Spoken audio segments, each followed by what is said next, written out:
Naruto Arashiodori. Uzumaki Naruto couldn't believe it.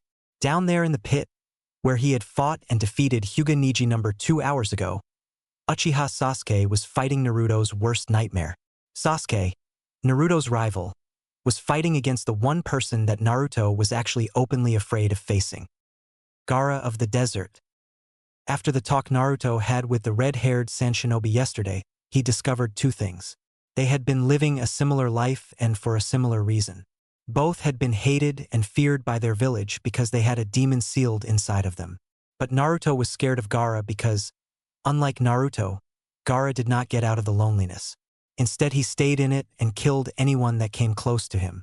It was the thought that anyone could stay in the darkness of being alone so long and willingly stay there that had Naruto scared.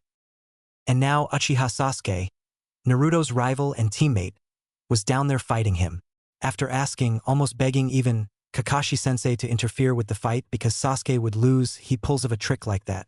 With his new jutsu, Chidori, Sasuke had easily pierced Gaara's sand orb that was protecting him. But afterwards the orb had cracked, revealing Gaara holding a bloody shoulder, a look of total madness in his eyes. And that strange, different arm that had been attached to Sasuke as he jumped back from the hole was also worrying Naruto. He knew what that arm was, just by looking at it. He just felt it.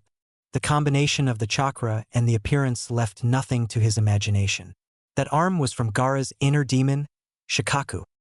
What is that? His teacher, a tall man with silver hair and his forehead protector covering his left eye, said. Before he even realized it, Naruto answered the question. Shikaku. This fight is truly becoming interesting. Show me you power, Sasuke-kun. You have already become this powerful without using my seal. But this is an opponent that you cannot defeat on your own. Seek out my power.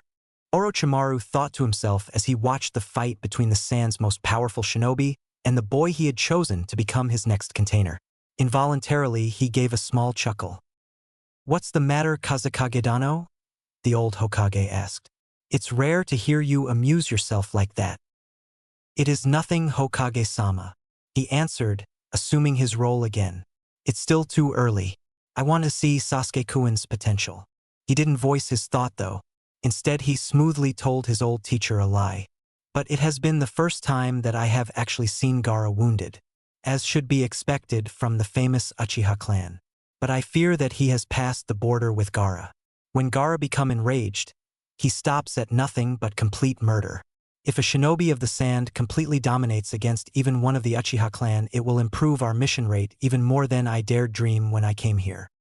The old man didn't answer, instead focusing his attention at the fight in the pit.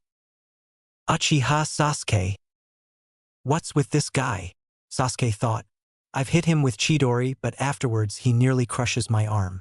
And now that he's finally out of that cocoon of his, he looks totally different. What was he trying to do in there? I'll kill you, the Gaara Sand monster shouted. Almost instantly he launched himself at Sasuke. What the? Sasuke acted quickly, dodging Gaara's attack and made some distance between the two of them. Before he only fought from a distance, not even moving. And now all of a sudden he starts using taijutsu? What's going on here? If it wasn't for my Sharingan, I would have hardly be able to dodge it. Die! Again Gaara launched himself at Sasuke. This time he was prepared though. Come! Sasuke yelled. Using his Sharingan to the fullest, Sasuke focused a high amount of chakra into his legs and sidestepped, dodging Gaara's attack. In the same motion, he quickly kicked the Sand Shinobi, sending him off balance for a second. Never one to waste an opening, Sasuke quickly continued his attack.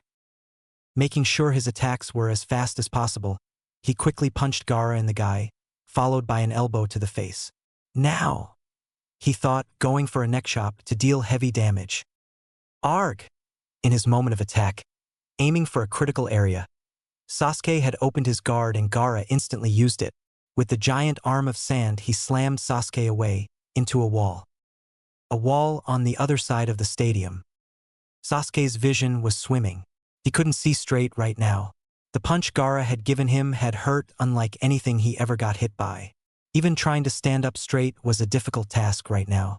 Realizing he needed a few seconds to recover, Sasuke looked up. Gaara was not going to let him recover. He was already running towards him, probably intending to deal the finishing blow. Suddenly, Sasuke thought back to everything that happened years ago. The night his brother killed everyone in the clan.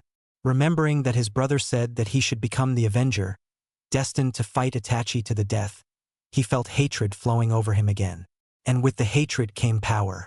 Performing the seals for Chidori, he shouted his thought, not even realizing it.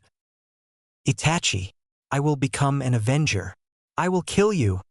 As he shouted the last word, he charged Gaara. He didn't realize it, but suddenly the curse seal that Orochimaru had given him activated. It was the source of his new power and speed. While the two boys were racing towards each other determined to have only one survivor, in the stand a few of the Leaf Shinobi were scarred. Ino, Sakura, Shikamaru, Chuji, Tenten and Niji, who had recovered a little during the fight between Shikamaru and Temari and was now watching the other matches.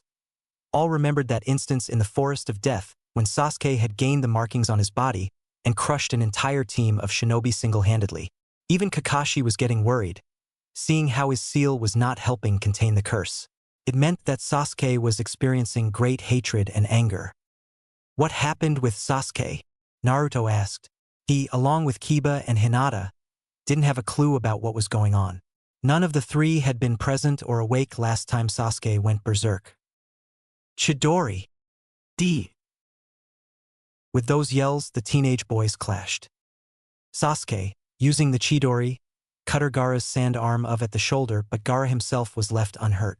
Meanwhile, Gaara, using his arm of sand before it was cut off, had managed to scratch Sasuke's arm, causing it to bleed just below the shoulder. Before either of the boys moved again, Gaara let out an eerie laugh, enough to scare the entire stadium.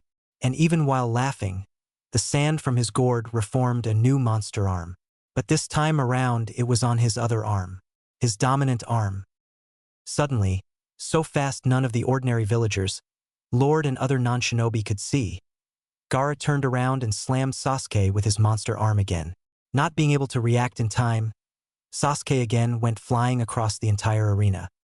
D. Uchiha Sasuke, Gaara shouted, jumping after Sasuke to go in for the kill. Literally. Up in the stands, Naruto was very close to actually wetting himself. Down there, in the ring, he saw his teammate and rival Uchiha Sasuke getting beaten up. The genius, last of the Uchiha, was getting torn apart. And that's the guy I have to fight next. There's no way I can win against someone like him. Naruto's thoughts were racing. Arjh! A cry of pain suddenly sounded throughout the entire arena, drawing back Naruto's attention to the fight. Sasuke's still getting his ass kicked down there. Isn't there something we can do? As he looked again, he saw Gaara go in for a simple kick. All right, he shouted out, surprising everyone around him. Seeing their surprised looks, he continued. If Gaara starts throwing such pathetically slow kicks, Sasuke can easily see them and counter with the Sharingan. And at that range, Gaara's huge arm is probably useless. He had regained hope now, an arm that size can't be swung as quickly as would be needed in close combat. With his Sharingan, Sasuke would get the advantage back. They'd meet in the next round after all. No, Kakashi said. Sasuke's already used the Chidori twice and that's his limit. He hardly has any chakra left, and added to that, with that curse seal activated, he probably has a lot of difficulty even breathing. He has no chance of winning this fight now. What? The Chidori is a high-level assignation technique. It's not meant to be used more than once in short succession. The amount of chakra it uses to perform is extremely large. I can only pull of about 4 a day, in combination with the Sharingan. Sasuke is nowhere near that amount yet, and he still hasn't completely mastered the Sharingan. But that would mean that Naruto couldn't get him to finish the sentence. Yeah, that's right, Kakashi said, almost reading his thoughts. The strategy against Gaara was to win in one hit, using the Chidori. But Gaara's defenses were even better than I thought they would be. Die! Again, Gaara's insane voice sounded through the stadium. Sasuke's body was sent flying by the force of his last blow. Even with the body still in midair, Gaara raised his hand, as if trying to grab him from a distance. Oh shit! Kiba exclaimed. Having rushed over with Hinata, when they saw the fuss that Naruto had been making. "That's the movement for his killing attack. We have to move now," he yelled. Before he even said the last line, Naruto had already rushed down the steps, as low as the stands went. He could almost see Sasuke on eye level, still flying from the hit Gaara gave him. The sand was rapidly closing in on him now, and Naruto recognized it from the fight with Lee. Without really thinking over what he was doing, he threw his right hand forward, moving it like he was throwing a ball. While doing so, he released the Kyuubi's chakra, sending it towards Sasuke. The chakra of the great demon Fox, the strongest of the known demons, left from all 5 fingers of Naruto's hand, quickly moving towards Sasuke. In the meantime, the sand of Gaara, using the power of Shikaku, was also trying to wrap itself around the Uchiha. It would all come down to which of the two would be faster now. "Sabaku Soso," Gaara yelled as he closed his fist, trying to crush the Uchiha to death. Sasuke, Naruto Arashidori Chapter 2. Sabaku Soso. Sasuke. 2 yells sounded throughout the entire arena at once. Ironically, both of the yells were from shinobi that were so much alike and yet so different at the same time. Both had been feared and hated from a young age, but they grew up very differently. Now, one of the two had lost his mind and had gone on a senseless killing spree, and the other desperately tried to save his friend. Everyone in the stadium held in their breath as the exchange occurred.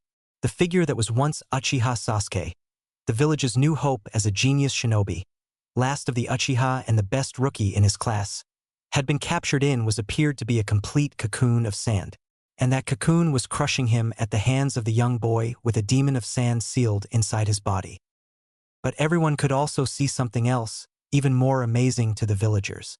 From the back of the cocoon, coming from up in the stands, 5 lines of red chakra had penetrated the cocoon.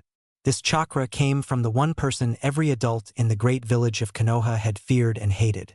The hands of Uzumaki Naruto, the container of the greatest demon of them all. The 9-tails demon fox, Kyuubi. As far as the villagers could see, the two were fighting for the right to kill Sasuke. Down in the ring, however, Gaara was getting even madder than he already was. Someone was trying to keep him from killing his prey. "He'll pay for that. You'll be next, Uzumaki Naruto. But for now, I'll kill this Uchiha first. He managed to hurt me. By killing him, he'll make me feel alive." With that, he crushed his monstrous hand tight, increasing the pressure on Sasuke. "No," Naruto thought desperately. "I can't let him do this. I can't let him kill my friends." "Aagh," Naruto yelled as he flexed and then extended his hand in an instant. The results were instant and obvious for all to see. Still suspended in mid-air, the cocoon that had Uchiha Sasuke inside it exploded. In that instant, all the well-trained shinobi could see what had happened. The red chakra from Naruto's hand had been wrapped around Sasuke before the sand could. It had worked as a shield for the boy and stopped the pressure. And now that Naruto had extended his hand fully, the chakra pushed all the sand away as well. Now free of his prison, Sasuke was suddenly falling in mid-air. He wouldn't be able to catch himself, he was too hurt, and a fall from that height without preparing for it would spell the end for the young boy. Not wasting a second, Kakashi quickly rushed forward and picked his student up in mid-fall, jumping over to the other side of the stadium. Laying him down, he made a quick checkup to see if Sasuke was still alive. Having made sure of his student's survival, he picked him up again and returned to the seats. "What's going on here?" Kakashi thought while walking. Since when can Naruto use the Kyuubi's chakra at will? Ebisu-sensei isn't such a fool to try and teach him that. If it went bad, the chakra could backfire and destroy the whole village. How did he learn to do that? Sakura, Ino, and Chuji quickly left their seats so the teacher could lay the wounded boy down. Even then, his mind was still racing with everything he had just seen. He knew that Sasuke would be in more danger in the first round. That was why Kakashi had decided to train the Uchiha himself, leaving Naruto, who needed to increase his basics, with an excellent teacher. Don't tell me he actually learned to use it on his own. Kakashi almost shuddered at the mere thought. True, Naruto is a quick learner when he puts everything he has into it, but this would be a bit much. A dense guy like him would never think of a training where he has to use Kyuubi's chakra. Taking a single look at Guy, who only nodded back. Kakashi knew that his longtime rival was thinking the same thing. And more than that, these last few minutes a lot has happened. Gaara turning out to be an actual Jinchuriki, Sasuke having used his curse seal again, and finally, Naruto suddenly using Kyuubi's chakra. I guess Sasuke still doesn't have enough control over himself. Speaking of Jinchurukus, how come Gaara's been all quiet the last couple of minutes? And Naruto as well. Looking back, Kakashi saw Naruto and Gaara still standing where they were when he had moved in. They were still standing like statues, looking at each other, both with their arms still extended. From his position, he could easily see into Gaara's eyes. Those eyes were filled with bloodlust. Gaara's thought that moment were very clear. You have stolen my prey, and now I'll make you pay for it. And now, Naruto, how are you going to react to it? He idly wondered. Meanwhile, down in the ring, the judge Genma had raised his hands. He was first worried about his own safety, seeing Gaara's behavior, but he still had to make the announcement. Winner, Gaara. Not unexpected, no one even moved a muscle after the announcement. After a few seconds that seemed to last for hours to Genma, Gaara started yelling again. Come down, Uzumaki Naruto. I'll kill you. Make me feel alive. Get down here. The entire stadium held its breath, waiting for the response. Meanwhile, up in the seats for the Kage Orochimaru was beginning to get really interested. Sasuke-kun wasn't able to win after all, but the Uzumaki boy actually stopped the crushing sand of that Gaara. He's used the Kyuubi's chakra twice now. I'm sure that my seal has been removed, but now I'm starting to get interested. Have you surpassed Sasuke-kun for the time being? Show me and show Sasuke-kun. Yes. Show him that you've grown and send him right into my arms. Having trouble containing himself, Orochimaru gave a small chuckle. Seeing the surprised look on his old teacher's face, he quickly made up an answer. My apologies, Hokage-sama. I did not mean to sound rude, but this is truly a golden opportunity. Not only has Gaara defeated a member of the Uchiha clan, he will now also fight against the man who defeated a Hyuga. His victory will truly be a blessing for the sand. I see, but do not count on victory yet. The fight hasn't even started yet. Maybe, sensei, maybe, but I doubt that a piece of trash like him could defeat Gaara. Still in the same position that he had taken when he tried to rescue Sasuke, Naruto was confused. What did I just do? I saved Sasuke, didn't I? But how did I do that? Looking down, he looked Gaara right in the eyes. Seeing the bloodlust and madness in them, Naruto got scared like he never had been, even more scared than he had been against Zabuza. No, I can't fight him. He's too strong. He suddenly started looking around, feeling very much like a fox caught in a dog hunt. Kakashi walked up to Naruto from behind. Seeing him shake like that, he got worried. Naruto, are you okay? Kakashi-sensei? Naruto spoke up, actually sounding a bit timid for once. Tell me, do you think this guy is strong? He defeated Sasuke and Fuzzy Brows. I'm scared. This guy's the same as me, but he's so much stronger. He's always gotten by on his own, unlike me. What should I do? Well, Naruto, Kakashi started, trying to think up an answer to his question. I will admit that this guy is no pushover. He's powerful, but that doesn't always mean that he's strong. You have every right to be scared of someone as fearsome as him. But tell me, Naruto.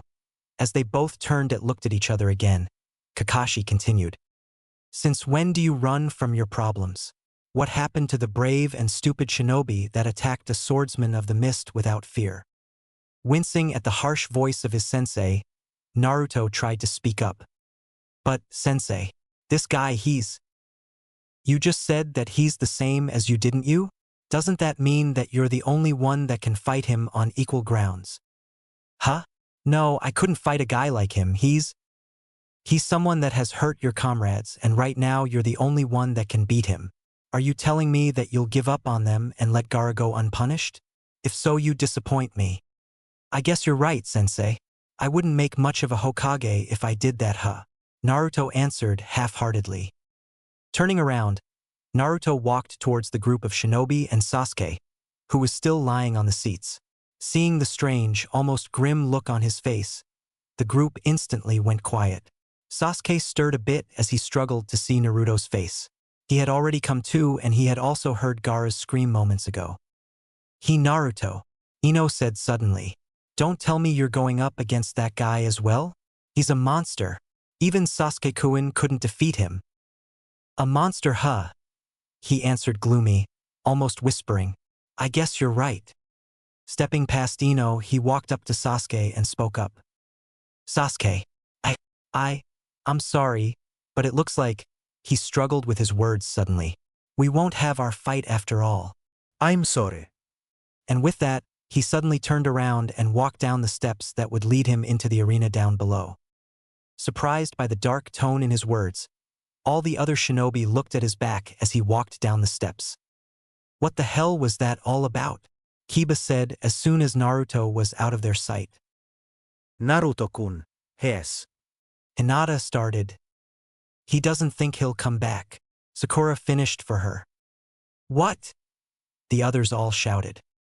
No one noticed that Kakashi still hadn't moved from where he had spoken to Naruto, or the fact that Guy had moved himself and now stood next to his rival. "Why on earth did you do that, Kakashi? The boy's too scared to fight this opponent. He'll get killed," the loud man almost yelled. "I know, Guy, but there's a reason I said Naruto should fight him. You already knew, didn't you? That boy, Gaara, and Naruto are the same. They are both Jinchuriki who have been hated and feared throughout their lives. And it's because Gaara has always survived on his own, Naruto got scared. He's forgotten the meaning of his own strength and only looks at the opponents.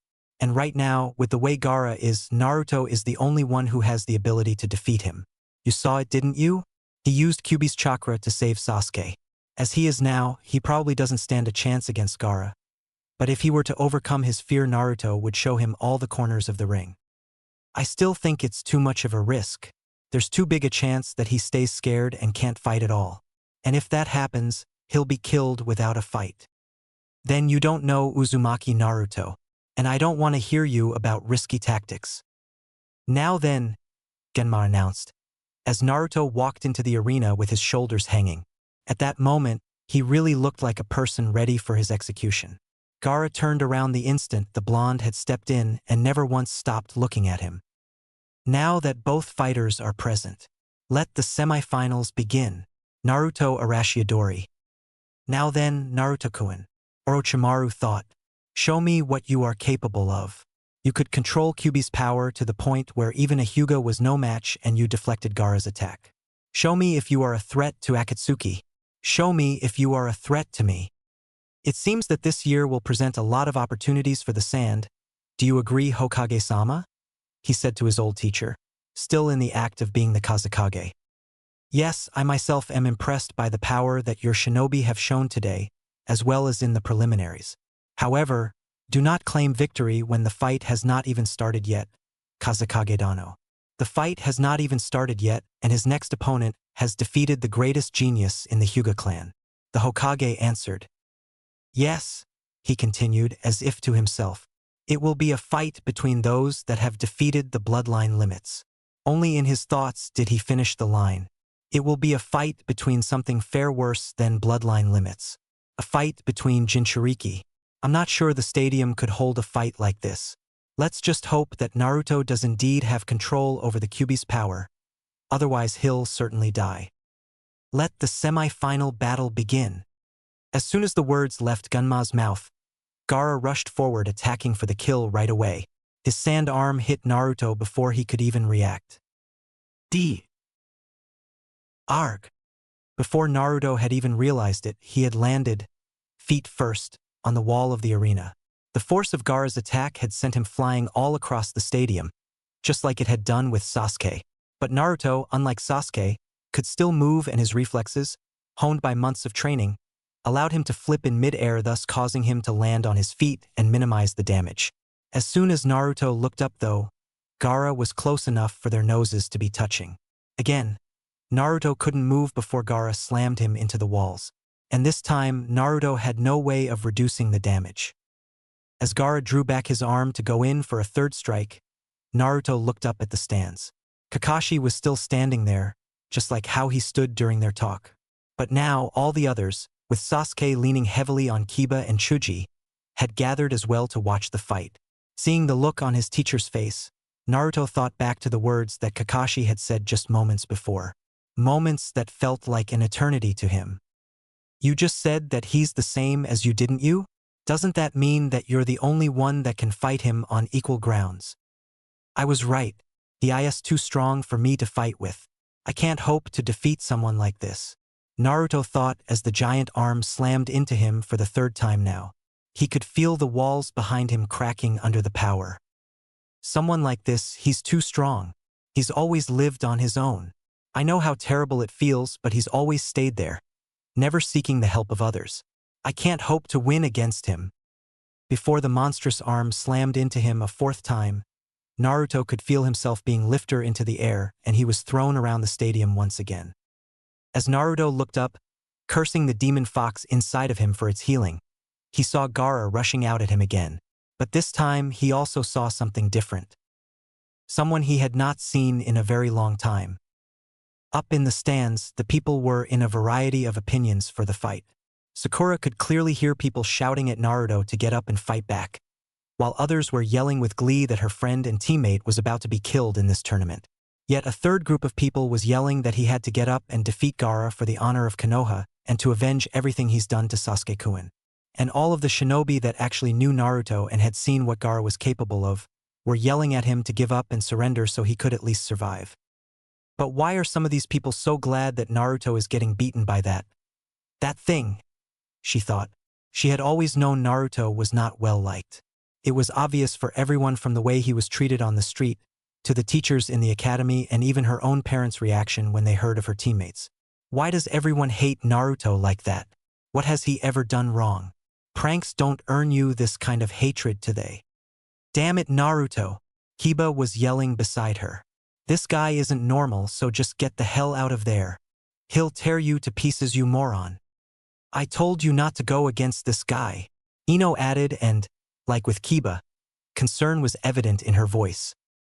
Next to her, Shikamaru was standing, looking at the fight below. In his mind, he was reviewing the conversation he and Naruto had with Gaara the day before, back in the hospital. He had, back then, already realized that he would stand no chance against Gaara, and, if Naruto's bluff was right, Gaara was facing the only opponent in the village that could fight him. But Gaara was winning big time. As Naruto looked up to see Gaara storming at him again, he suddenly saw something behind him that reminded Naruto of something that had happened almost a year ago. In his mind, he was suddenly back in a flower field, a flight that was in the country of the wave. He could see a person standing in front of him, talking with a small smile on his face. If Naruto had not known it was a boy, he would mistake him for a girl all over again. I remember where this was. During the training to take on Zabuza, I met this boy and we talked. But why can't I remember what it was he said? Do you? It was all that Naruto could remember about the words.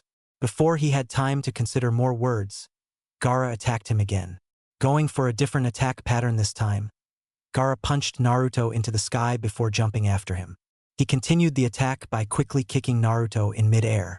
The kick, although not executed by a monster-shaped limb, was still powered up by the chakra of Shikaku and caused Naruto to be slammed into the audience. He met Kiba and the others head-on, accidentally slamming his head into Kiba's. ARJH. Both boys yelled at the same time. Being quick to recover, Kiba quickly started yelling at Naruto.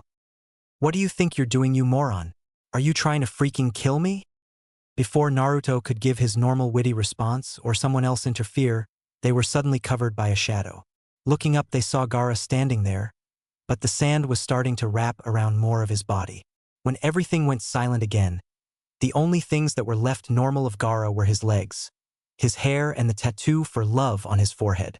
The rest of his body had all been covered in sand, making him appear like a miniature version of Shikaku. Show me, Gaara suddenly demanded, not shouting for the first time since being hit by the Chidori. Show me the power that defeated the Hyuga, the power that stopped my attack. I'll crush it. Naruto, still not standing up after his collision with Kiba, was only looking at Gaara with fear in his eyes. For everyone there, except his teammates, it was the first time they saw the loudmouth blonde look like that, and it was unsettling.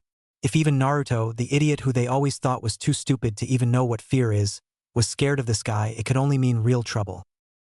As he looked around, hoping that Naruto would bring out that strange red power of his. Gaara saw the look in the eyes of all the people around him. Every single one of them held great fear for him. Every person in the stadium was afraid of him, and he loved it. He was feeling alive like never before, and he had yet to kill his opponent. He was already looking forward to that point. As he looked around again, he saw that the blonde shinobi before him still hadn't stood up. Instead, he was only looking at Gaara, the fear in his eyes more obvious than with anyone else. Deciding it was time to end this and feel alive again, Gaara moved in for the kill. He lifted his arms up, parallel to the ground, and, without even moving himself, extended them to unreal lengths, ready to slam his opponent to his death by cracking his ribs. It would be slow and painful payment for taking his other prey away. Naruto could see it happen, almost as if it were in slow motion. Gaara raising his arms, getting ready to kill him. The arms extended, monstrous hands quickly closing in on him, aiming to crush his chest. He closed his eyes, too afraid to see the inevitable in the eye, instead waiting for the pain to come. It never did. Confused, Naruto looked up. Gaara's arms were at Naruto's sides, slammed into the wall. And in those hands, now nailed to the wall, were Hyuga Hinata and Haruno Sakura. When Naruto had closed his eyes, both girls had jumped in trying to protect Naruto. Gaara could clearly see everything that had happened. Just before he could kill his prey, those two girls jumped in. Normally Gaara wouldn't have cared and simply gone for his prey before killing them. But there was something different about this situation. Their eyes. It were the same eyes that the teacher of his opponent in the preliminaries had. The eyes that Gaara hated the most, that scared him because he could not understand what they meant. So instead, he changed the direction of his attack and instead had the girls slammed into the walls. Looking back at his prey, he could see the blonde switching his gaze between both girls. "These two," Gaara started, drawing Naruto's attention again. "What are they to you?" he asked. And just as suddenly, he could see a small bit of fire burning in the eyes of his opponents as he answered. "They're my friends," Naruto shouted. The fire in his eyes was small, but at least it was there. Gaara had found the way for this enemy to really make him feel alive. "Don't you dare hurt them. I'll kick your ass if you do," Naruto yelled. Gaara responded by pushing a bit more, causing both girls to scream out loud in pain. "What's wrong?" Gaara taunted. "Weren't you going to kick my ass?" Not having any more options, Naruto decided on the obvious thing. For the first time since the start of the fight, he took the offensive. Even thought they were still in the middle of the crowd, Naruto charged. But even with the small amount of courage he had managed to gather suddenly, he was no match for Gaara. In a second, his tail swept Naruto away, causing him to slam into one of the many pillars that stood before the entire crowd. As he slid down from the pillar, sitting down on the ground, he looked at Hinata and Sakura again. "No," he said, sounding much weaker than he had ever sounded. "I've got to save them." His voice was little more than a whisper now, but it could still be heard all across the stadium. Then suddenly something happened that no one had expected. Gaara suddenly laughed out loud, mocking Naruto's words. "Save them? So you fight for the sake of others? That's why you're so weak." Suddenly and slowly, he brought his sand arms back to their previous length. But instead of releasing Hinata and Sakura, the girls were still covered in sand shaped like Gaara's hand. Without even blinking an eye, Gaara continued his talk. "You don't need a reason to fight. Only the winner can truly feel the value of his existence. Now, forget about your stupid friends and fight only for yourself," he yelled. Without him even realizing it, Naruto's fist tightened at his side. "Stupid friends?" he said, his voice shaking with sudden anger. Not even batting an eyelash at the sudden change in Naruto, Gaara continued again. "People who bring needless emotions into battle should just die," he said, taunting Naruto some more. "You just keep saying what you want. I swear, I'll beat you up," Naruto yelled back, not fazed by the taunt. Moving quickly, he rushed towards Gaara, throwing a few shuriken at the same time. "You guys don't know the meaning of being truly strong," was all Gaara said before he moved in for the counterattack. Naruto didn't have time to answer as he slammed into Gaara, hitting him for the first time since the fight started. As their eyes locked, Gaara suddenly looked away, giving Naruto the opening he needed. He quickly punched him twice in the stomach, hoping for Gaara to feel the pain. Unfortunately, the sand that had formed around his body was now acting much like the armor of sand, except even thicker. Gaara didn't even feel Naruto's attack. Slamming him with his arms once again, Gaara pushed Naruto back into the arena. Even with the force behind the attack, Naruto managed to land on his feet in the arena. That sand will crush them to a slow death. It's filled with my chakra, and unless I die, they won't be released. Now come, Gaara spoke, still standing in the viewers' sitting area. Seeing that Naruto made no attempts to move, he spoke up again. You don't care what happens to your precious friends? From behind him, Naruto could hear Hinata and Sakura suddenly yelling out in pain. What can I do? Naruto thought desperately. Unless I kill this guy, Hinata and Sakura-chan are gone. But I can't hope to defeat him. He's too strong. Wait, if I can draw his attention away long enough, I'm sure Kakashi-sensei could get them down safely. Looking around in hopes of catching his sensei's eye, he couldn't find the older man. Before he had time to do a complete search though, Gaara jumped into the air, going in for another attack. As Gaara jumped up, Naruto looked him in the eye. Without even knowing why, he was suddenly reminded about what the Sand Shinobi had said mere moments before. You guys don't know the meaning of being truly strong. At the same time, he also thought back to that time at the flower field in the country of the wave. That's when a person becomes truly strong, but it were all the words he could remember. That's right. Haku, he told me what it meant to be strong, but I can't remember. Gaara's right. I don't know the meaning of strength. But until Kakashi-sensei manages to get Hinata and Sakura-chan down, how can I even hope to distract him long enough? Then it hit him like a ton of bricks. The training he had been doing for the last month. It was time to put it to use. I'll have to summon the frog boss. Quickly flashing through the seals in the order he had memorized already, he quickly bit the thumb of his right hand for the blood. Slamming his hand down on the ground, he yelled the jutsu's name. Kuchiyose no jutsu. /N. As some of you may notice, I am making my Naruto vs. Gaara fight very similar to the original in the anime/manga. That is because I think that it is simply one of the best fights to date. The battle itself will have a few changes at the end, but you'll have to wait to find out what they are. But I will say this, the Naruto vs. Gaara fight is anything but small. In fact, my beta claimed that it might just be a little too long. Since they are still in the stadium and thus are having an official match, I couldn't really put Sasuke to Naruto's rescue like he does in the original, but when I was thinking about it, Haku suddenly poofed into my head and I decided to go with it. And as for the most often asked question, I know that the people wouldn't allow Gaara to go full demon on Sasuke, but he only partially transformed, meaning that Gaara is still in control. And yes, common sense would make people get the hell out of there during a fight, but at the same time people are always drawn to conflict like this, so they all want to stay as well. Anyways, that's enough of my rambling. I would like to thank Zephyr Taiji for beta reading this chapter for me. Many thanks to him, and if you can, you should go and read his stories as well.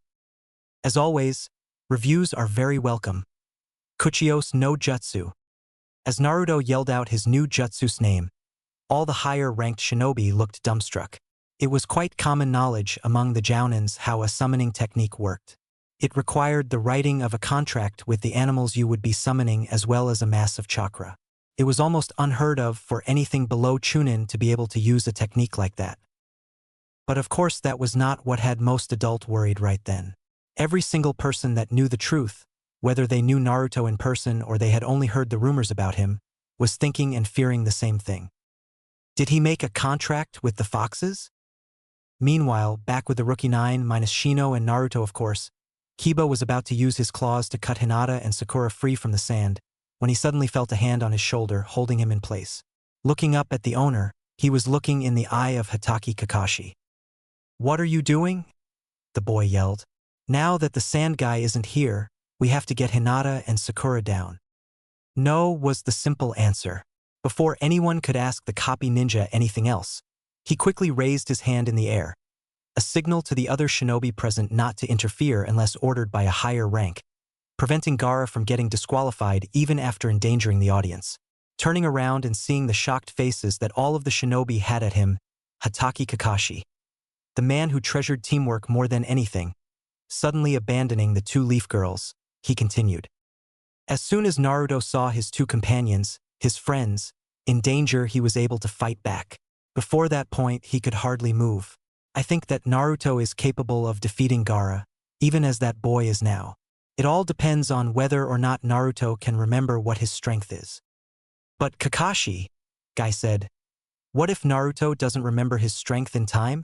You'll have condemned 3 shinobi to their deaths. No, I won't, Kakashi simply said. I know Sakura and her limits. She can probably last about 3 minutes like that, maybe a little more.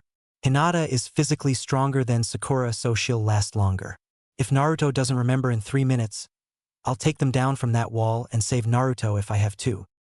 It was at that point that Naruto's voice sounded through the entire stadium, yelling his technique. What the? Kakashi thought. Since when can he do a summoning technique? What did Ebisu-sensei teach him in this month? Controlling the Kyuubi's chakra using summoning. The more I think about it, the less likely it seems for Ebisu-sensei to have taught him something like that. But then, who was it? As the smoke slowly faded down in the arena, it showed an orange-red frog, wearing a blue jacket, just like the Toad Boss, only it was 100 times as small. Yo! The little toad exclaimed, raising his arm to Naruto in a greeting. Seeing the little animal, everyone in the crowd that had feared the appearance of a fox let out a sigh of relief. Damn it, Naruto thought. This guy is way too small. He won't be of any use.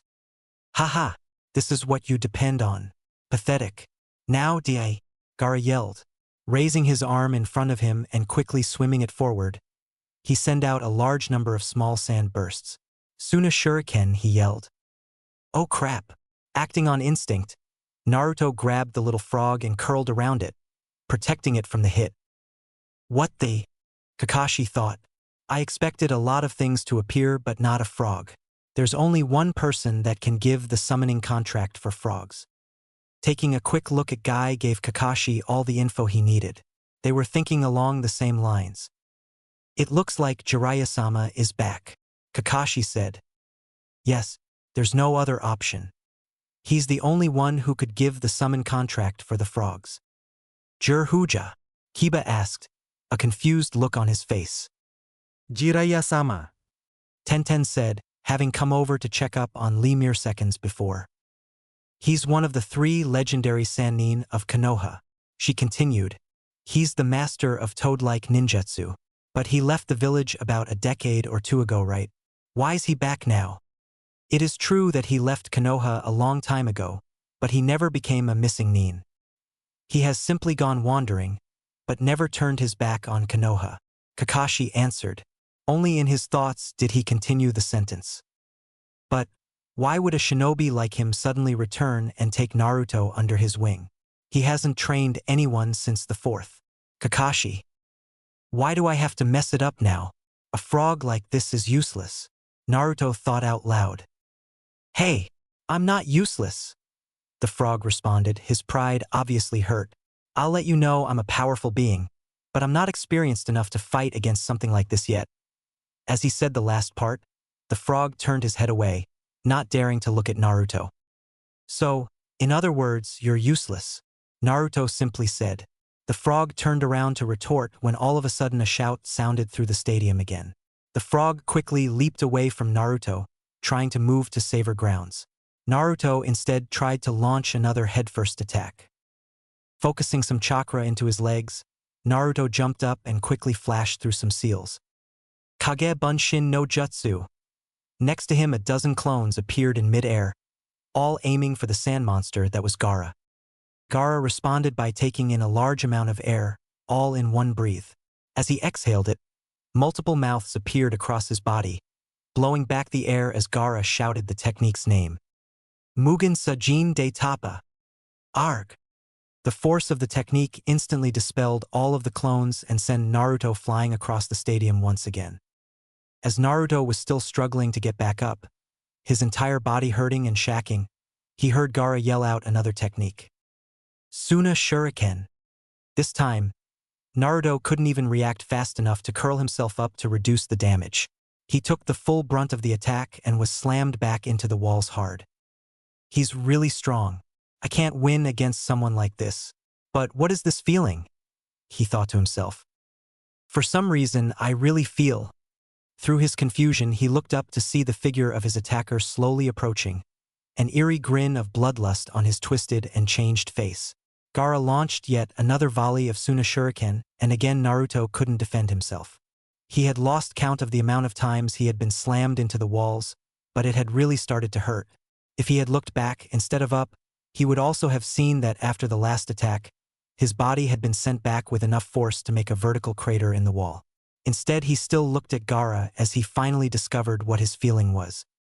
I feel like I really don't want to lose to this guy. Looked up at Gaara, he saw it again. Up in the sky, behind his opponent, he could see the image of a boy with long black hair, his face hidden behind a mist's ANBU mask. Both his hands filled with needles as he spoke. But still, Naruto couldn't hear the words. He could remember a part of the question. Something another part, but he couldn't link it together. Become truly strong. What was it? What did he say to me? And why can't I remember it? Before he even realized what it was he was doing, Naruto drew out a kunai and an explosive tag. He wrapped the tag around the kunai before, for the second time in the entire fight, take the offensive against Gaara. Flashing his hands through the seals, he yelled the name of his favorite technique. Kage Bunshin no Jutsu. Almost instantly, 4 clones of Naruto appeared at his side. Each of them knew the plan and ready to go for it. It seems like he's finally getting ready to fight, Guy said, standing next to Kakashi. Are you going to cut those girls down now? No, not yet, Kakashi answered, though he was also worried. Naruto has decided to fight from the looks of it, but he still hasn't made his mind up. I don't know what's going on in his head, but for some reason he's struggling with himself over something. I think I know what it is. Shikamaru suddenly spoke up. He had moved over to watch the fight as well, along with Sasuke and Lee. What do you mean? Kakashi asked, though he didn't turn to remove his eye from the fight. Yesterday, after Naruto woke up, he and I were planning to go and see Chuji. Naruto wanted to taunt him a bit, but on the way we walked past Lee's room. We noticed Gaara was inside, attempting to kill him, so we stepped in. I held Gaara down with Kageme no Jutsu while we were trying to figure out a way to save Lee. We got Gaara talking and it really messed Naruto up bad. They were both saying some pretty strange things to each other, but it was Gaara's response to Naruto's statement of being undefeatable that shook him up. Tell me exactly what they said to each other, Kakashi ordered as he finally looked away from the fight. What Shikamaru just said had gotten his full attention. Just how much did Naruto tell? Well, this is really troublesome, but I'll try. Shikamaru started. Gaara first said that he'd kill us, to which Naruto responded by saying, "You can't defeat me, I've got a real monster sealed inside of me." After that, Gaara retorted by saying that if that was so, they were the same. Naruto started to lose it after Gaara said he always survived on his own. But like I said, it's pretty weird. Why are these guys such troublesome weirdos? I see, Kakashi said as he turned his head back to the fight, seeing Gaara attack Naruto and his clones. Thanks for telling me that. It helps clear up a lot.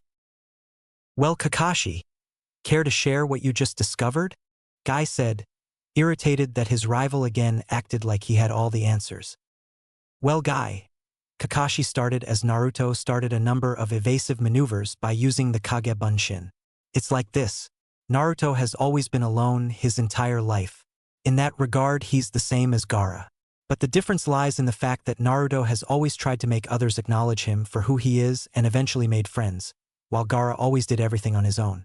As someone who understands the pain of being hated and feared for no apparent reason, Naruto knows the pain Gaara went through and probably believes him to be incredibly strong because of that.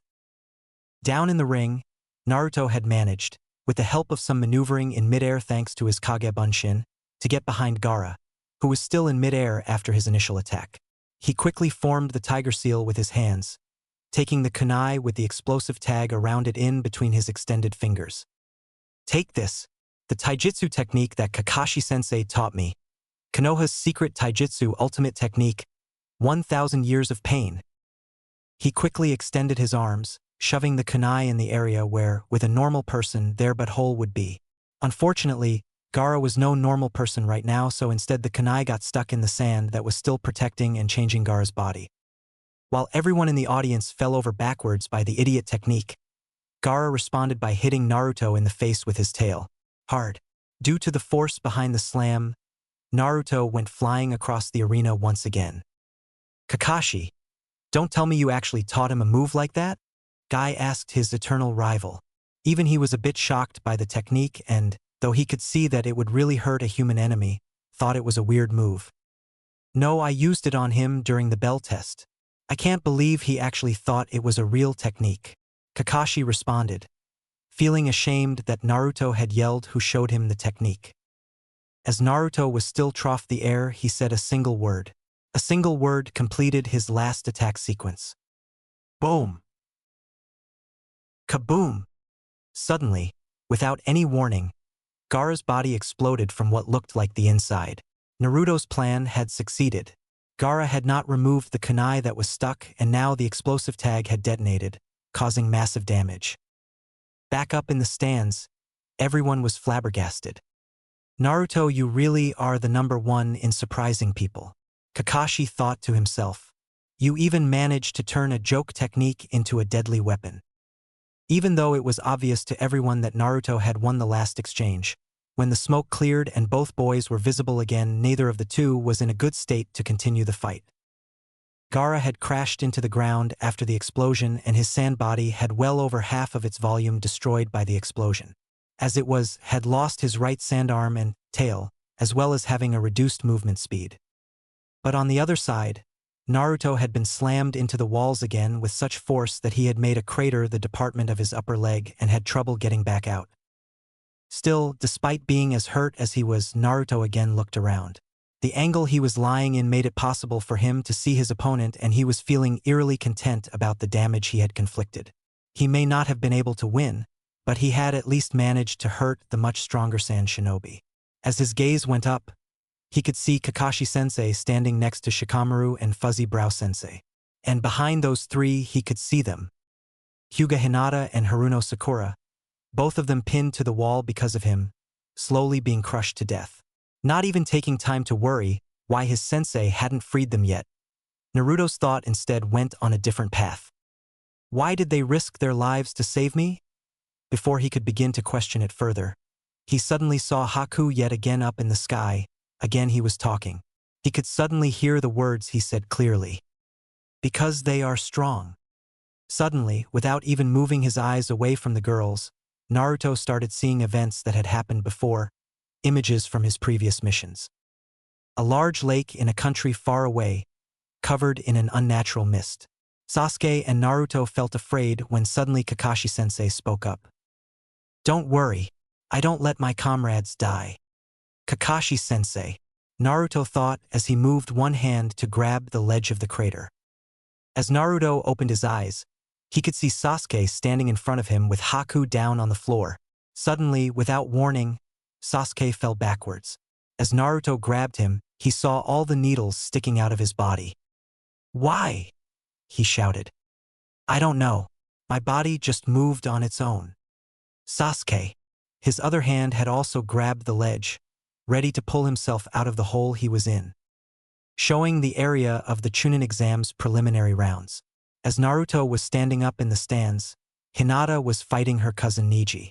Even though she was being beaten up, she stood and suddenly spoke the words that he remembered saying himself so long ago. I won't give up. That's my way of the ninja. Hinata.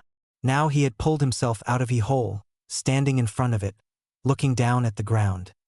Again, showing the area of the preliminaries. Lee standing up, even though he had already passed out. Fuzzy brows. Still looking down, Naruto suddenly started talking. Though his voice was little more than a whisper, in the silence that had grown across the arena everyone could hear his words clear as day. Because he was like me, because he lived feeling the same kind of loneliness that I did. I thought he was strong because he survived that solitude, fighting only for himself. He died trying to protect those he cared for. He was truly a strong shinobi. As Naruto started looking up slowly, he continued. But I was wrong. His strength isn't real. Strength doesn't come from fighting alone. Naruto was sitting in a field full of flowers, next to Haku. He was listening intensely as the girly-looking boy spoke. Do you have something you want to protect? When a person has something they want to protect, regardless whether it's a dream, a person, or a place, that's when they become truly strong. For some reason, I've been seeing his face throughout this fight, but I didn't know why. I think I understand now. I don't know if he was sending me a message from the next life, or I was simply imagining things, but now I finally remember Haku's words, and I know that real strength isn't what you have when you're fighting for only yourself. When you have something special you want to protect, Naruto shouted. Clapping his hands together in the seal of the tiger again, he started to gather his chakra. The chakra he was summoning was swirling around him, almost like a great blue aura. Finally, he raised his head up, looking Gaara in the eye and allowing everyone else to see his eyes as well. The fear that had been present a moment before was completely gone, and now, only determination and the desire to protect were left. Only then can you become truly strong. Naruto Arashiodori, Chapter 5.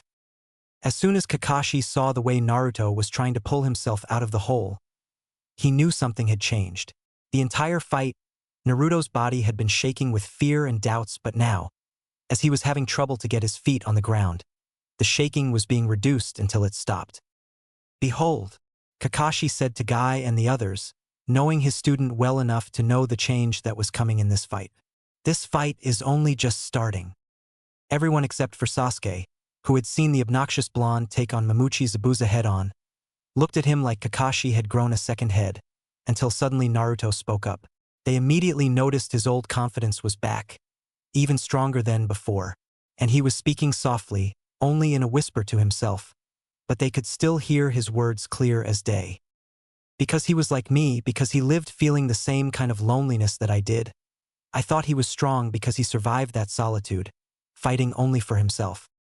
They could all see Naruto's head rising slowly, turning his face towards the sand shinobi. But I was wrong. His strength isn't real. Strength doesn't come from fighting alone. For some reason I've been seeing his face throughout this fight, but I didn't know why. I think I understand now. No one, not even his teammates, knew what Naruto was talking about. I don't know if he was sending me a message from the next life, or I was simply imagining things, but now I finally remember Haku's words, and I know that real strength isn't what you have when you're fighting for only yourself. I see, Kakashi thought. So he was thinking about that boy. Not surprising, seeing how Naruto considered him to be so strong. Whatever happens, he said, addressing the rookies and his rival as he turned away himself, don't take your eyes off this fight, because just now the real Naruto woke up. The real fight. Kakashi took a small pause as he gathered some chakra into his hands, getting ready to cut through the sand that had the two young kunoichi pinned to the wall. When you have something special you want to protect, Naruto shouted, his hands forming the seal of the tiger, as he gathered all of his chakra. His chakra started to swirl around him. Show them, Naruto. Show them the meaning of real strength. In one fluid motion, Kakashi freed both his student and the heir to the Hyuga clan. Begins now, Kakashi finished as he caught the two young girls. How can he still have this much chakra left? One of the genin shouted. Is he for real? Only then can you become truly strong. Where is this chakra coming from? Gaara thought to himself. The last attack had made it impossible for him to move, and now, all of a sudden, his enemy had gained a tremendous increase in chakra. And those eyes. I hate those eyes. Hokage Bunshin no Jutsu. Naruto had quickly formed all the seals for his favorite technique and, with his current chakra, an unheard of number of clones appeared, filling up the entire arena. Everyone in the arena, even Naruto's own team member and teacher, who was still tending to Hinata and Sakura, had never seen this amount of Kage Bunshin, let alone when the technique is used by a genin. Get ready! All the clones shouted at once, making the shout echo throughout the arena, loud enough for half the village to hear. Sorry to have kept you waiting. Are you ready? Because, from this point on, I'm starting the fight. This time it was only the original that was talking. Not taking his eyes off Gaara, Naruto raised one hand into the sky, shouting an order for all his clones. All right, everyone, let's go. A large number of the clones near instantly jumped up, every one of them reaching different heights, to form something that resembled a large orange and blonde sphere. A sphere Gaara could not escape from. Each of them pulled out a few shuriken, ready for throwing them at Gaara, when again they shouted as one. Siap shuriken no maki. All the clones sent the shuriken flying at the same time, resulting in a black screen of shuriken rapidly closing in on Gaara, an attack that no normal human would have been able to survive. But Gaara was no normal human. Realizing he could not evade or counter, due to the explosive 1,000 years of pain that he had suffered before, he instead raised his arm of sand to protect the weakest parts of his body, letting the sand defend his body. Amazing! Lee was truly stunned by the performance that Naruto was putting on. Not only had the blonde loudmouth defeated the Hokage that he had dreamed of defeating, but now he had instantly turned the tables on Gaara as well. A feat that not even the fabled genius Uchiha Sasuke could do. Naruto-kun, you truly are amazing. It makes me jealous to see just how strong you are, and you are still called a dropout. When I see you like this, I truly start believing we, as dropouts, can overcome all difficulties. Yes, you have a true fire of youth. You are truly strong. What's going on? Lee's teammate, Tenten, suddenly spoke up. He's thrown that many shuriken, but only a few have hit. Gaara, as he is now, is a big target. How can he miss like that? Looking down again, everyone noticed what she was saying. With all of his clones and the real Naruto still down there as well, over 100 shuriken had been thrown. Yet Gaara had only been hit by a few, probably not even 20 in total. It's because he used the shuriken in the same way all shinobi do. Guy spoke up, looking at Naruto with a newfound respect. He used the shuriken to force Gaara into a defensive position, creating a clear opening for a direct attack. That was the real purpose of the shuriken, creating an opening for all the clones to attack. True to Guy's prediction, all the clones moved in for a massive taijutsu attack. Let's go! Gaara saw what it was Naruto was doing, but he couldn't react to it in time. 5 clones, which had not jumped up with the rest, suddenly came into close combat range with a slide, all their weight resting on one hand and one leg with the other leg ready for a kick. Ooh! All 5 clones kicked him at once, the force behind it enough to send him into the air. As soon as he was in the air, the clones that had jumped the lowest neared him as well, almost as if Naruto had carefully calculated everything. Two! They too kicked him, sending him flying even higher. Gaara reached the 3rd level of clones. With each higher push, more clones were around to hit him. And every single hit hurt like hell. This round came in with fists placed for an uppercut. Ma! All clones hit at once, again sending him flying higher. If he had looked to the side, he would have seen that he was at eye level with the audience. Maybe he would even see Hinata and Sakura get up with wide eyes at the sudden turn of the battle. Ki! The next group of clones, again bigger than before, sent him right into the center of the biggest group of clones, even higher than the seats that were occupied by the Kages. Then, every single clone that he could see came flying to him at once, fist posed for different kind of strikes. Naruto Naizen Rundan. All of the clones punched at the same time, a combination of rights, lefts, uppercuts, downward punches, and everything that would be in between. The combination of punched caused almost all of Gaara's sand to be destroyed by the damage, and it, strangely enough, kept him in the place he had been when they attacked. With all the damage done to his body, from both the 1,000 years of pain and the last attack combination, left Gaara completely unable to move his body for a second. In that 1 second, 2 more clones, standing on the back of 2 others to gain additional speed, attacked from above. No Maki.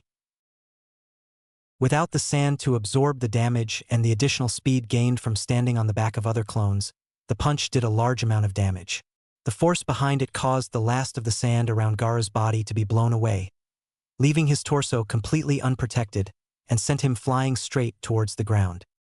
A combination of a powerful, speed-boosted double punch along with a fall of well over 30 meters high and the inability to move or guard himself in any way meant that Gaara would not like his landing at all. In fact, he was sure he was about to know the real meaning of the word pain. He was right. As he crashed into the ground, his landing caused a crater of almost a meter deep to appear, not saving him from the damage at all. Instead, the ground caused even more damage to his body. Never before had Gaara felt anything like it. As he was still trying to recover from the damage, with the increased healing ability of the Sand Demon, Naruto did not grant him any rest. "I'm just getting started," all the clones shouted as they descended in a free fall, intent on gaining as much momentum as possible to maximize the damage they could do. "This time, I'll use both my legs and I'll get you with a Yansen Rendan." "This guy," Gaara thought as he saw all the clones approach rapidly. "Who the hell is he? All of a sudden he pulls some crap like this, and what's with those eyes? I hate those eyes that cry out for others. There's no way I can lose to someone with those eyes. There's no way I can lose to this guy." As he shouted out his beliefs of inability to lose, Gaara forced as much chakra as possible through his body, forcing it to undergo the transformation to full Shikaku form instantly. He knew his body would not be able to last long like that, but he was left with no other alternative. His opponent was simply too strong. Gaara just couldn't understand where that power came from. As the full-grown version of Shikaku appeared, the transformation itself was enough to dispel all the clones and send Naruto flying across the stadium again. He crashed into one of the pillars that held up the spectators' roof. He flew right through the pillar, instead landing on one of the small stairs that went between the rows of seats. Unknown to him, Hinata's younger sister, Hyuga Hanabi, was sitting no more than 4 seats back, and she had full view of his actions. Why does he continue to fight? All he has to do is give up, and the Jounins in the stadium will make sure that nothing happens to Wani-san, or that pink-haired girl. So why does he keep on fighting? She was completely confused about his motives, but decided not to act, instead seeing what the weird shinobi would do. Normally her father would have said something by now, maybe even interfered because his daughter was in danger, but he had left just after Niji's fight against this same blonde. And even during that fight, Hanabi was left with a question about this weird ninja. Why does he keep getting back up? Meanwhile, Naruto had walked over to the small fence that prevented exited people from falling down to the stand. The people had actually risen from their seats during the fight, gathering around that same fence, but they all parted for him when he approached. Had he looked up at their faces, he would see a mixture of fear for Gaara's new form, excitement from the great fight, and, among a few of the people, admiration and sudden respect for Naruto, who continued to fight against overwhelming odds. But Naruto did not look up. Instead, he only looked at Gaara's new form, looking at it in both fear and wonder. "That's the monster inside of him?"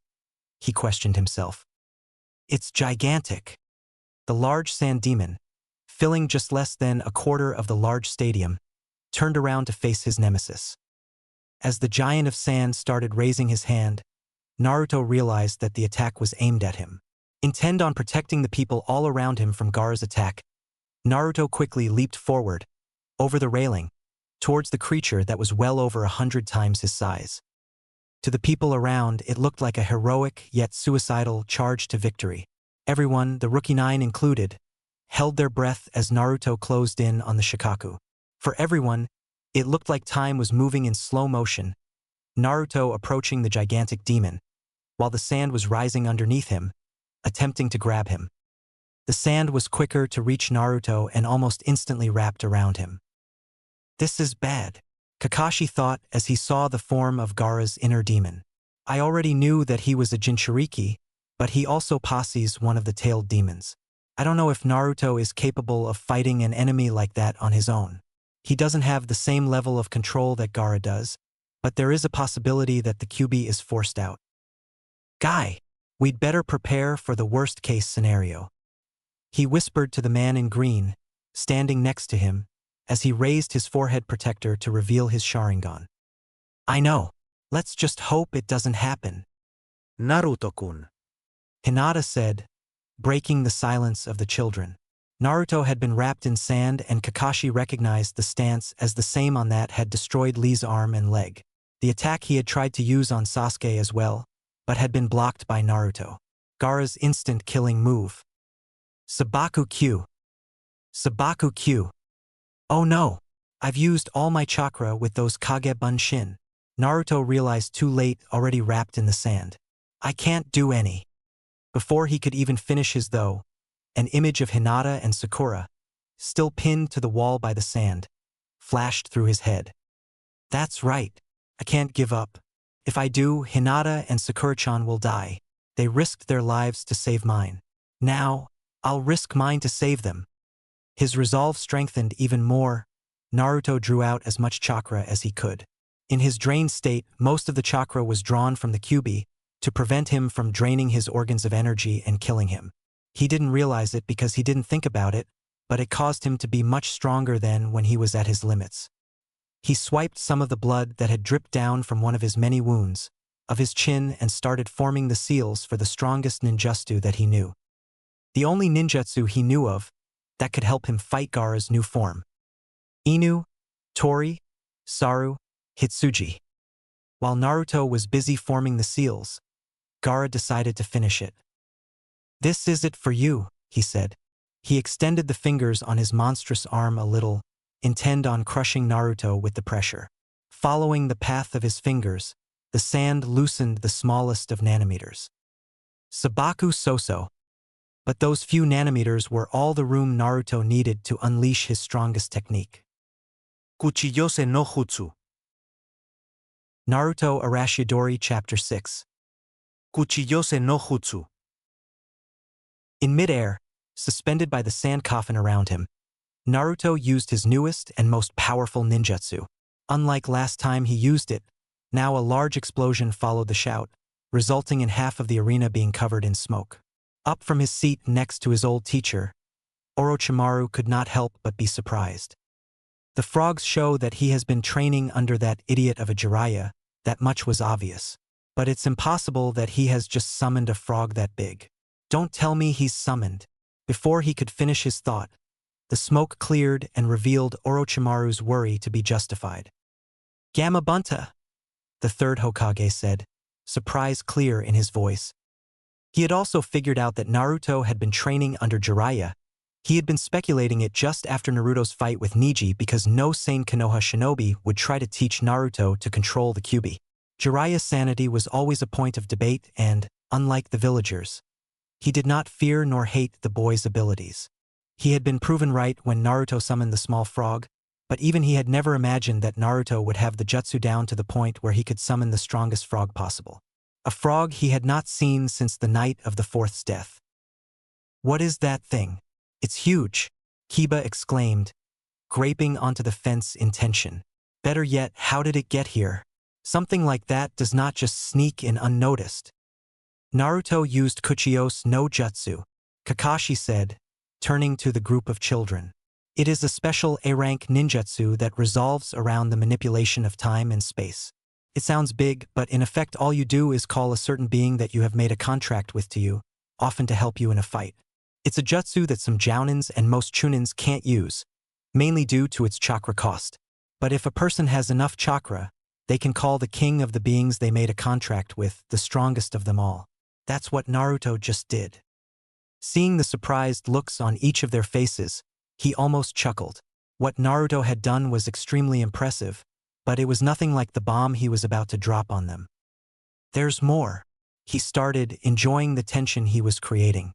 "There are many different beings that a shinobi can make a summon contract with, but the most numerous are those with animals and their kings or queens. Among those, 3 animals have been raised to almost legendary status. Those are the 3 animals used by the legendary Sannin, who are also the only ones who can give the contract to someone. The slugs, controlled by Tsunadeheim, the snakes controlled by the traitor Orochimaru, and finally the frogs that are controlled by Jiraiya-sama. The last time anyone from Konoha has seen the Frog King Gamabunta was on the day that the 4th Hokage fought against the Kyuubi." "What? No way. Are you kidding me? That means that—" A variety of reactions arose from the group of children standing with him. Kakashi did not answer, instead turning his gaze back upon the fight that would start in a minute. He could not help but give a small smile behind his mask. The irony of it all left him no choice. 12 years ago, this large frog had been used in the defeat of the monster sealed inside Naruto. the same Naruto who now stood upon its head. And again, it would fight against a tailed demon to protect the village of Konoha. Next to him, Guy noticed the smile on his rival's face and knew exactly what it was about.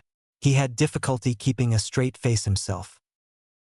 The ring that had been used for the third round of the Chunin exams was huge, but with both Gamabunta and the full-size version of Shikaku standing in it, only half of the original surface remained, very little room for beings their size to maneuver.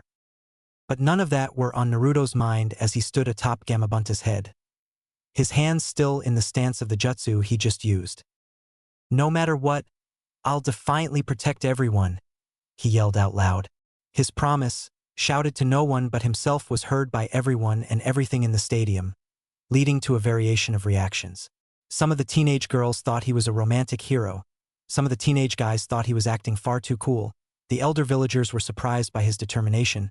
The QB haters were convinced he was only trying to get others to like him before he brutally killed his opponent and then went on with his mockery of the fourth, and, finally, his friends were surprised he hadn't noticed that Hinata and Sakura were no longer pinned to the wall. The giant frog he was standing on reacted as well, although in a way no one, except maybe the third, had expected.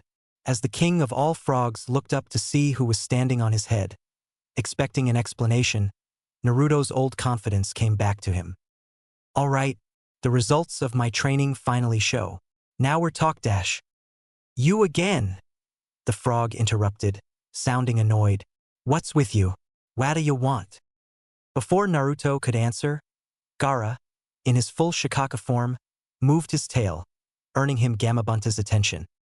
"If I remember correctly, that's Shikaku of the Sands," he thought. "Not an easy opponent, even for someone like me." "Toad Boss," Naruto exclaimed, addressing Gamabunta by his own version of the frog's title. "Please fight with me. I'm counting on yo dash." He didn't get to finish his sentence as Gamabunta again interrupted him. Hell no. "What?" Naruto exclaimed. "But why? Last time you said you'd make me you underling. A boss is supposed to help out his underlings in trouble, ain't he? That's the family law. And I know I said I'd make you my underling last time, but we haven't even exchanged drinks to seal the deal, so..." He let the rest of the sentence hang in the air, hoping the blonde would understand what he meant.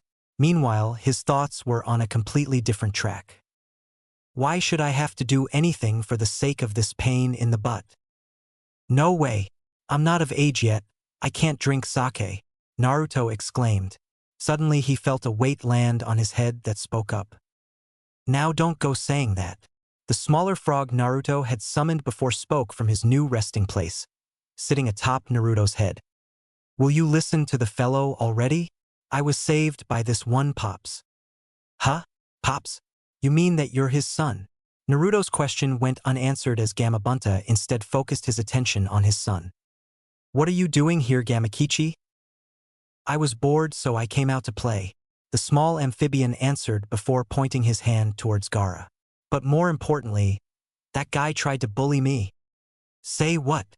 Gamabunta exclaimed, his voice hard enough for half the stadium to flinch. "But this guy here saved me.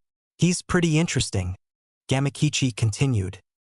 "Tell you what, kid," Gamabunta exclaimed as he drew his dagger. "I'll recognize you as my underling, and I'll show you all about the family law.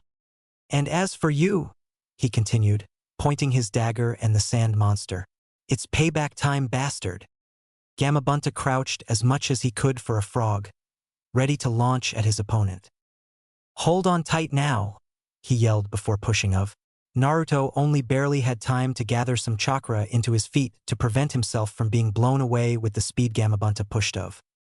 Because the small space of the arena, Gamabunta was upon his opponent instantly and with a quick movement slashed his dagger upward.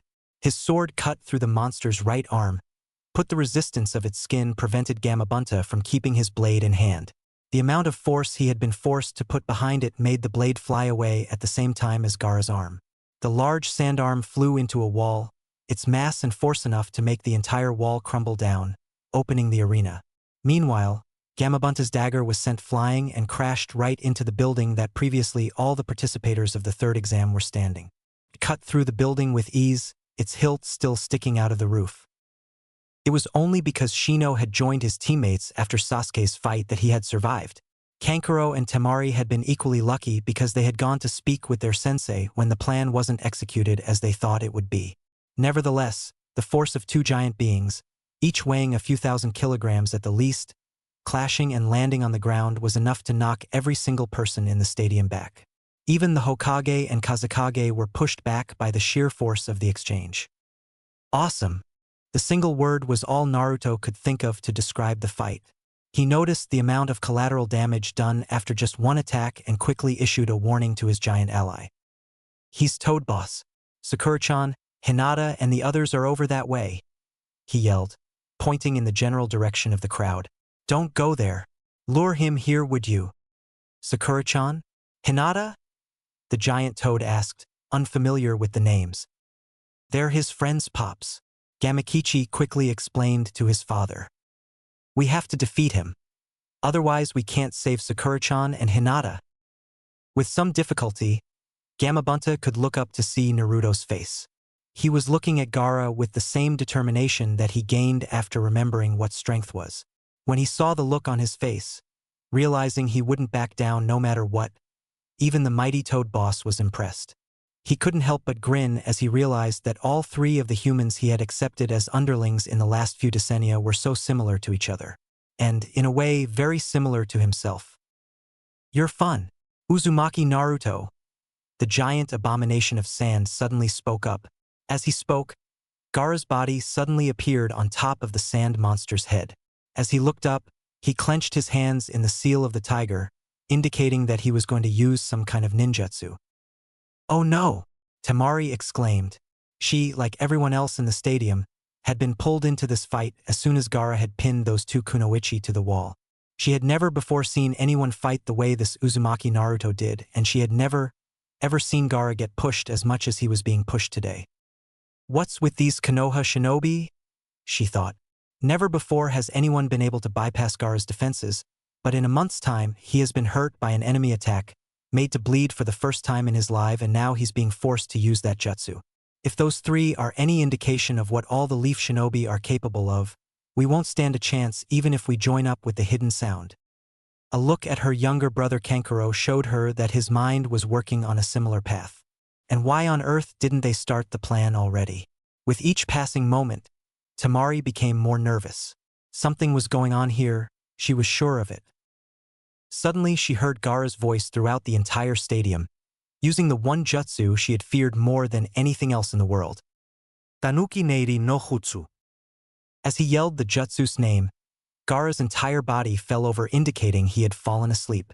Almost instantly, the body of sand stretched out as its eyes faded back a bit before coming back in a completely different style. His eyes didn't show the loneliness that Gaara's had shown, not the determination of Naruto's eyes or even the mad bloodlust of the Kyuubi's eyes. Instead, it just showed madness, utter and sheer insanity. "Ha ha ha ha, I'm out. I'm finally out." Even its voice was dripping with insanity. "Yahoo! And there's someone I want to kill right away too." "That's Shikaku?" Naruto asked, completely bewildered. Shikaku raised its only hand above its head as its belly suddenly grew while it was inhaling gallons and gallons of air. As its hand came rushing down, intent of smashing into Shikaku's belly, Gamabunta realized what was going on. "We're going to jump," he warned as he pushed off. Again, Naruto barely had enough time to stick to the toad. "Futon!"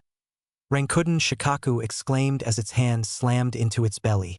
The result was that all the air he had breathed in, mixed with his chakra, came shooting out at a tremendous speed. Even with Gamabunta's jumping power, he had only barely evaded the attack. It instead slammed into the wall behind him, flattening that as well.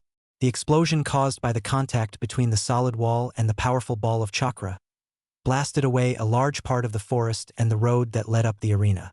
As another result, there were now two major holes in the walls of the arena, only one part remaining. That part that had been split in two by Gamabunta's dagger. As he was traveling through the air, Gamabunta used his forepaws to form the seal of the tiger as well, focusing a large amount of churka into his mouth. "I can see you, Rankuden!" Shikaku exclaimed, turning around and firing his signature move again. Suetun, Tepodama, the equally large toad answered. A large ball of water shot out of its mouth, meeting with the ball of condensed air halfway. As the two large balls, one of wind and the other of water, crashed into each other, Sasuke realized something. This fight is incredible. It's more like a storm than a fight. Naruto, just how strong are you? Amazing, Ino said, looking at the fight with admiration. Indeed, a soft voice spoke up from behind them. Lee recognized the voice and turned around to see his own rival, Hokage, standing there, his eyes focused on the fight. I can't believe he was holding back this much against me. I'm amazed at just how strong this person is, the Hyuga said, earning him a few strange looks from the rookies. It didn't work, Naruto stated the obvious. I know, the annoyed answer from the giant toad came. Before Shikaku could aim another attack, Gamabunta instantly pushed of and turned in mid-air. Shikaku turned towards him again, and their voices sounded throughout the arena once again. Tepodama. Rankuden. This time, Gamabunta and Shikaku both shot out multiple orbs, hoping to get past the other's attack. However, Shikaku had shot one more attack, resulting in him gaining revenge for his arm. The orb crashed into the mighty toad, the power of it causing him to fall on back to the ground, covered in smoke. Hell yeah, I did it. He's dead. I killed him. I killed him. Shikaku shouted in glee, his voice sounding throughout the entire village of Konoha. He had even started swinging his arm and body around in some mad parody of a victory dance, before Gamabunta's voice was heard again. He asshole, you pumped so much chakra into that attack that it hurt as hell. The toad yelled in anger as he charged out of the smoke. He turned his attention to Naruto instead, explaining his battle plan to him. With his size and voice, it would have been useless to try and surprise his opponents anyway. But Gamabunta didn't care about that at all. Even I can't take too many of those. So instead, we're going to have to get Shikaku out of the fight right now. What are we going to do? Naruto asked. We'll get close to this asshole and stop him in his tracks. We'll do it while his guard is down. I'm asking you, what are we going to do? I'm a toad, so I have no fangs or claws or anything, meaning I can't hold him down, so we're going to use henge no jutsu into something that does have them. That's where I'm going to need your help. I can't use henge, so you're going to use a combination henge for both of us. I'll lend you my chakra, 'cause you're probably out after summoning me. Even in his entire explanation, he never stopped rushing forward. Shikaku was standing just outside of the walls, through the hole that his arm had made after being severed. Gamabunta, on the other hand, had been blasted back through the other hole in the wall, causing for quite some distance between the two titans. Ha! Came Naruto's response. I'm going to change us into something with fangs and claws? Let me think for a second. Here we go. Gamabunta gave no heed to his underling's request and closed the remaining distance. Wait a second. As he was having trouble thinking up an animal, he again saw Haku before him. The image caused him to remember how he had defeated the ice user. That memory made him think of the perfect animal to transform Gamabunta into. Enge no jutsu. Naruto shouted, wrapping both himself and Gamabunta in a thick veil of smoke. And the new form of Gamabunta and Naruto that came rushing out of the smoke and grabbing onto Shikaku was the form that had haunted many goodnight rests for the elderly of Konoha, the very image that had caused Naruto to be hated, the image of the being that killed the fourth Hokage. Gamabunta had been transformed into a giant fox, yo it now. The giant voice of Gamabunta yelled through the arena, startling all. Even through the henge, his voice had remained unchanged. The giant fox turned into a large cloud of smoke again when, suddenly, a small streak of smoke turned upwards, as if a projectile had been thrown. The smoke cleared and everyone could clearly see Uzumaki Naruto, suspended in midair, flying well above the two giants that had been fighting, hovering almost 200 meters above the floor for an instant before beginning a rapid descent aimed towards Shikaku's head and Gaara's body. Don't tell me he's going to attack like that, Kiba suddenly yelled. If he misses, he'll be crushed when he crashes to the floor. He won't miss, Kakashi said, confidence clear in his voice. How can you be so sure? Ino yelled before Kiba could say react to the Jounin's confidence. This is Naruto we're talking about here, He can mess up getting dressed. Because this time, Naruto can't afford to lose. He doesn't know that you two are safe already. He answered, pointing towards Hinata and Sakura. So in his mind, if he loses, you two will die. When Naruto has that kind of motivation, he won't fail. At his words, everyone except for Sasuke and Sakura were surprised. They had seen how different Naruto had suddenly become when Hinata and Sakura had been in danger. But would it be enough to help Naruto win against this monstrous opponent? Only time would tell, but silently each of those 11 Konoha shinobi that had made it past the first 2 exams together were silently rooting and praying for the 12th to emerge victorious. You, time to wake up, Naruto shouted as he finished his free fall with a fist to Gaara's face.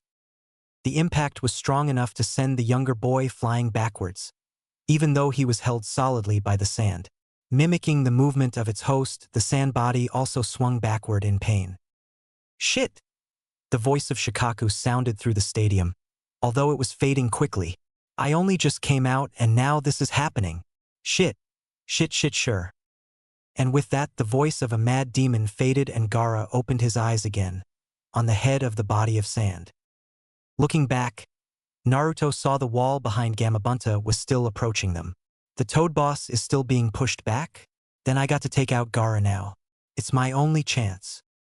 Naruto rushed forward, his eyes never leaving his goal, when suddenly the ground underneath him gave in.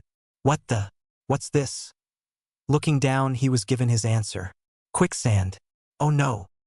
As he looked up, he saw more strings of sand suddenly approach, most likely intend on sealing him in sand again. Damn, I can't dodge them like this, Naruto thought, desperation clear in his voice.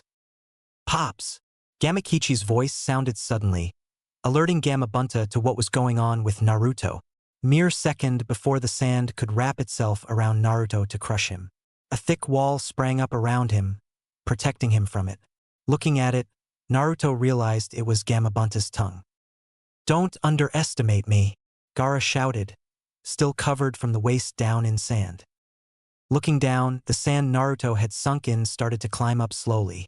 Gamabunta withdrew his tongue back into his mouth, focusing on holding the sand body in place instead. This guy is insanely strong. Even like this, I'm being pushed back. And Naruto and I are both out of chakra. We're in trouble. Gamabunta didn't have any ideas for the situation for the first time in well over 40 years. Even Naruto's mind was racing to come up with a solution, trying to think of a way to get out of the sand and finish the fight. Turning his head, looking for a solution, he saw it on the left of him. The stands where Hinata and Sakura-chan had been pinned to the wall. The angle made it impossible for him to see the crowd itself, but he could picture it perfectly.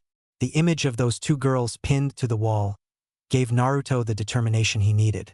Turning his head back to Gaara, he heard the other speak up. You will be killed by me. My existence will continue. Unless I stop Gaara completely, it won't mean anything. So that leaves me with only one option. Clapping his hands together to guide his chakra, he made an inner plea, known only to him and the other inhabitant of his body. Please, I only need a little bit. Give me enough so I can protect everyone. Give me your chakra. Suddenly Naruto felt the rush of his chakra coils being filled with chakra once more. A chakra far more powerful than normal. It made the power he had felt when he fought Neji feel like nothing. Although the angle made it impossible for Naruto to see them, the crowd could see the fight that was going on atop the head of Shikaku's body just fine. They could see Naruto bend his head towards them, and suddenly gaining his determination once again. They could all see him clap his hands together, his eyes closed in focus. And then something happened they had certainly not anticipated. Red chakra suddenly exploded from Naruto's body, the sudden release blowing away his forehead protector and destroying the zipper on his jacket, causing it to open suddenly and flow in the wind. As he stood there, Gamabunta at his back, chakra coming from his body like flames with his arms lowered at his side and a look of determination on his face, Ino couldn't help but suddenly speak up. He looks pretty cool like that. Behind them, the group could hear multiple voices, mostly females of their age, say something similar. What's going on here? Sakura thought. Naruto fights one big fight and all of a sudden everyone thinks he's cool and great and everything? Down in the arena, two cries were heard simultaneously as the two shinobi charged for their final attacks. D. Let's go, asshole! With those two shouts, Naruto and Gaara attacked with the last of their chakra, Naruto rushing towards Gaara at full speed, jumping to add power to his punch, and Gaara shooting sand at him in an attempt to hold him down. Neither attack achieved its full success. Naruto had evaded most of the sand when he jumped, but it had still grabbed him at his limbs, holding him in mid-air. Desperate to hit Gaara and save his friends, Naruto quickly gave Gaara a headbutt. His body still infused with Kyuubi's chakra made the simple maneuver more powerful than it would have been normally, and without Gaara's armor of sand, it was enough to damage Gaara's brains almost directly, messing up his chakra control. That one instant where it was gone caused the giant sand body to suddenly crack as well, being reduced to normal sand as it fell down to cover the arena. Too tired to move and his muscles feeling all the strain, Naruto couldn't do anything as he fell down when Shikaku's body disappeared. Seeing his job done, Gamabunta had no choice but to go back to his own world. He didn't have enough chakra left to stay behind. "Gamakichi, we're going home," he announced to his son sitting on his head safe and sound. "Sure thing, Pops," came the response. When Gamabunta poofed away, Naruto and Gaara were both still falling down, just a little higher than the roofs covering the crowd from rain normally. Today, the roofs had also served to protect them from powerful water and wind elemental ninjutsus. When Gamabunta teleported back to his own dimension, the resulting explosion caused Naruto and Gaara to be blown away, each of them landing mere inches away from Gamabunta's blade, standing atop the hall that they had once stood on, waiting for their matches to begin. Looking at each other, they both breathed hard. They were both at their limit, having no more chakra left. "After all this, I feel really empty, completely exhausted. You two right? I'll probably be at my limit with this final attack," Naruto said, gaining the attention of Gaara and the entire crowd again. "You and me, we're the same, so let's end this with one final attack." They both stood up slowly, nodding towards each other. Their eyes were locked, neither looking back. Loneliness and solitude looked into warmth and determination. Their bodies tensed up, preparing for the signal to go. Suddenly, Gamabunta's dagger poofed away, following its owner. The instant it happened, both boys jumped, aiming towards each other. Before anyone could really see what was going on, the two connected, Naruto's fist the first one to strike its mark. As they saw Gaara's body fly through the arena, falling the last few meters down to the ground, almost everyone that lived in Konoha let out a breath they didn't realize they had been holding. Sakura and the others were still looking worried, their concern obvious for the well-being of Naruto. Even Sasuke's eyes were searching through the smoke feverishly to try and find a mark of his teammate. Neji was the first one to find him, even without using his Byakugan. "There!" the young Hyuga almost yelled, his voice near ecstatic, as he pointed to a second small line of smoke. As one, all the heads of the remaining 10 children and 2 adults turned to the area he was pointing at. They saw it now too, a small line of smoke descending from the large cloud, meaning a weight was falling down there. Before they could move to catch him, Naruto crashed to the ground as well, not even 20 meters away from his nemesis. Neither boy had made a move to catch themselves from the fall, but every single person in the stadium knew why. They had both reached their limits and then went even further. Their bodies just couldn't move anymore out of sheer exhaustion. "What?" Gaara thought. "This can't be happening. What am I feeling? Is this really all pain? How can someone feel so much pain at once? And what is this darkness that I keep seeing? It almost feels like the Tanyakinaru no Jutsu." Never having been in such pain before, Gaara was confused as to what was going on. Trying to move around, his head fell to the side. From the side, he could see something that he would forever remember as one of the most scary things he had ever seen. "That's impossible. I hit him far more than he hit me. His body must be in much more pain. So why can he still move?" Over at his side, Naruto was doing slowly, inch by inch, dragging himself forward on the ground. His legs were burning too much and he was sure they couldn't move. His arms felt like lead weight and he couldn't lift himself up. But still he moved forward, inch by inch, dragging himself by his shoulders and chin, all with one goal in mind: I have to protect Sakura-chan and Hinata. I have to save them. It made Gaara all the more confused that his opponent, who was so weak compared to him, could still move while he himself could not. Why? Why can he still move? How can he drag himself over here? My existence won't be erased. Gaara whispered to himself, almost as if trying to reassure himself of it. It won't be put out. I won't let it be erased. Not able to move his head away, Gaara had not choice but to watch Naruto drag himself ever closer. As Naruto was dragging himself forward with everything his body could give, he suddenly heard Gaara's words from yesterday, when they had met in the hospital. To them I am a relic of the past, a mistake they made and want to erase. Then, for what reason do I exist and am I alive? And again, Naruto could hear Haku's words like he had been hearing the entire fight, but this time his words were different and his voice was sad. I thought about myself like this. No, I had to think that, and I learned that the most painful thing is that I'm not needed in this world. With every inch that Naruto moved closer, Gaara's fear increased, until suddenly he couldn't hold it back anymore. Don't come closer, Gaara suddenly yelled, his fear taking over his body and mind, and the darkness grew ever closer. Don't come closer, Gaara repeated himself much softer. But Naruto paid his words no mind and continued to drag himself forward as the entire stadium held their breath. Then, when he was close enough to Gaara that he could hear him, Naruto suddenly spoke up as he slowly raised his face. The pain of being totally alone isn't something of this world, is it? When Naruto had finally managed to raise his face, his eyes shocked Gaara more than anything in the world had ever done. Instead of the cold hatred or hard anger he had always seen and was expecting to see, Naruto's eyes were filled with something Gaara had never seen towards him before. Compassion. I can understand your feelings, somehow, Naruto continued. It's like my pain, but I've got people that are important to me now. I won't let you hurt the people I care about. Or else, even by killing you, I'll stop you. As he said the last part, Gaara saw strength return to his eyes once again and his pupils suddenly looked like splits, as if he was looking at an animal's eyes. When he saw those eyes, so misshapen for human eyes, Gaara realized what Naruto was talking about when he said they were the same. Both of them had a monster inside of them and, most likely, their pasts would be similar. But then why? Why? Why do you do this for others? Gaara asked, confusion obvious in his voice. Because they rescued me from the hell of being alone. They recognized my existence. That's why they are all the most important. As Naruto said those words, Gaara suddenly remembered other words that he had heard so long ago. Needing those close to you, an affectionate heart that gives all of itself for those important people and is watching over them.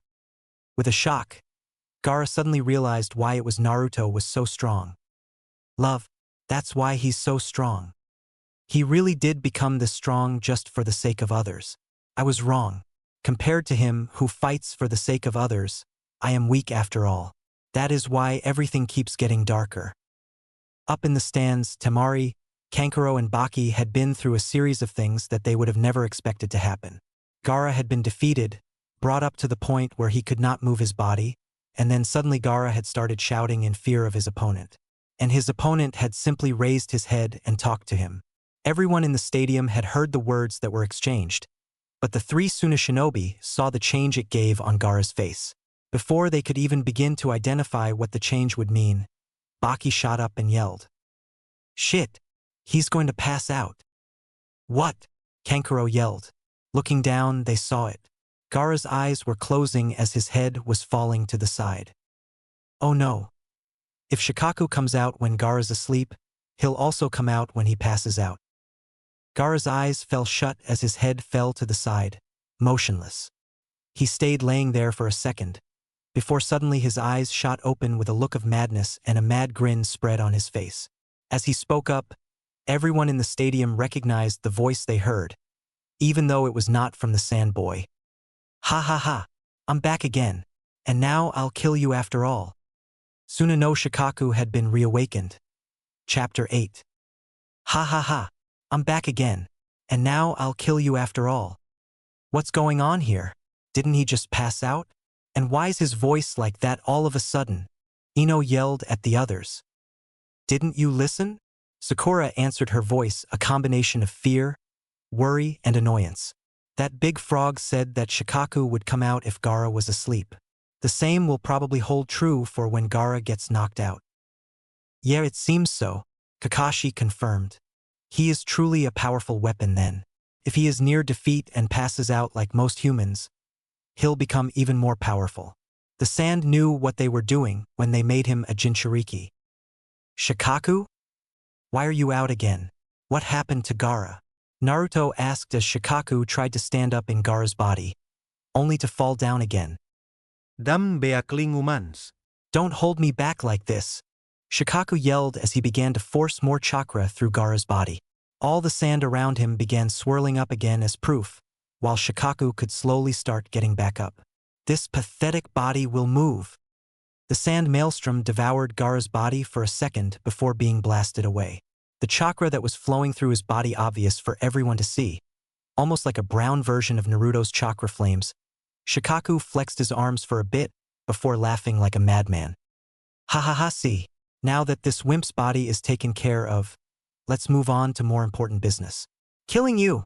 As he said the last part, Shikaku pointed a finger towards Naruto's body as he slowly started walking towards it. Bastard! Let Gaara go. If you push his body like that, it'll kill him, Naruto said, vainly trying to get back up as well. Like I care what'll happen to this pathetic human. As he reached Naruto, Shikaku gave a kick to the side, rolling him over. Naruto flinched in pain, closing his eyes suddenly. His face set in a grim determination again. Don't die just yet. I'll make you scream first for locking me back up so soon. Shikaku's voice was near ecstatic as he raised one foot and slammed it down on Naruto's throat. As Naruto was moving underneath his foot, his grin only kept increasing and he only kept upping the pressure he was giving. Come on, asshole. Scream. Kakashi, you have to do something. He's killing Naruto. Sasuke was the first one to find his voice again. Everyone shocked by the show of brutality Shikaku was displaying. Kakashi moved to pull his forehead protector up, revealing his Sharingan, when suddenly the arena below was dyed in a massive red. The sudden burst of light was enough to temporarily blind everyone in the arena, ninja or not, but everyone heard what happened next. Naruto's voice, in a strange mutation of itself, sounded throughout the entire arena. But unlike usual, his tone was heavy and enough to make every sane person in the area feel scared. It was nothing like Naruto's normal and hyperactive voice. Instead, it sounded almost as if two persons were talking at the same time. You want to hear yelling? Then get ready to hear your own screams, bitch. What the? Shikaku was not allowed to finish his sentence before he was blown away by Naruto. The instant the sand demon had raised his foot, preparing to slam it down and crush Naruto's windpipe, the blonde's body nearly exploded with chakra, enough to fill the entire arena up and blind everyone for a second, even Shikaku. Because of that, he could not see Naruto stand up or the transformation his face had undergone, and he certainly couldn't see the fist that had met his jaw, causing him to fly upwards. Naruto suddenly let out a loud, almost feral, roar when everyone recovered from the second that they had been blinded. They either saw Gaara's body, still being possessed by Shikaku, flying at an insane height, or Naruto standing down in the arena, letting out his giant roar. While Shikaku was pumping some more chakra to Gaara's face in order to ensure he could still move, Naruto was having an inner dialogue with his sudden savior. Why did you suddenly do that? Naruto asked. Be quiet, kid. If I hadn't interfered when I did, you would have died. And if you die, so do I. It's the only reason I even let you use my chakra, so I can stay alive. But how did you take over my body? Naruto was getting worried. Everyone would have seen that small instance that he had lost control, and he was sure it would not end pretty. I can tell you exactly why I could save you but can't control you, but with your brains you wouldn't understand. It comes down to this.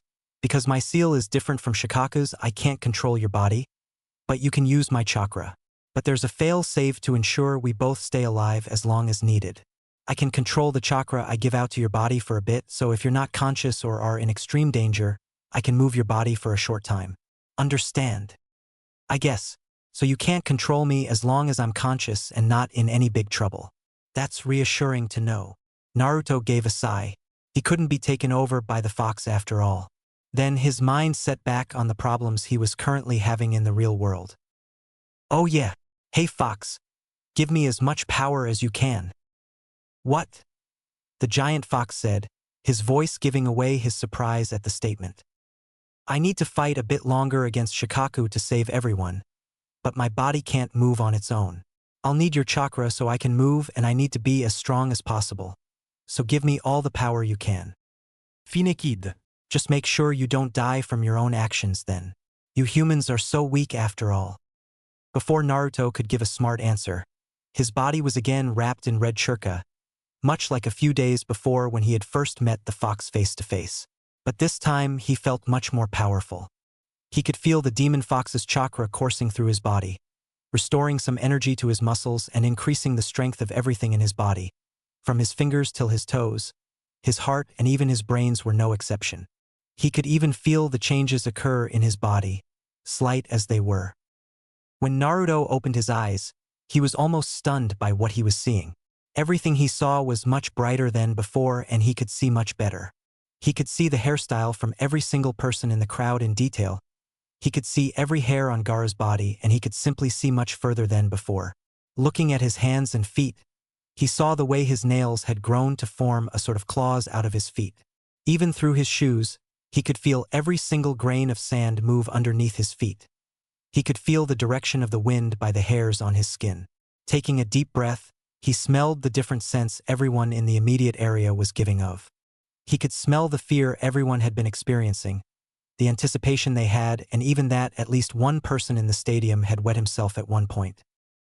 Wow, he thought, trying to understand his new perceptive abilities. This feels weird. My senses are improved beyond belief. Again he took a deep breath, smelling everything around him again, before turning his attention towards Shikaku, who was still flying in the sky above him. Now that I'm ready, he thought to himself, let's get started.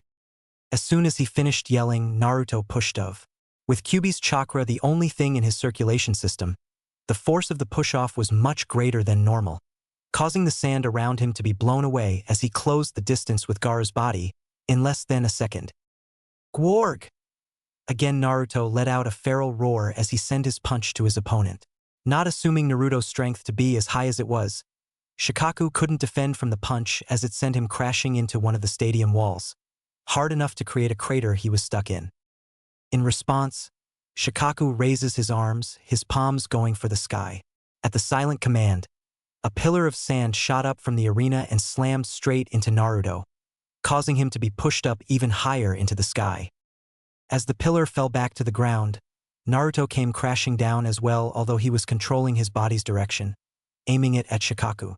The sand demon moved his possessed body away just in time to avoid the wall-shattering punch Naruto had thrown. In response, he punched Naruto in the face. The instant his fist made contact, the sand on his body reformed the monstrous limbs that Gaara had wielded no more than 20 minutes ago. The giant arm not only pushed Naruto back upon contact, but it also increased his power beyond. And as soon as he withdrew his fist, the sand arm disappeared and returned to being the armor of sand. Having turned around in midair, Naruto landed on with his feet planted on the wall and pushed off to attack Shikaku once again. He landed a few feet before his opponent and, with a short but fast dash, closed the distance to give him a strong right hook. In the same time, Shikaku quickly regrew his tail for a second and slammed Naruto with it. The tail slam and right hook caused both fighters to fly across the arena, going straight towards the crowded stands. While Shikaku crashed into one of the pillars, Naruto was sent flying into the lower walls, a bit below his opponent and still in front of the crowds. Always one to get back up quickly, Naruto was the first to recover. With his fist at the ready, he charged at Shikaku again. The red-haired and possessed sand shinobi could not react in time and was hit full in the chest. The powerful punch caused the entire pillar his body was still resting against to crack and give way, causing him to fly straight through it and into the wall behind the crowd. Damn you! Take this! The demon's voice shouted as he stretched both his arms out, regrowing his sand limbs and slamming them into the blonde, causing him to be pounded into the ground. Thanks! Naruto responded as he got up. Now here's my return gift. With a short dash and a jump, Shikaka's face got intimately familiar with Naruto's knee. As he flew back, he quickly raised his own leg up, again with the sand to increase its power, and slammed Naruto into the ceiling. As the two boys continued their brutal exchange 40 meters away from them, all the remaining shinobi of the Konoha teams that made it to the finals were getting scared. "What is this?" a confused Ino said. They were both out for the count a minute ago, but suddenly they're fighting more intense than ever, and their attacks look like they deal a lot more damage too. What's going on here? Kakashi knew he had to give some kind of answer sooner or later, but he couldn't think up a lie that would be believable enough for them to fall for. With a little luck, they would be distracted enough by the fight to give him some time to think or even forget the question for now. "This," Guy started, his voice in disbelief at what he was seeing. "This is not a fight. It's nothing more than a slugging match. They give a hit only to receive on in return. They can push past their limits with their chakra, but sooner or later their bodies will give in. If this continues, they'll really fight each other to death. There is a limit to how much chakra a body can handle, especially at their age." True enough, Naruto and Shikaku were indeed continuing the exchange of powerful hits.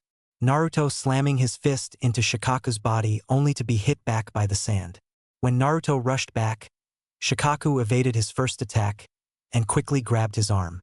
Almost instantly, Naruto's left arm was wrapped in sand and dragged its owner after it when Shikaku spun in place.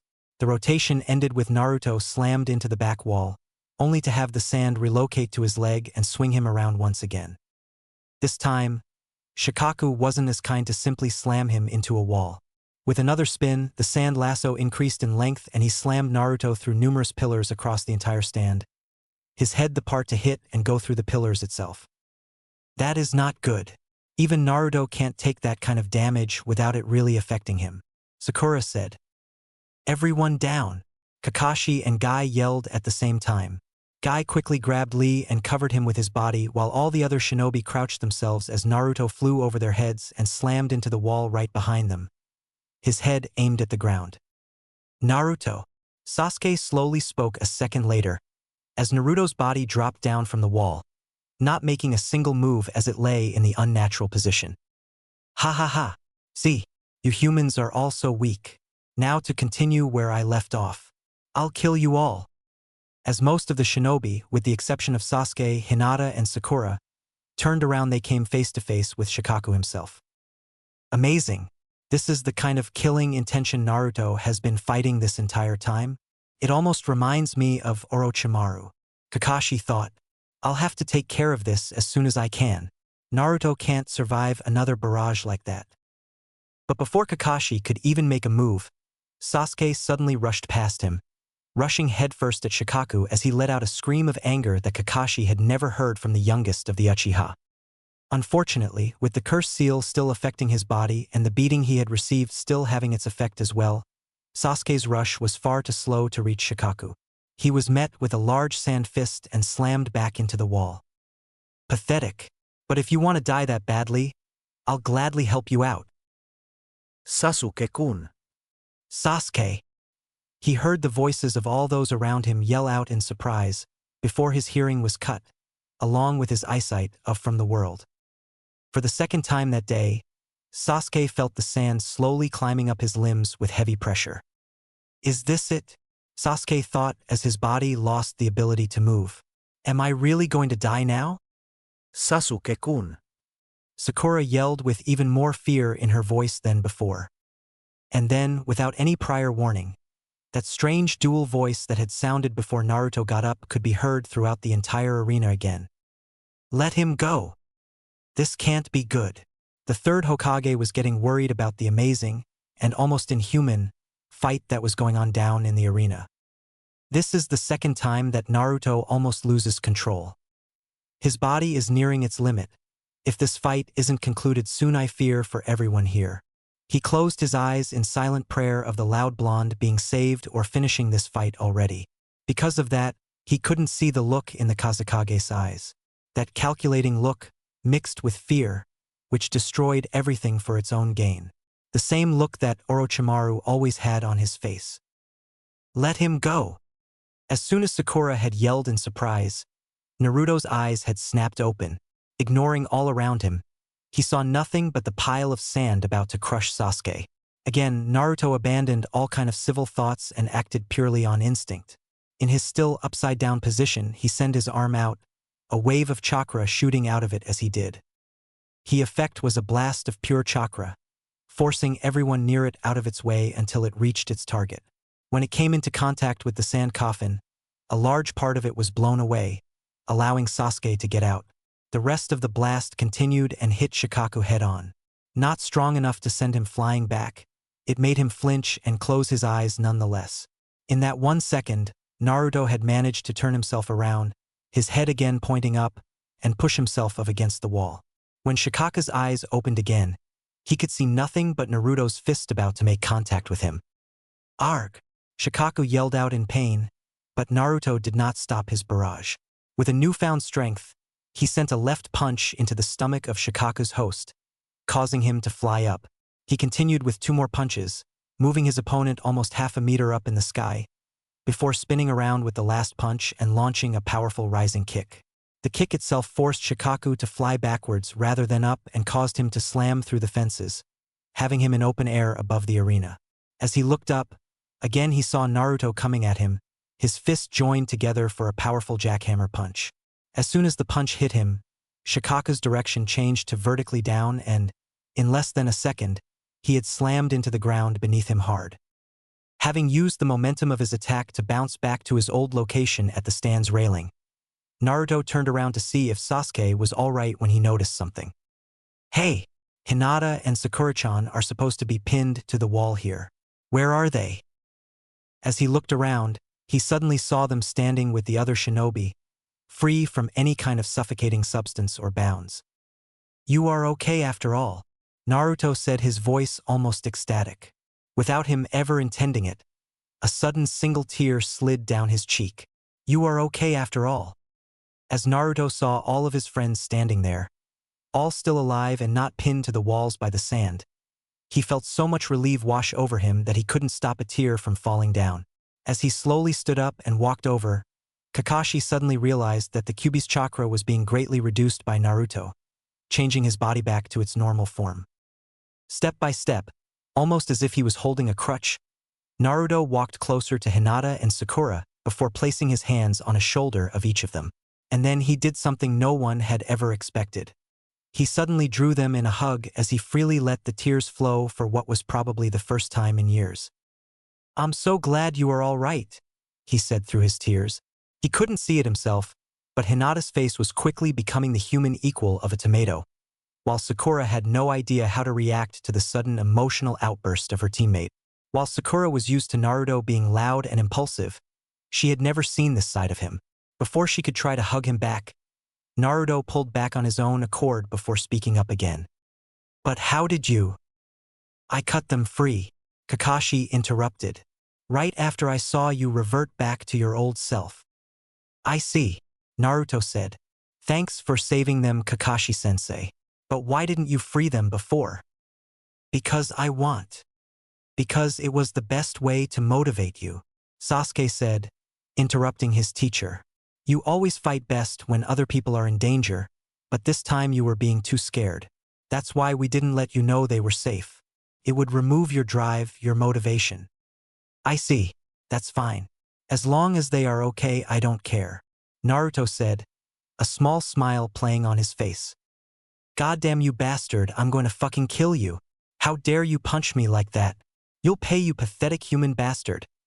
Suddenly the voice of Shikaku sounded again, alerting everyone that Naruto's last attack still wasn't powerful enough to finish the sand demon. Naruto, stop it. You know we're safe now. Stop this fight already. You'll really hurt yourself if you go on like this. Just stop it. I don't want to see you get hurt by him too. Let Kakashi-sensei or someone deal with him. Sakura almost pleaded as she saw Naruto's eyes go back to the hole in the ring. Please, just don't fight him anymore. I don't want to see you get hurt. Sakura could hardly control her tears as she held on to Naruto's jacket with both her hands, trying to stop him from moving away. Sakura-chan, Naruto said as he looked back at her, before noticing the looks the other rookies were giving him. Each of them looked scared, but, unlike what Naruto expected, their fear wasn't aimed at him. Rather, he could see they were scarred because of what might happen to him. Again, a smile appeared on his face as he spoke up. "Thank you. You have no idea what it means to me to hear those words. But I can't stop this fight. Not now.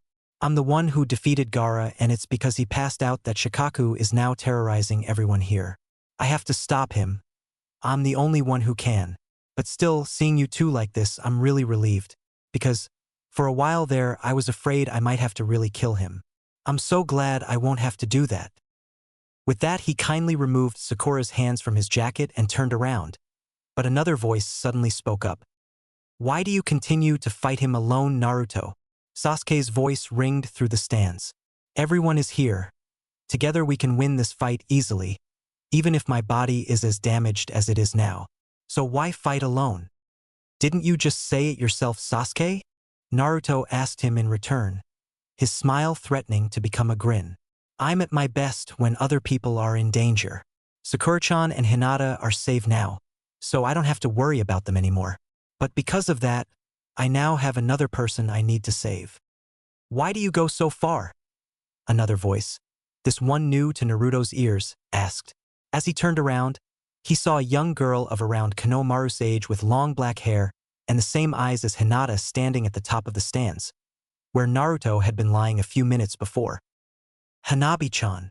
Hinata's voice was one of complete surprise as she recognized her sister.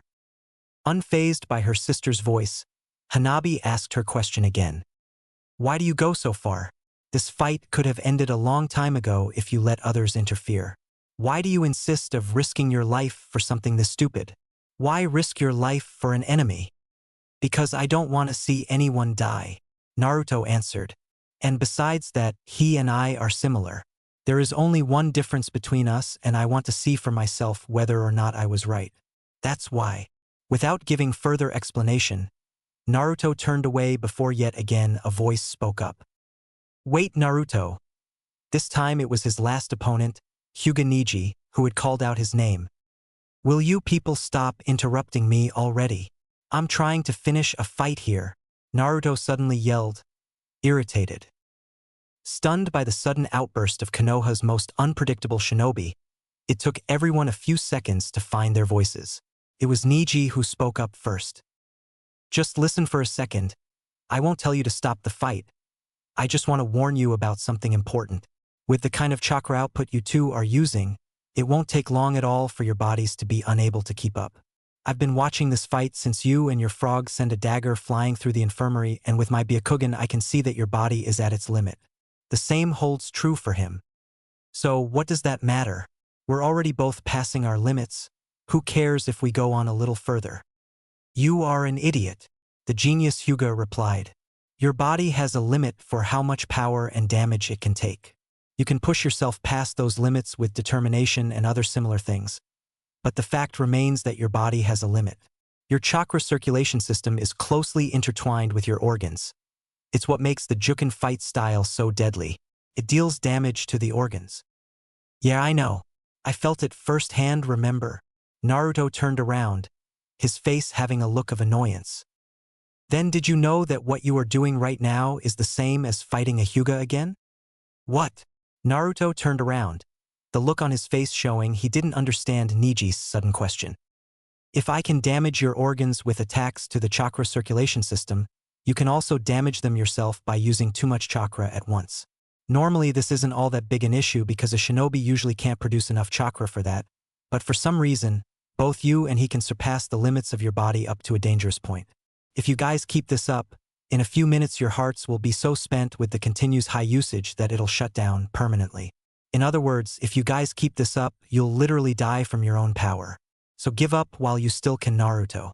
A few more minutes and you'll be dead, or your heart and other organs might be damaged beyond repair, making live as a shinobi impossible." "I see." Naruto's voice was more quiet than normal as he turned his face away. A sign to Kakashi, Sakura, Sasuke, and Hinata that he didn't really understand what Neji had just told him but was pretending he did. They were half right. Naruto didn't understand how his own chakra could be damaging his body, It was a part of it after all, but he did understand that both he and Gaara could die because of their power. Thanks, Neji, Naruto said as he turned around again, hoping to not be interrupted this time. Before he returned to his fight, he suddenly thought of an important question to ask. How long will we last? Before we're in danger, I mean. Neji, activating his Byakugan, took a few seconds to look around, focusing his sight on both Naruto and Gaara before answering. With the level of chakra he is using, I think he may have about 4 or 5 minutes before his body is damaged beyond recovery, probably 5 or 6 minutes until he dies. In your case, with the level you were using a minute ago, you probably have 5 or 6 minutes before your organs are damaged to badly, maybe 6 or 7 minutes before you die. But I'm no doctor and I don't know much about either anatomy or physiology. I'm taking a guess on what I see here. Okay, got it. So I'll have to defeat him within 5 minutes, right? No problem. Giving one of his trademark confident grins over his shoulder, Naruto suddenly dashed away from his friends and jumped. While still in the air, he crossed his arms in front of his face as he let even more of Kyuubi's chakra course through his circulation system. With a roar of renewed fury, he jumped down before engaging his enemy in combat again. With the new, even higher amount of chakra strengthening him and his body being more adept at close combat, it was obvious to all that Naruto was suddenly setting the pace of the fight, easily landing 2 or 3 punches for every one that Shikaku threw while he was dodging those. That idiot! Neji suddenly shouted. If he increases the chakra output even more, it'll only destroy his own body. If he keeps this up, he'll die before Gaara's body is even in a critical state. Exactly, Kakashi calmly said. Didn't you hear what Naruto said just now? He has one more person he wants to save. I doubt the reason he told us was the real one, but he is determined to also save Gaara. And for that reason he has to defeat Shikaku as fast as possible. As he gave a powerful uppercut with his right hand, Naruto saw Gaara's body fly back and crash to the ground. Seeing the opportunity to start the rescue, Naruto suddenly started speaking to his opponent. Gaara, I know you can hear me. Get off your ass and wake up already. You're already waking up, so push back this damn raccoon or you won't survive. Will you shut up already? Shikaku shouted as he pushed his arm forward, the sand instantly gathering around it, making it appear like Shikaku's limbs instead of Gaara's. Naruto raised his left and caught the demonic arm with it, not even being pushed back. Raising his left arm for a punch, he spoke up again. You shut up! As his right arm punched the sand-formed limb, it was instantly destroyed by the power, forcing Gaara's body back on the ground. I'm not talking to you, I'm talking to Gaara. Naruto gave the raccoon demon a look that, combined with the red eyes, transformed face and large amount of chakra Naruto was giving of, caused even Shikaku to back away. You said that you want to know the reason for your existence, right Gaara? This time around, Naruto's voice was much softer, almost as if he was speaking to a close friend that made a mistake. I can't tell you what your reason for existence is, but if you keep this up, you'll never find out. If you let this raccoon control you, that is all there is to you existence. You will be erased, becoming nothing but a memory to those who knew you, as Shikaku destroys you and takes your place. Then your existence really will be erased without a meaning. Down on the ground, as Shikaku was trying to get back up with the injured body and newly dislocated shoulder, he suddenly stopped his struggle against gravity. Naruto could see his eyes unfocusing for a second and returned to Gaara's eye color. Before that was repressed again and Shikaku's eyes returned. Knowing that he was getting to Gaara, Naruto continued his talk, hoping to give the red-headed Tsuneshinobi enough power of will to overcome his inner demon. Literally. Yes, that's it. Fight him. Show everyone that you are different from him. Let everyone here know that you are Gaara of the desert and not Shikaku of the sand. Show them you are a human and not a demon. Prove to everyone here that your existence is your own and not that of the demon inside of you. As he spoke, he saw that Shikaku was having more and more problems suppressing Gaara's personality, struggling to contain control. All right, it's working. What is Naruto trying to do? How on earth is talking suddenly going to help after that beating he got? If anything, Naruto has been making sure that Gaara is still knocked out. Kiba yelled at no one in particular. He's trying to make Gaara break free of Shikaku's control. Guy answered before Kakashi had a change. Haha. Take that, my eternal rival. You are not the only one who can understand your students' motivations. The control that Shikaku has on Gaara right now is probably somewhat similar to a genjutsu. Am I right, Kakashi? Guy needed the confirmation of his rival because he himself could not see the chakra flowing through the bodies of those boys who were fighting. How on earth is having a freaking raccoon demon control your body a genjutsu? Kiba shouted in return. Kiba, you know how a genjutsu works, right? Shikamaru asked before any of the jounins could answer. At the dog user's sudden silence, Shikamaru gave a sigh. Listen up, and do your studies from now on. It's troublesome to explain everything all the time. A genjutsu works by controlling the chakra flow of your opponent in their brains, thus having control over their five senses and, with high-level versions, even their entire body to a degree. Following so far. At the confirming nod, Shikamaru continued. The chakra flows through your entire body and, as Niji just said, it also passes all of your organs, brains included.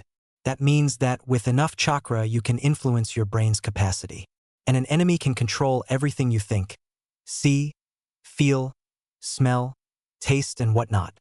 So, what Gai-sensei is trying to say is that Shikaku is controlling Gaara in a similar way. The chakra he is forcing through Gaara's body is most likely suppressing his personality and controlling his body by force. So that means you can break that control the same way you can with any genjutsu. Either you get hurt enough to break the trance, disrupt the chakra flow for a second, or forcefully break yourself out of it with pure will. But with that last one, you'll have to be a lot better than your opponent. He really knows his stuff, Kakashi thought as Shikamaru explained. In terms of knowledge, he is probably on the same level as Sakura, but it looks like he also has expert analytical abilities. Good qualities for a shinobi. Then why on earth is Gaara still being controlled? If it's a genjutsu, Naruto has already inflicted enough damage to break out of any level of genjutsu, right? It isn't a genjutsu in itself, just something very similar to it, Guy said. And Naruto has been doing much more than just inflicting damage. With every attack he and Shikaku perform, a massive amount of chakra is used, whether they hit or not. In this entire fight, Naruto has been causing both damage to Gaara's body and severely reducing Shikaku's chakra to make it easier for Gaara to break free. Quite the battle plan indeed. It would seem that, right from the start, your student has been aiming for this. I doubt that, Kakashi simply said, dismissing the praise Guy was giving Naruto. It's true that the fight had those effects, but this is Naruto we're talking about. I'm pretty sure he doesn't even understand that he has to break something similar to a high-level genjutsu. He's just doing what he does best. As Kakashi didn't give an additional explanation, Lee asked the question that was bothering them all. And that is, motivating and changing people. Meanwhile, down in the ring, Gaara's body was twitching and rolling around, both hands gripping the head as if he was experiencing a massive headache. Get of my head. Gaara's voice was speaking slowly, struggling to remain in control. One of Gaara's eyes had returned to its natural color while the other was still Shikaku's. Shut up, you. Get back to sleep already. I still have to kill him. This time it was Shikaku that sounded throughout the stadium. No. Stay away from me. Shut up. I'm out for the first time in so long. I'm not going to be pushed back so easily. As the two voices' argument continued, the sand around Gaara rose up slowly, falling back periodically as Gaara was in control. But it was obvious that the same sphere of sand that had protected Gaara against Sasuke's attacks was being reformed. Damn that brat, Shikaku thought. If he pushes this body a little further, I really won't have hold over it anymore. I need to regain my hold over him, and then I'll kill him for sure. Naruto, Kakashi suddenly yelled throughout the arena. He's trying to buy enough time to regain his hold over Gaara's body. Don't let Shikaku get away. You're close to finishing this fight. All you need is one more push. Naruto instantly rushed towards the still open parts of the orb, but Shikaku managed to close it just in time to stop Naruto from attacking him. The look he shot Naruto the last second before the orb closed around him was nothing short of manically, enough to send shivers down any sane man's back. Naruto, however, simply stared back at him as he came up with a new plan. With Kyuubi's chakra flowing throughout his entire body, brains included, He remembered everything that had happened in his fights with Haku and Orochimaru, and he already had a move up his sleeve that he could use to finish this once and for all. Turning around, Naruto took a dash away from Gaara and Shikaku, landing up on one of the walls in a similar pose that Sasuke had took before activating his Chidori. Naruto's left hand gripped his right at the wrist as he forced almost all the chakra in his body to his arm. Kakashi, don't tell me you also taught him how to. No guy, I didn't. I only taught the Chidori to Sasuke because it's too dangerous to use without the Sharingan. But, from the looks of it, this attack is not the same. He's focusing a massive amount of chakra into his entire arm, not just the palm of his hand. Standing horizontally on the wall, Naruto kept on pumping more chakra into his arm, enough to cause it to swirl around it for all to see. Almost there. I almost reached the level of the punch I used against Haku. Just a bit more. Feeling a huge strain on his right arm, Naruto almost felt the chakra around it increase its intensity as he clenched his fist. Just like what happened at the Country of the Wave almost a year ago, the chakra that left his arm was strong enough to damage physical matter around him, causing it to create a crater similar to how Sasuke had done with his Chidori. This feeling, this is it. Having determined that the attack was the same one that destroyed the Ice Mirror Jutsu, Naruto roared out his challenge. Get ready, Shikaku, because here I come. Swinging his arm back, increasing the crater, causing it to become a mirror image of the one Sasuke had created no 2 hours before, Naruto pushed towards his target, the giant orb of sand. As he rushed, the chakra that was coming from his hand suddenly started changing its shape, mutating until it suddenly encased his fist completely, and strangely resembled a fox's head. Its jaws opened, issuing a silent threat to the orb, the ears pointing backward paralleling with Naruto's arm. Take this, Naruto shouted as he sent his fist flying for, he hoped, would be the last time that day. As it made contact with the sand, he released all the chakra at once. The entire arena was filled with smoke at the explosion that followed. Please be all right. Please be all right. Please be all right. Sakura caught herself mumbling those words over and over again as she waited for the smoke to clear down in the arena. Next to her, Hinata was quietly speaking Naruto's name as she continued to look through the smoke with her Byakugan. All the others were watching intensely, hoping to find a glimpse of the blonde loudmouth as well, but the smoke was just too thick. If that idiot managed to get himself killed with his own attack, I'm going to get seriously pissed off at him, Kiba yelled, concern obvious on his face. Slowly, the wind was carrying away the smoke as all people in the stadium were quickly focusing on finding the two shinobi.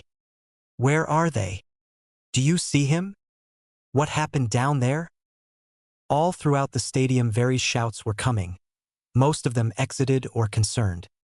As the smoke was finally fully cleared, they could all see the huge crater that had suddenly appeared in the center of the arena, its deepest point right at the point where Shikaku had raised his sand orb. Don't tell me they really did die. This time it was Ino who was shouting in fear and concern as she continued to search through the battlefield below. Over there. Sasuke suddenly pointed at one of the walls that were still standing after the titanic battle that had occurred. At the base, a small crater had been formed with one person sitting in it, the other lying on the ground at his feet, also in a small crater. Looking closer, they saw Gaara, with a new wound on his head and chest, both bleeding slightly, lying on the floor, while Naruto was the one sitting in the crater. The right arm of his jacket and his shirt were completely destroyed in his attack, causing his jacket to hang limply from one arm as the other one was completely exposed for all to see. As everyone saw the two young shinobi sitting there, silence suddenly returned to the stadium as everyone was tensely waiting for a signal either one of them was still alive. The judge apparently also considered the arena to be a safe place again as he reappeared to check up on both shinobi. When Genma was still walking towards them, Naruto's voice was the one to break the silence again. Hey, Gaara, Naruto started, looking down to see the red-haired shinobi lying at his feet. Are you still alive? Each word Naruto spoke came out in great difficulty. HGN. Gaara slowly opened both his eyes to reveal they had reverted back to their natural color, indicating that Shikaku had finally been suppressed. That's good. With that, silence reigned once again throughout the stadium as everyone in the stands held their breaths as the judge slowly walked up to the two boys. Why? Gaara's broke the silence after almost half a minute had passed, confusion evident in his speech. I could not control my body, but I could see what was going on. You had multiple chances to kill me. Why didn't you do it? You would have been rid of all your problems. Naruto looked at Gaara, as if trying to telepathically send him a message. Following that, he looked up at the sky as he tried to think of the reason. I don't really know why, Naruto simply stated after a few seconds as his eyes returned to look Gaara in the face again. But if I had to say something, it's probably because you reminded me of my old self. What are you talking about, Uzumaki Naruto? Naruto took a long deep breath as he looked down at his feet, as if he was embarrassed by what Gaara asked him. In that same pose, he suddenly spoke up again. For as long as I can remember, people have always looked at me so coldly and they always hated me, though I never knew why. I always thought it was because I was all alone, because I had no parents. That's what I thought when I saw all the other kids play with each other and their parents. When I looked at them, I could see the happiness in the eyes of a father watching his son, a mother walking with her daughter, and I could clearly see the cold looks they were giving me when I was near them. Whenever they looked at me with those eyes, I always thought, don't look at me like that. Just don't look at me with those cold eyes. As he continued to look downward, diverting his eyes from both Gaara and everyone else in the stadium, Naruto struggled to keep his tears from flowing out as he remembered those times. And there was one time when I was about 8 years old. There was a boy with his father. The father was looking at me with those cold eyes just like everyone else, but I wanted it to stop. I didn't care how, as long as I didn't have to look at those eyes anymore. I really thought, stop looking at me like that or I'll hurt you. Turn your eyes away before I do something I won't forgive myself for later. And even for a second, I really thought about killing him just to get his eyes away from me. And when I ran towards him, planning to hurt, maybe even kill him to get rid of those eyes, I tripped. The man and his son were both laughing at me, but I saw his eyes in that one moment. If even it was for only a second, they didn't look as cold anymore. I was really happy. Even if he was laughing at me, his eyes didn't look as cold. It was then that I decided that I'd anything to get rid of those eyes, even if it'd mean making a fool out of myself. I became a clown, just so I could stop people looking at me as cold as before. And even after I joined the Ninja Academy, I continued to be a joker, thinking it was the only way to divert those eyes. And then something else happened. As Naruto raised his head to the sky, he had completely forgotten where he was right now. He never realized that almost the entire village was hanging on to his every word as he told his tale. With the exception of my classmate Sasuke, the entire Uchiha clan was killed in a single night. I never really knew what was going on, and I didn't really care either, but after that I realized something. Sasuke was suddenly alone, just like me, and I thought that, like me, he would be hated as well. One day I was walking past the Great Konoha Lake, at the east of the village, and I saw him sitting there, on a pier as he was watching over the lake. I wanted to go and speak with him, but as we looked each other in the eye, something stopped me. We both gave each other a stupid look, showing that we didn't care at all, and turned our heads away at the same time. But when I looked back at him, he had a smile on his face and I really couldn't help but grin a bit myself. Even so, I never had a chance to talk to him about being alone, so I waited for him to show up in class again, hoping to talk to him and maybe, just maybe, become friends. I never really got the chance to. Everyone accepted him back like nothing happened. Some even hailed him as a hero for surviving. But everyone, no exceptions at all, did the one thing I have always tried so hard to get. They all accepted him even though he was all alone. It was then that I started to think about being accepted. What was so different from Sasuke and me? Why was it that people would accept him when he was all alone, but they all looked at me like I should just die? I thought about it a lot, and in the end I thought that people accepted Sasuke because he was strong. He was from one of the strongest families in the village, even if he was the last remaining one, and he was the one always getting praised by the teachers because he was strong. As I learned more and more, I discovered that there was only one person in the village that everyone respected and accepted without fail. The strongest person in the village, the Hokage. And from that point onward, I always started yelling stuff like, I'm going to be the Hokage one day. But actually, I was always lying to everyone, even to myself. My real dream, the real goal I wanted to obtain, was for everyone to accept me, and becoming the Hokage was only my means to an end. And then, When someone finally accepted me, I realized just how good it felt. That feeling I got that everyone else experiences daily, it was definitely the best I ever felt. And I promised to myself that I would never let that feeling of happiness go away, even if it meant I had to die to protect it. Even if I had to die in order to make sure that the people who accepted me, who gave me that feeling of happiness, would survive. At the end of Naruto's story, some of the people in the crowd had lowered their heads, not sure where to look out of shame. But Gaara's eyes were still focused completely on Naruto as his mind raged. This person, he really lived through the same as me. And when he reached the same question as me, he chose to go down the hard way. I think I'm beginning to understand why he is so strong. I guess, Naruto continued again. I wanted to save you from Shikaku to tell you that, but also because I thought that I would have turned out like you if I had killed that man that day, instead of falling and making him laugh. As selfish as it is, I wanted to see if I was right that day. And I wanted to see it against Gaara, not Shikaku, to see what was the right choice. I think that you were right, Gaara suddenly said, every word said with difficulty. You reached the same question I did, but you chose the hard way. You chose to try and get the people to accept you while I killed all who looked at me. Where I tried to scare them away, having them fear me, you went down the harder path. You really are strong. I can't win. I give up. Flabbergasted by Gaara's sudden surrender and acknowledgement, Naruto couldn't give any reaction other than a stunned look. Silence reigned throughout the stadium as the judge slowly raised his hands. Winner, Uzumaki Naruto. Still nothing could be heard in the stadium, everyone needing some time to let the information sink in. Sakura was the first one to find her voice again. He won. Sakura and Ino suddenly shouted together. The shouts sounded through the arena, with others copying it. Then, as if they arranged it, everyone stood up at once, clapping and shouting for Naruto's victory. The noise of people clapping and stamping didn't seem to reach Naruto at all. When a shadow suddenly stood over him, blocking all the sunlight, Naruto finally managed to look up and see his sensei standing there. Kakashi-sensei? Was all the stunned and hurt blonde could utter. Yeah, well fought Naruto. You won. Kakashi complimented him as he gave a smile through his mask. You were here. I guess the amount of damage was too high. He must have lost track of his surroundings at some point. Kakashi thought to himself. Yeah, I was here, Naruto, but look up for now and see what's happening. Following Kakashi's advice, Naruto looked up and suddenly saw all the people standing and going wild. What's going on? Naruto asked, still too shocked to realize what exactly was going on.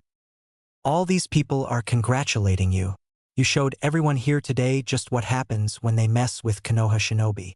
You showed them a fight that they will remember for the rest of their lives. After looking around for a second and letting Kakashi's words sink in, Naruto suddenly turned his head down, looking at the ground again. Sorry, he said, as small drops fell from his face and onto the ground. Right now I must really look pathetic. His talking and breathing were both staggering, indicating to Kakashi just what those drops really were. No, Naruto, he answered. Right now you're looking stronger than ever before. Naruto couldn't answer Kakashi's words. He had already passed out.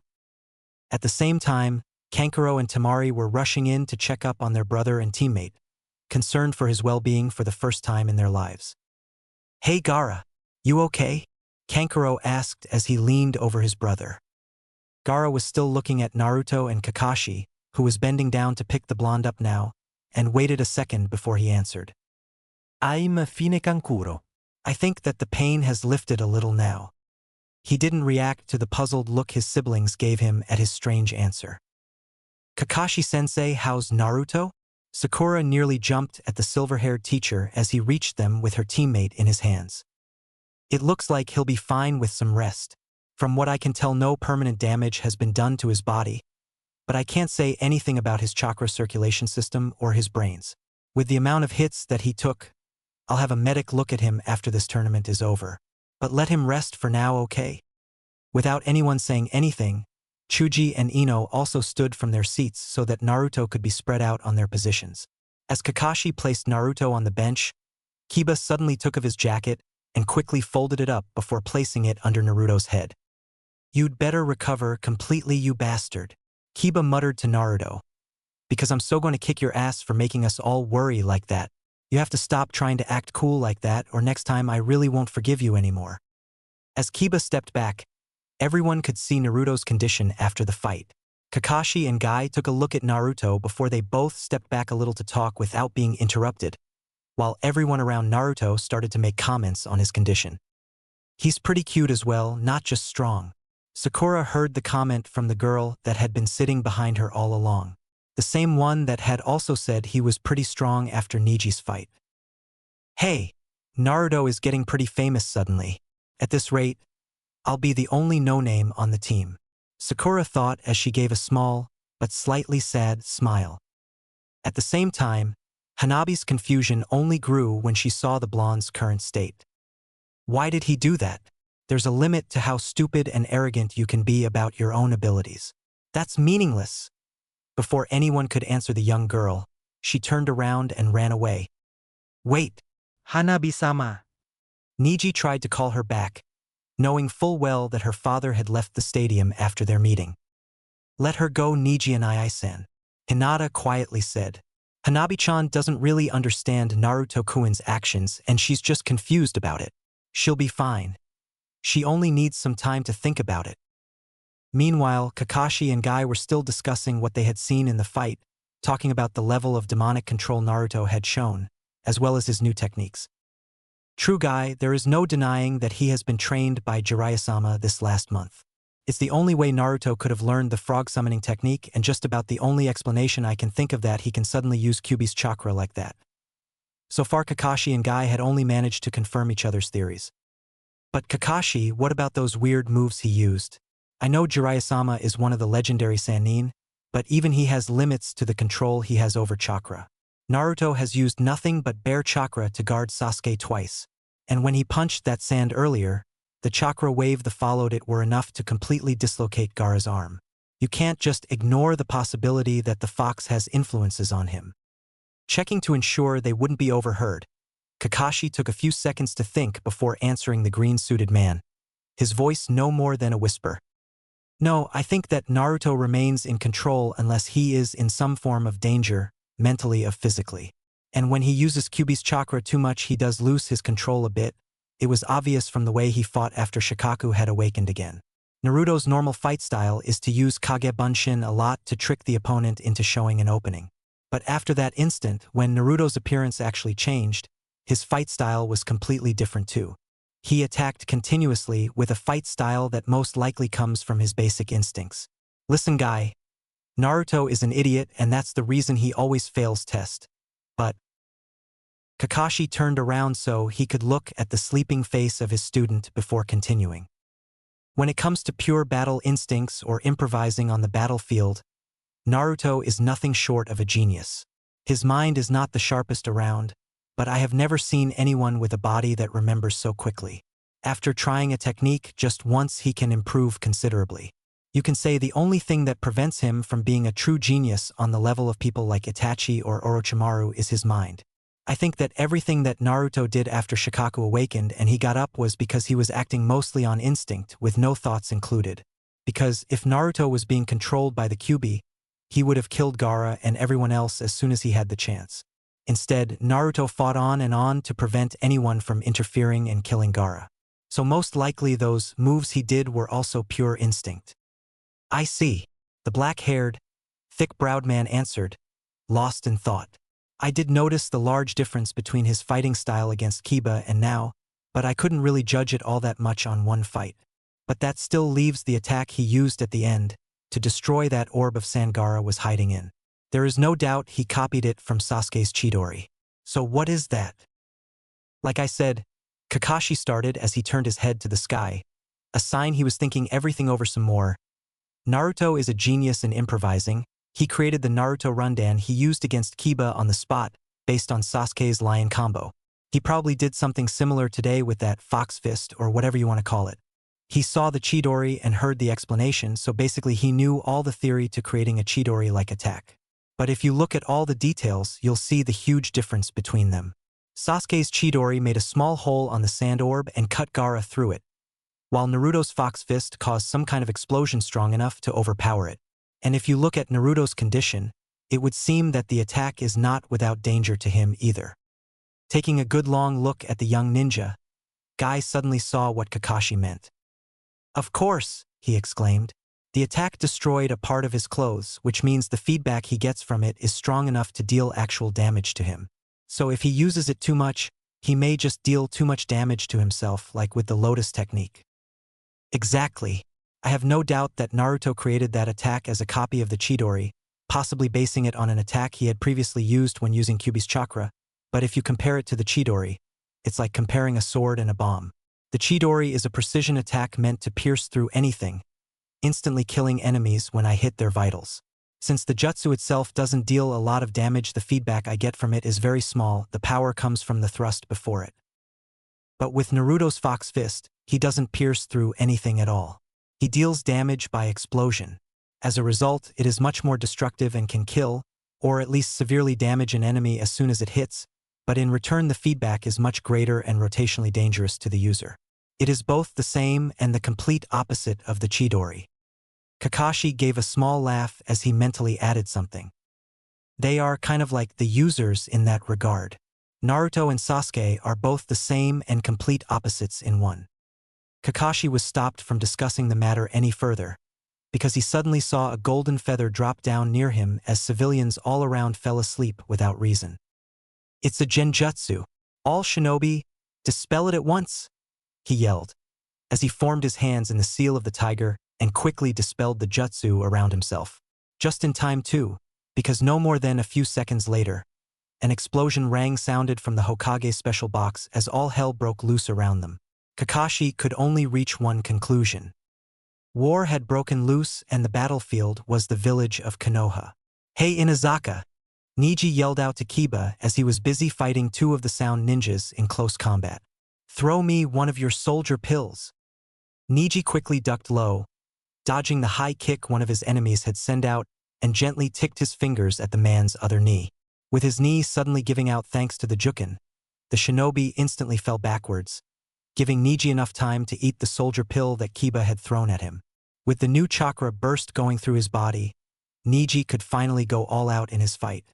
With his Jukin skills, he had quickly dispatched both of the sounds, only to see more enemies come at him from behind with his Byakugan. He rushed them head-on as well. As soon as he had reached them, he killed one with a strike to the heart. Before the other two could interfere, they were covered by a pinpoint rain of weaponry. Neji didn't even need to look back to know that his female teammate had just helped him out. "Thanks 10-10, he yelled without looking. A few steps lower, still near Naruto's sleeping form, Hinata and Shino were being cornered as well. They had been surrounded by 6 sound shinobi, and with Hinata still being hurt from her match with Neji, Shino knew their chances were slim. He had already sent out his bugs to start eating on their chakra, but it would be far too long to completely drain them. Behind him, Shino could feel that Hinata was slightly shivering. She slowly turned her head, looking at Naruto's face, before the shivering suddenly stopped. "So I was right.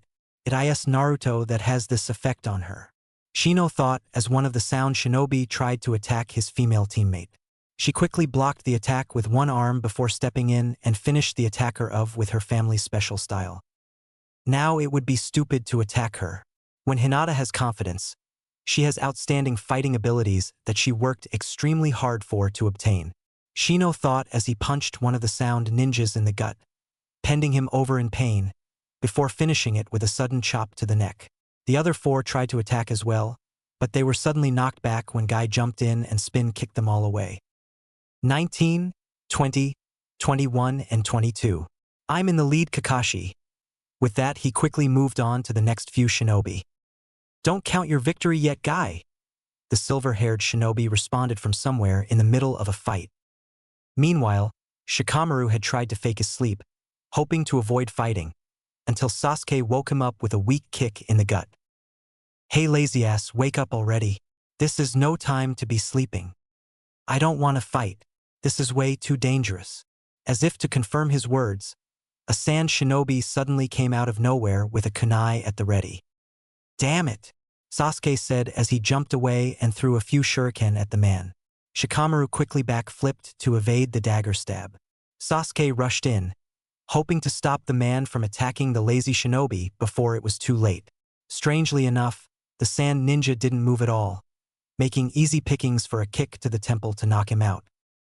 Kakashi, there are also sand ninja here, he yelled before turning back.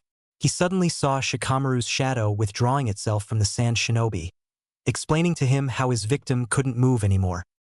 Kakashi told me about your ninjutsu. We'll use it to defeat as many of these guys as we can.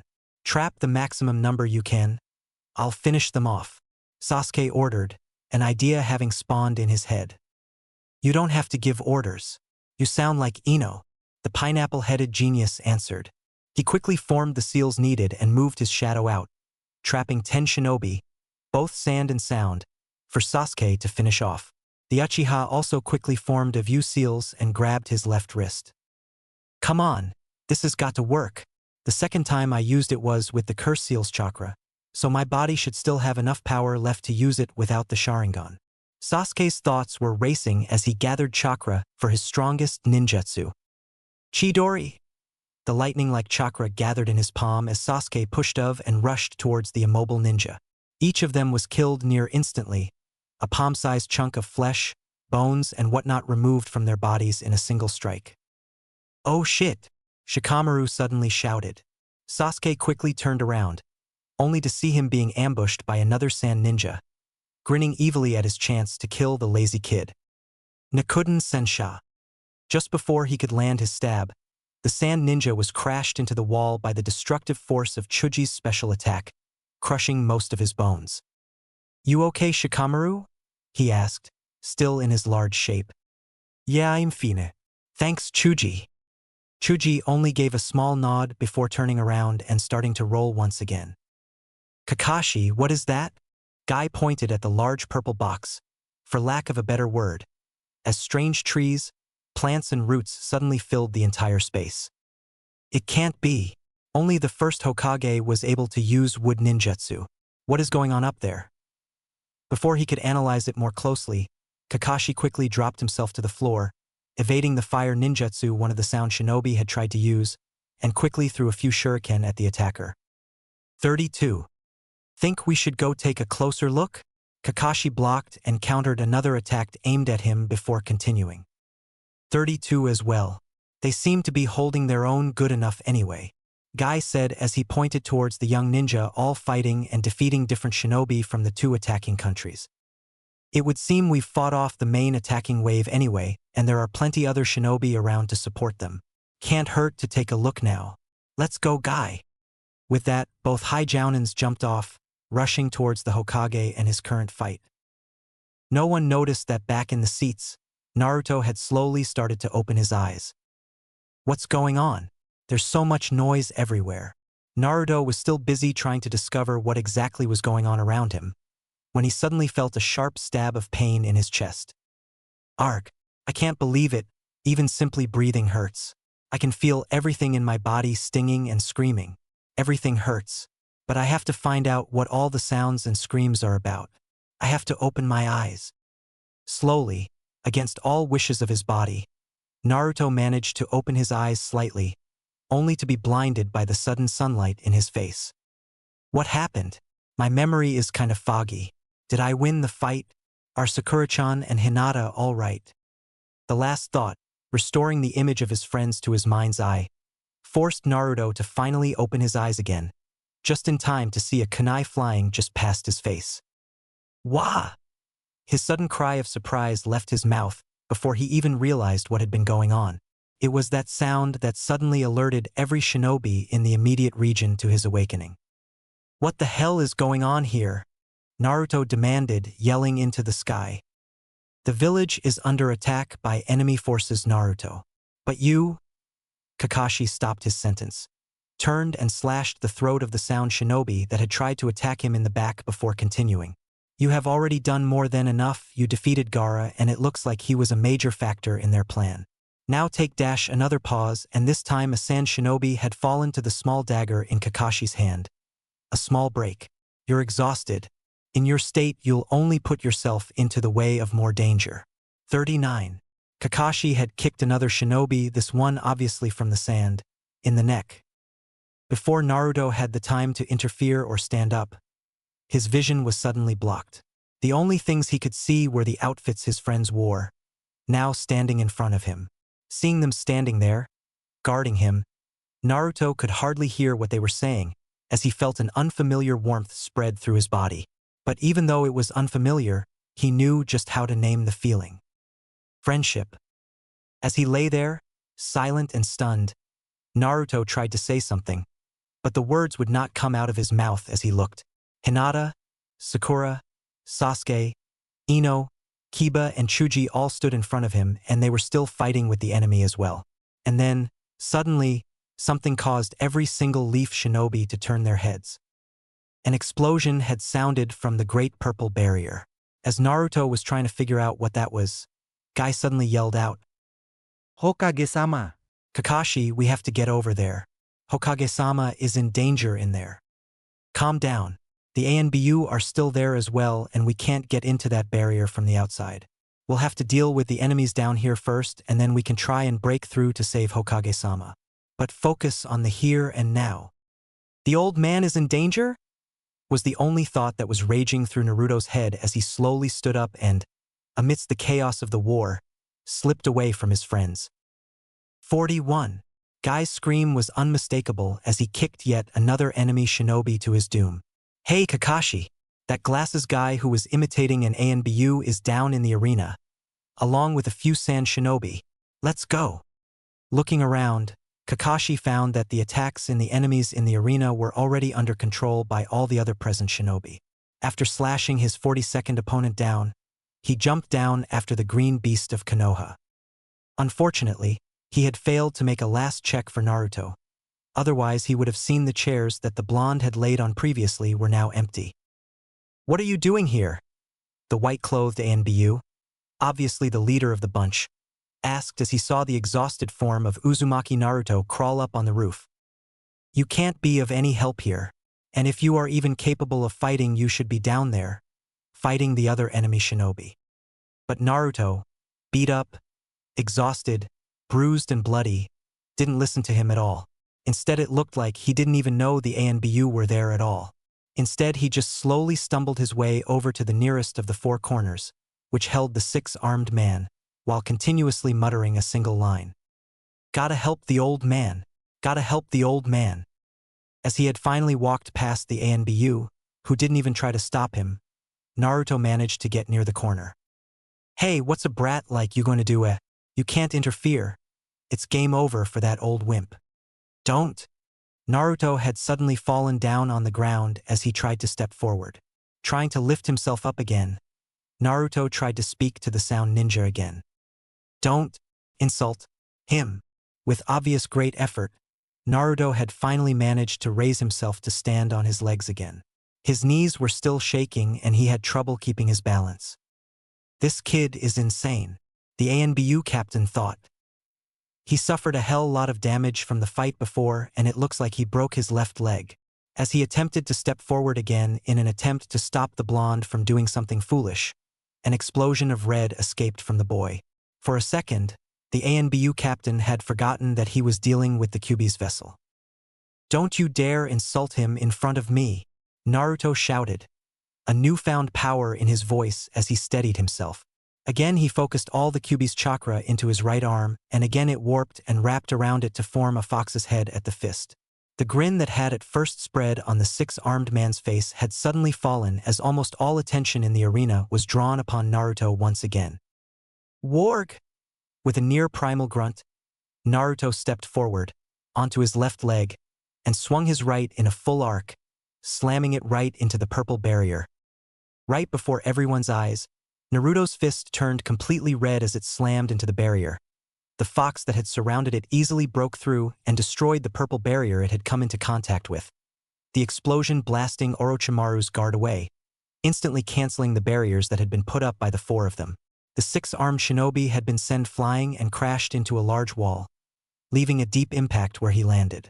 To the surprise of everyone that watched him, he slowly stood up, holding two of his arms as if they were broken, but otherwise perfectly fine, while some strange orange pieces fell off various places on his body. Arjh! A scream of pain so loud that the entire village must have heard it, was suddenly shouted from the roof as well. Naruto's fist hadn't turned red from the chakra he had used, nor the barrier's flames. Instead, the moment he had released the chakra and preformed his newest attack, his right arm had almost completely exploded.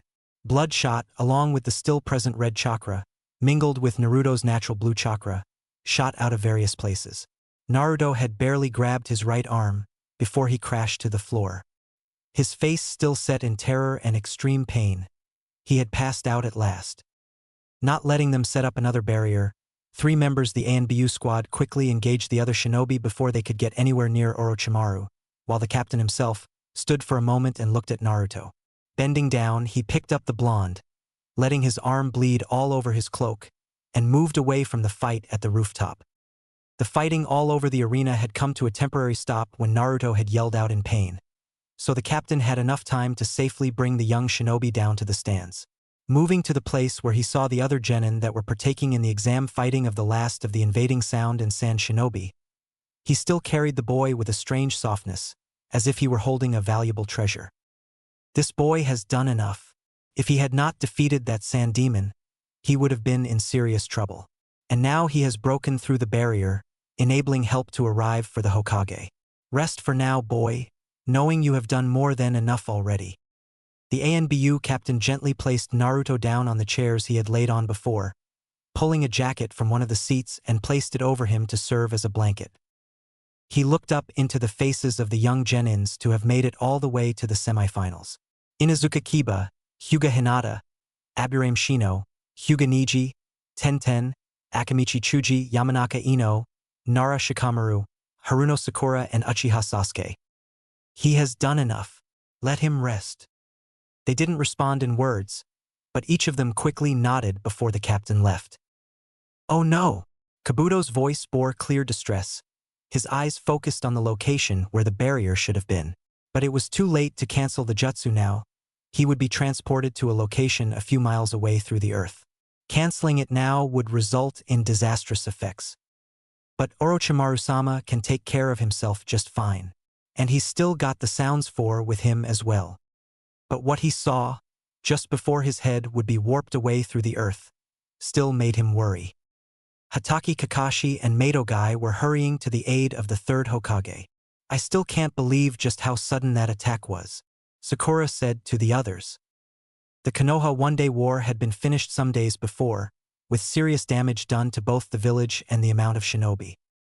I can't believe just how lucky we were that Naruto had been fighting Gaara before they broke free.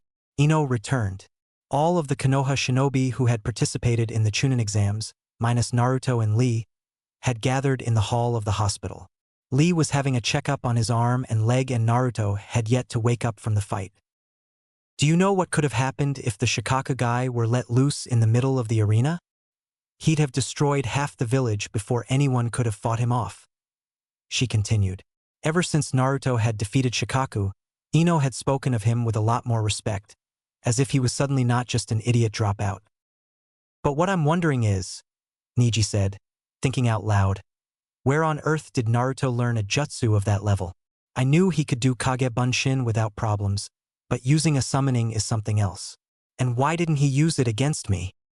Knowing Naruto, I wouldn't be surprised if he taught it to himself somehow, and simply didn't want to use it against you, Niji. Kiba answered him. He'd probably say something about him wanting to beat you himself. Don't be stupid, Kiba, Sasuke spoke up. A summoning technique is not something you can just teach to yourself.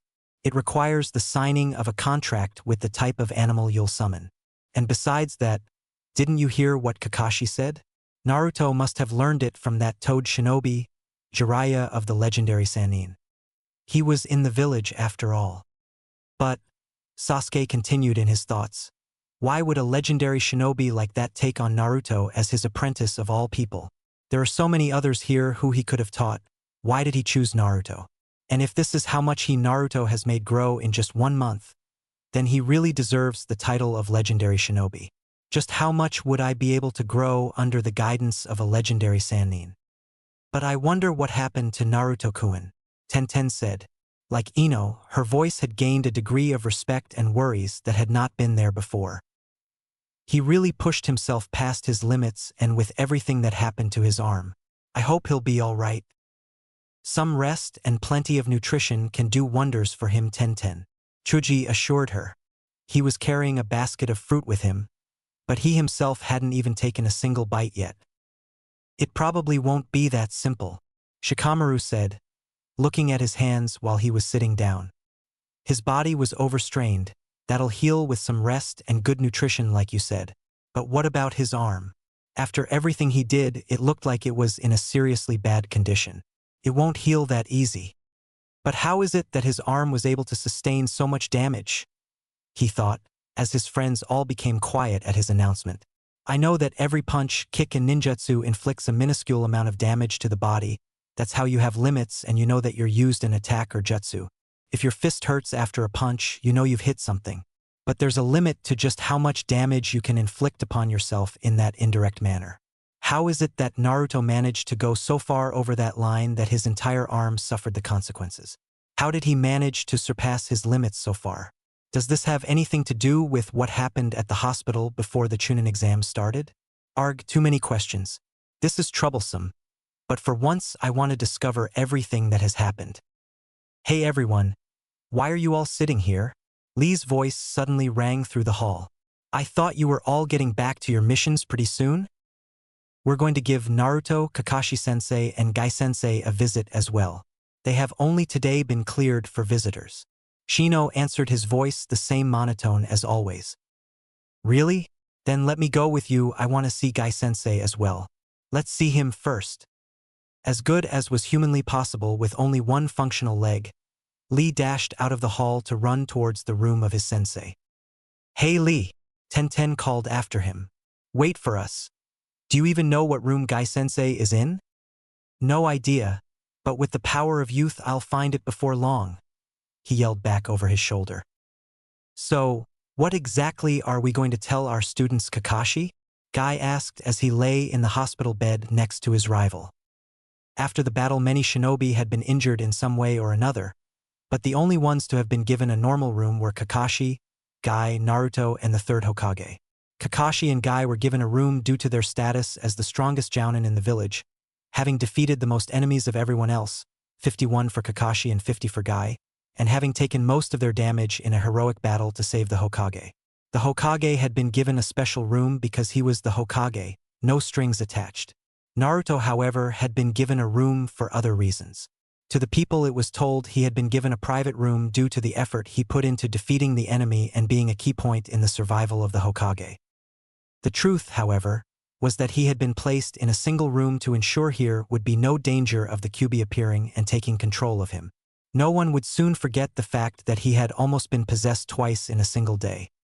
I don't know. Maybe we should let Naruto decide on his own, Kakashi answered. It is his choice to let them know or not. All we can do is ask them not to. He suddenly fell silent in his sentence. He had detected 11 distinct people approaching them, not that they were trying very hard to hide themselves. It seems we're about to get some company, he said, just before the door opened wide and all 11 young shinobi walked in. I've been telling you to shut up, Bullhair, Kiba was yelling. Waff waff. Why don't you do us all a favor and follow your own advice, Inuzuka? Sasuke's voice suddenly came from the back of the group, sounding thoroughly annoyed. What? Kiba yelled in return. For once I agree with the Uchiha, came Niji's voice. Kiba opened his mouth to speak up to both geniuses, but before he had a chance, Shino turned to him. Kiba, we are in a hospital, he said. Please keep your voice down. You're disturbing the other patients. Even being told to be quiet from his teammate, the young Inuzuka shinobi opened his mouth, but no words were formed. Damn it, he eventually managed in a low growl. Well, Kakashi started. Glad to see you guys are not being down in the slumps. What brings you guys to the hospital?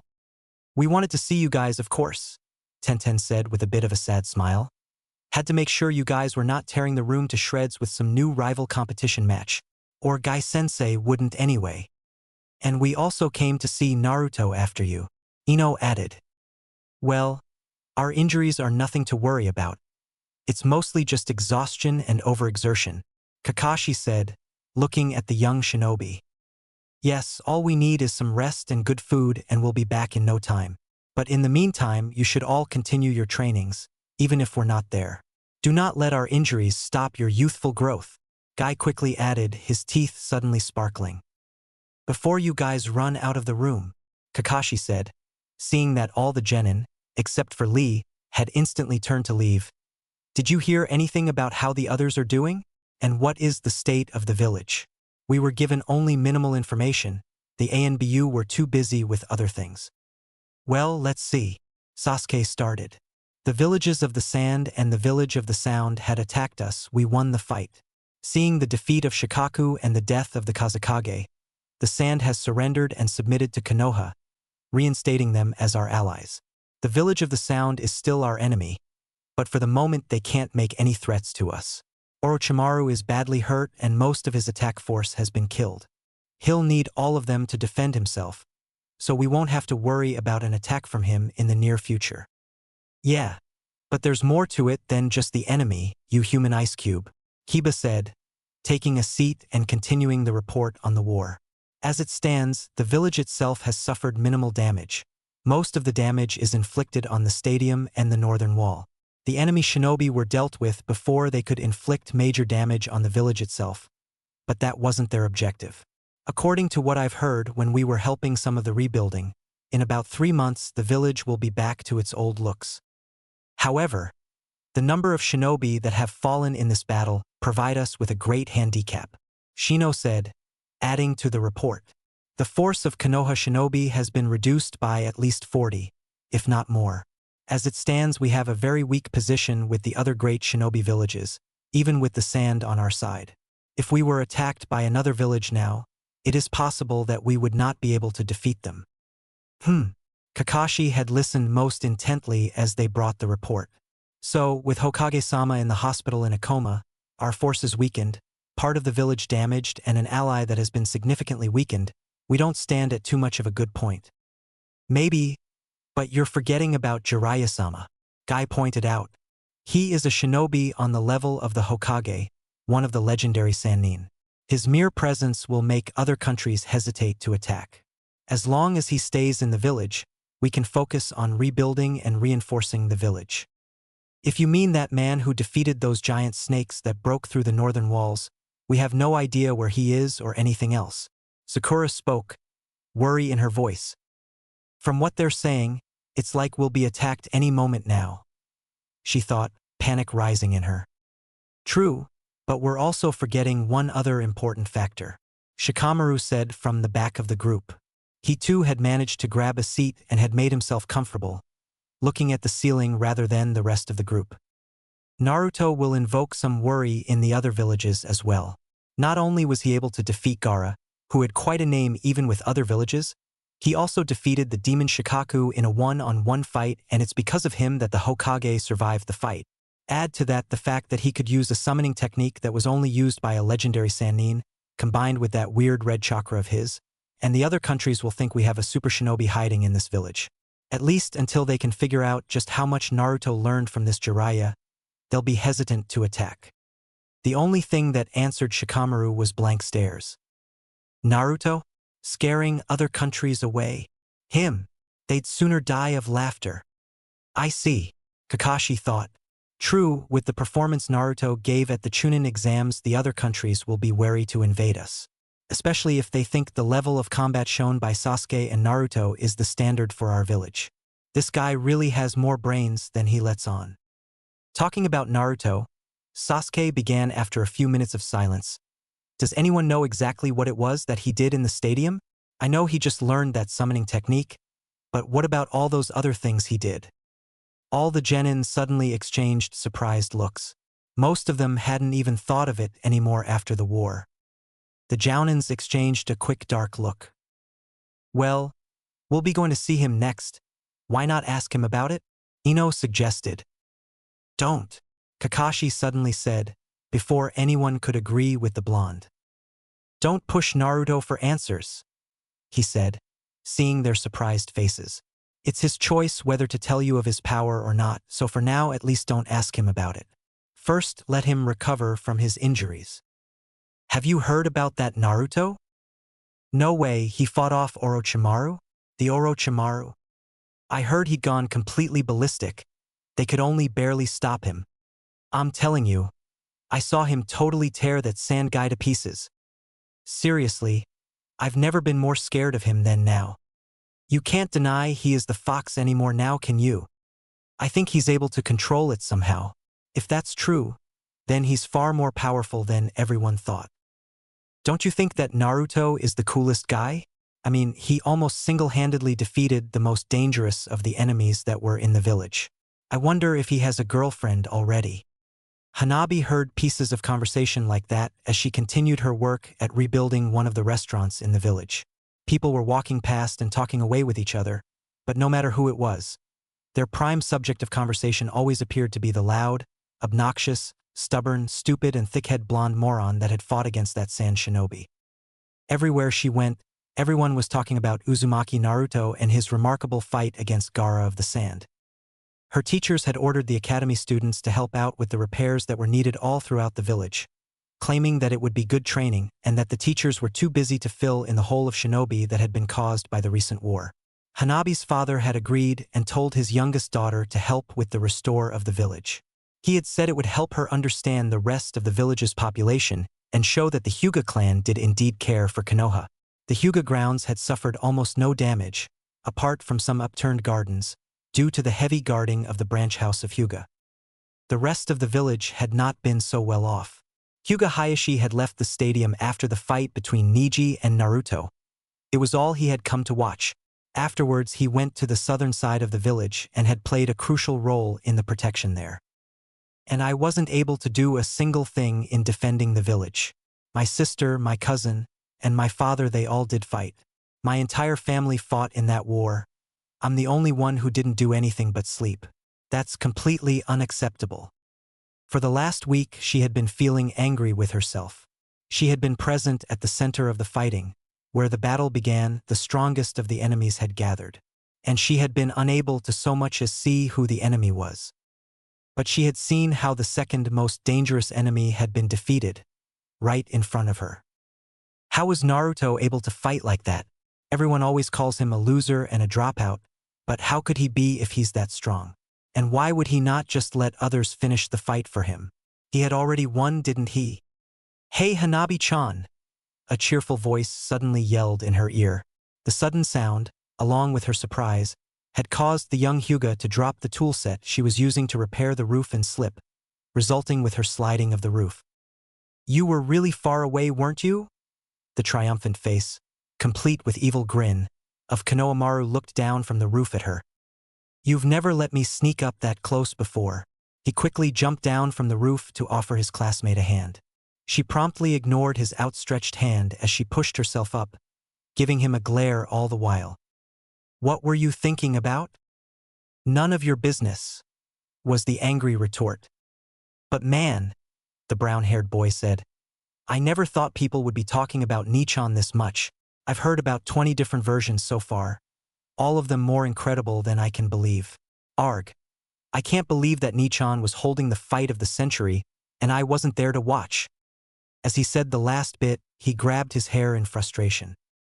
"You didn't miss Al that much. He was looking pathetic. He's more of an idiot than a shinobi." "What? Nichan is not an idiot. He's one of the strongest people around." Konohamaru jumped up and turned to the young Hyuga. "I won't allow anyone to talk bad about him." "Well, too bad then, because I'm saying what I want to say and I think he's an idiot," Hanabi yelled back. The two youngsters were almost butting head now, giving each other an evil glare.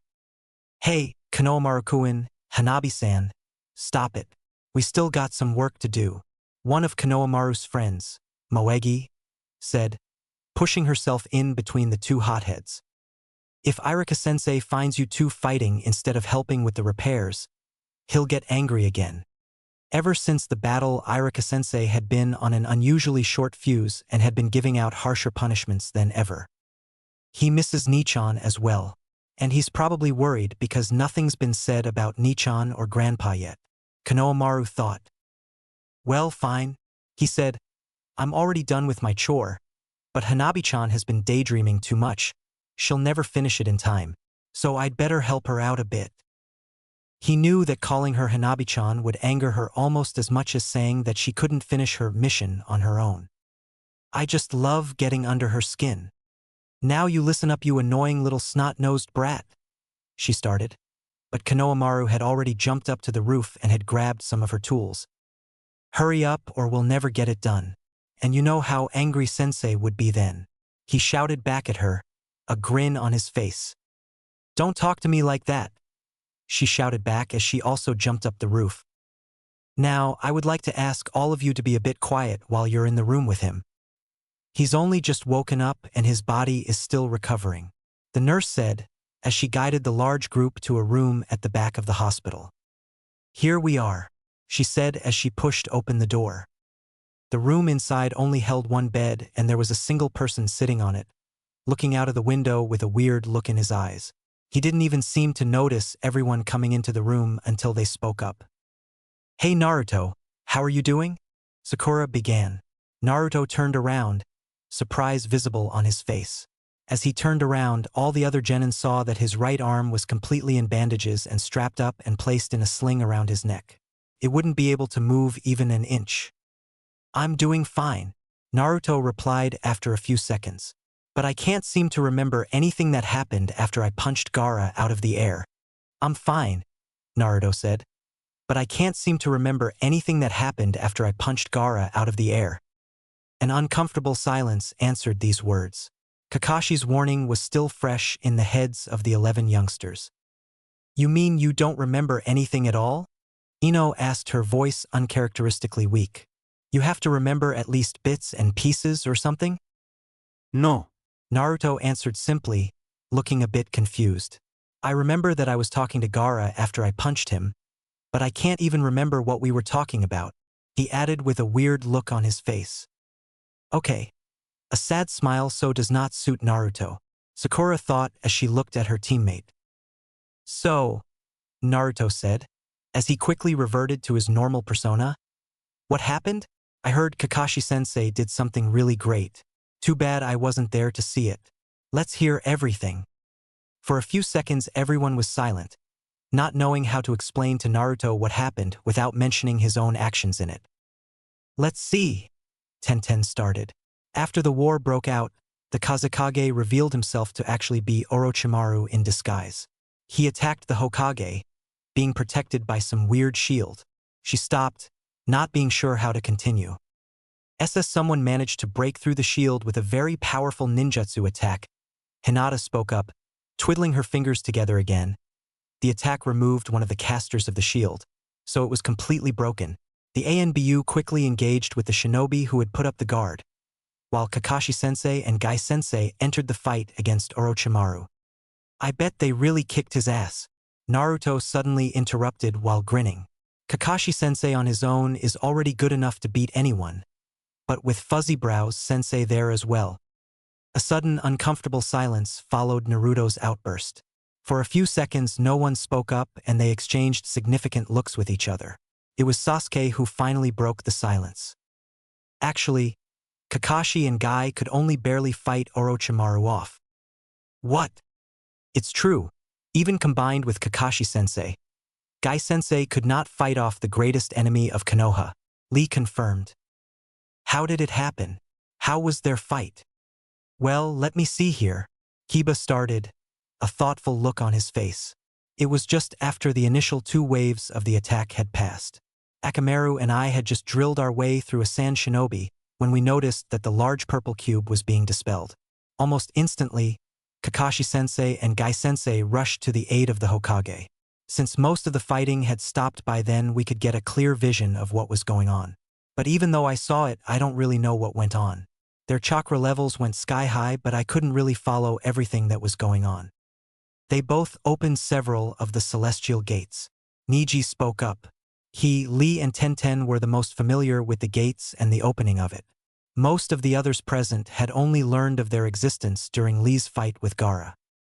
From what I could see before I had to fight a few of the remaining enemies, they both opened the fifth gate, the limit gate, immediately. From there on they could fight at a speed I had difficulty keeping track of. I was a bit preoccupied at first as well, but when I looked up I saw that the third Hokage had used Kagebunshin to defeat the first and second Hokages. Sasuke continued. I don't know what he did, but they fell apart into dust. After that, Orochimaru pierced him on his sword before he was under heavy attack from Guy and Kakashi. Even with their speed, Orochimaru could easily keep up with them. It's no wonder he's a legendary Sannin. But at some point, Guy attacked him and forced Orochimaru to open his guard a bit. That's when Kakashi moved in to deal some serious damage. Right from the start, Kakashi had been using a Chidori with each of his hands to increase the damage. When he finally hit Orochimaru, he managed to cut into his arms pretty badly.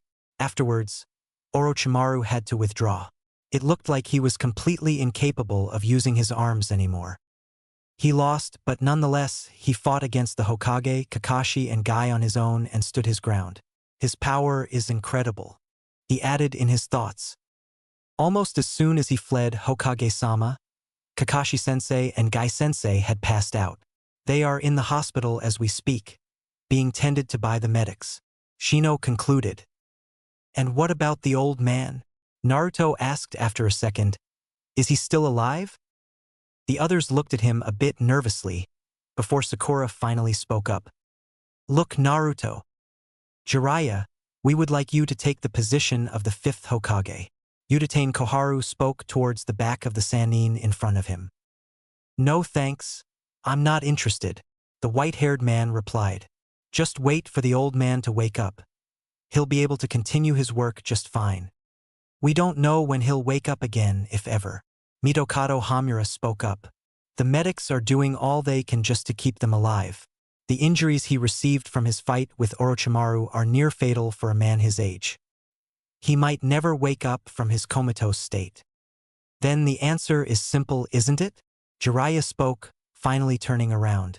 If the medics in the village can't heal him, simply get a better medic from somewhere else. What? The elderly man said, surprise evident in his voice. Jiraiya, you can't possibly mean.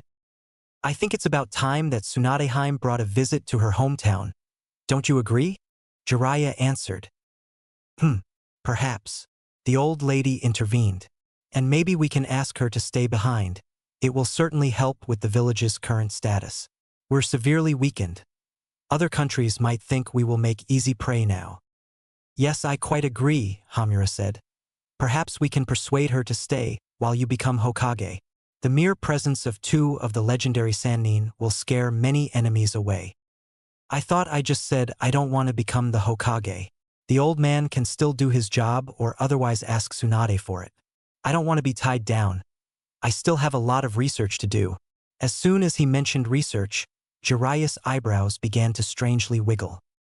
Your research is more important than the safety of your village then, is it, Jiraiya? Koharu said, a tone of malice in her voice. It keeps the economics running, that's always important, the taller man replied. But besides that, when I'm traveling I can gather information regarding the village and its enemies a lot better than when I'm tied down here. I know more about certain enemies than you realize. What do you mean? It's something I'll explain when I'm back with Tsunade. I only want to explain it once. Wait! The old woman yelled, before the man could jump away. If you are going to try and find Tsunadeheim, then at least let us send someone with you to assist. Some of the ANBU can help you find her. Don't worry, old lady.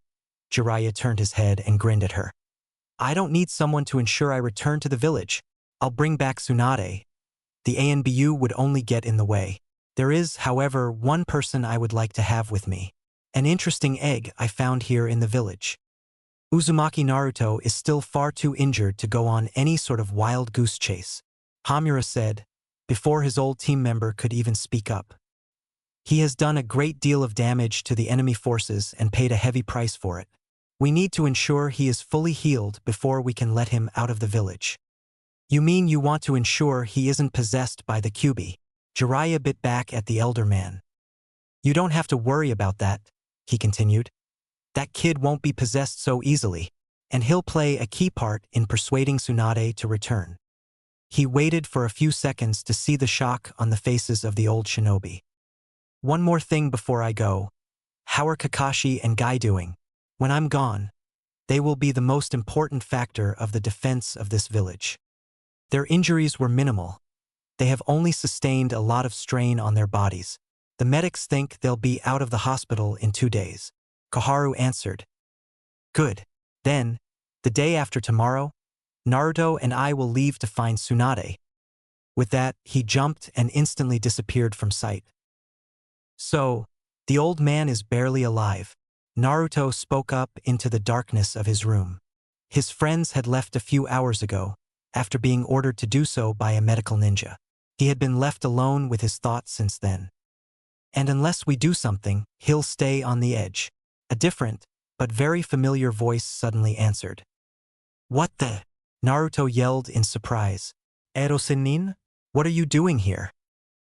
I told you to stop calling me that, Jiraiya said as he gave Naruto a light punch on the head. At any rate, the day after next we'll be leaving the village for a bit. We got a special mission. What? You're gonna come with our team on a mission? Naruto cried out. I can just imagine what'll happen with you and Kakashi-sensei. 2 perverts together. No, you idiot. The 2 of us will be going on a mission together, no one else involved. What? Why aren't we taking Sakura-chan or Kakashi-sensei with us? Or even Sasuke? Because they'll stay behind to deal with other missions. Jiraiya spoke as if it was the most obvious thing in the world. But if you don't want to come along, I could always ask Sasuke. He might be interested in some of the jutsus I can teach others. No way, Naruto yelled instantly. I'll go with you. What do we have to do? Are we going to ARJH?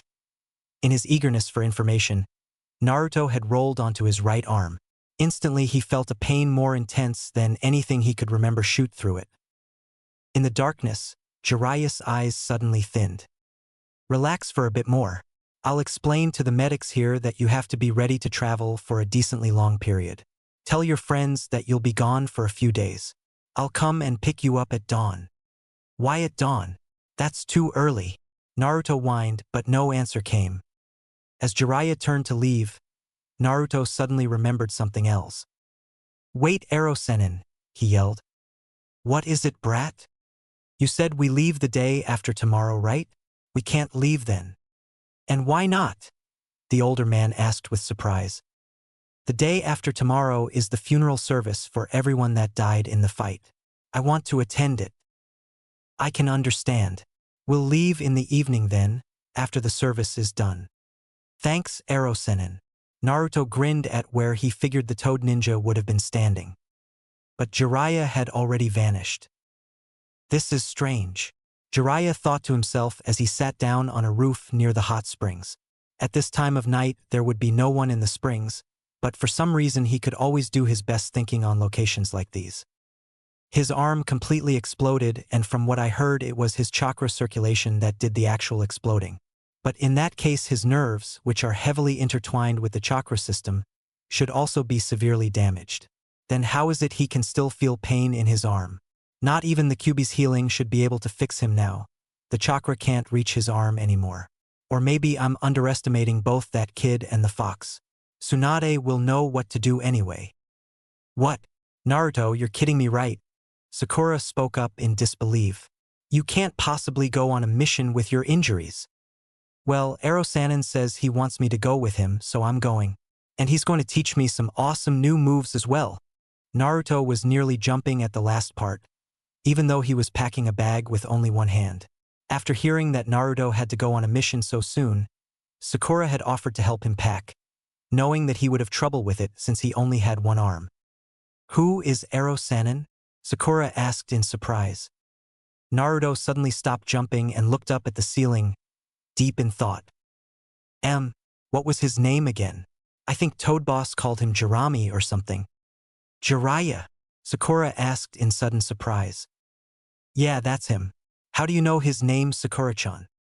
Jiraiya-sama is a legendary shinobi, one of the strongest people to have ever come from this village. He trained you and you didn't even know who he was. No, but I knew he was strong.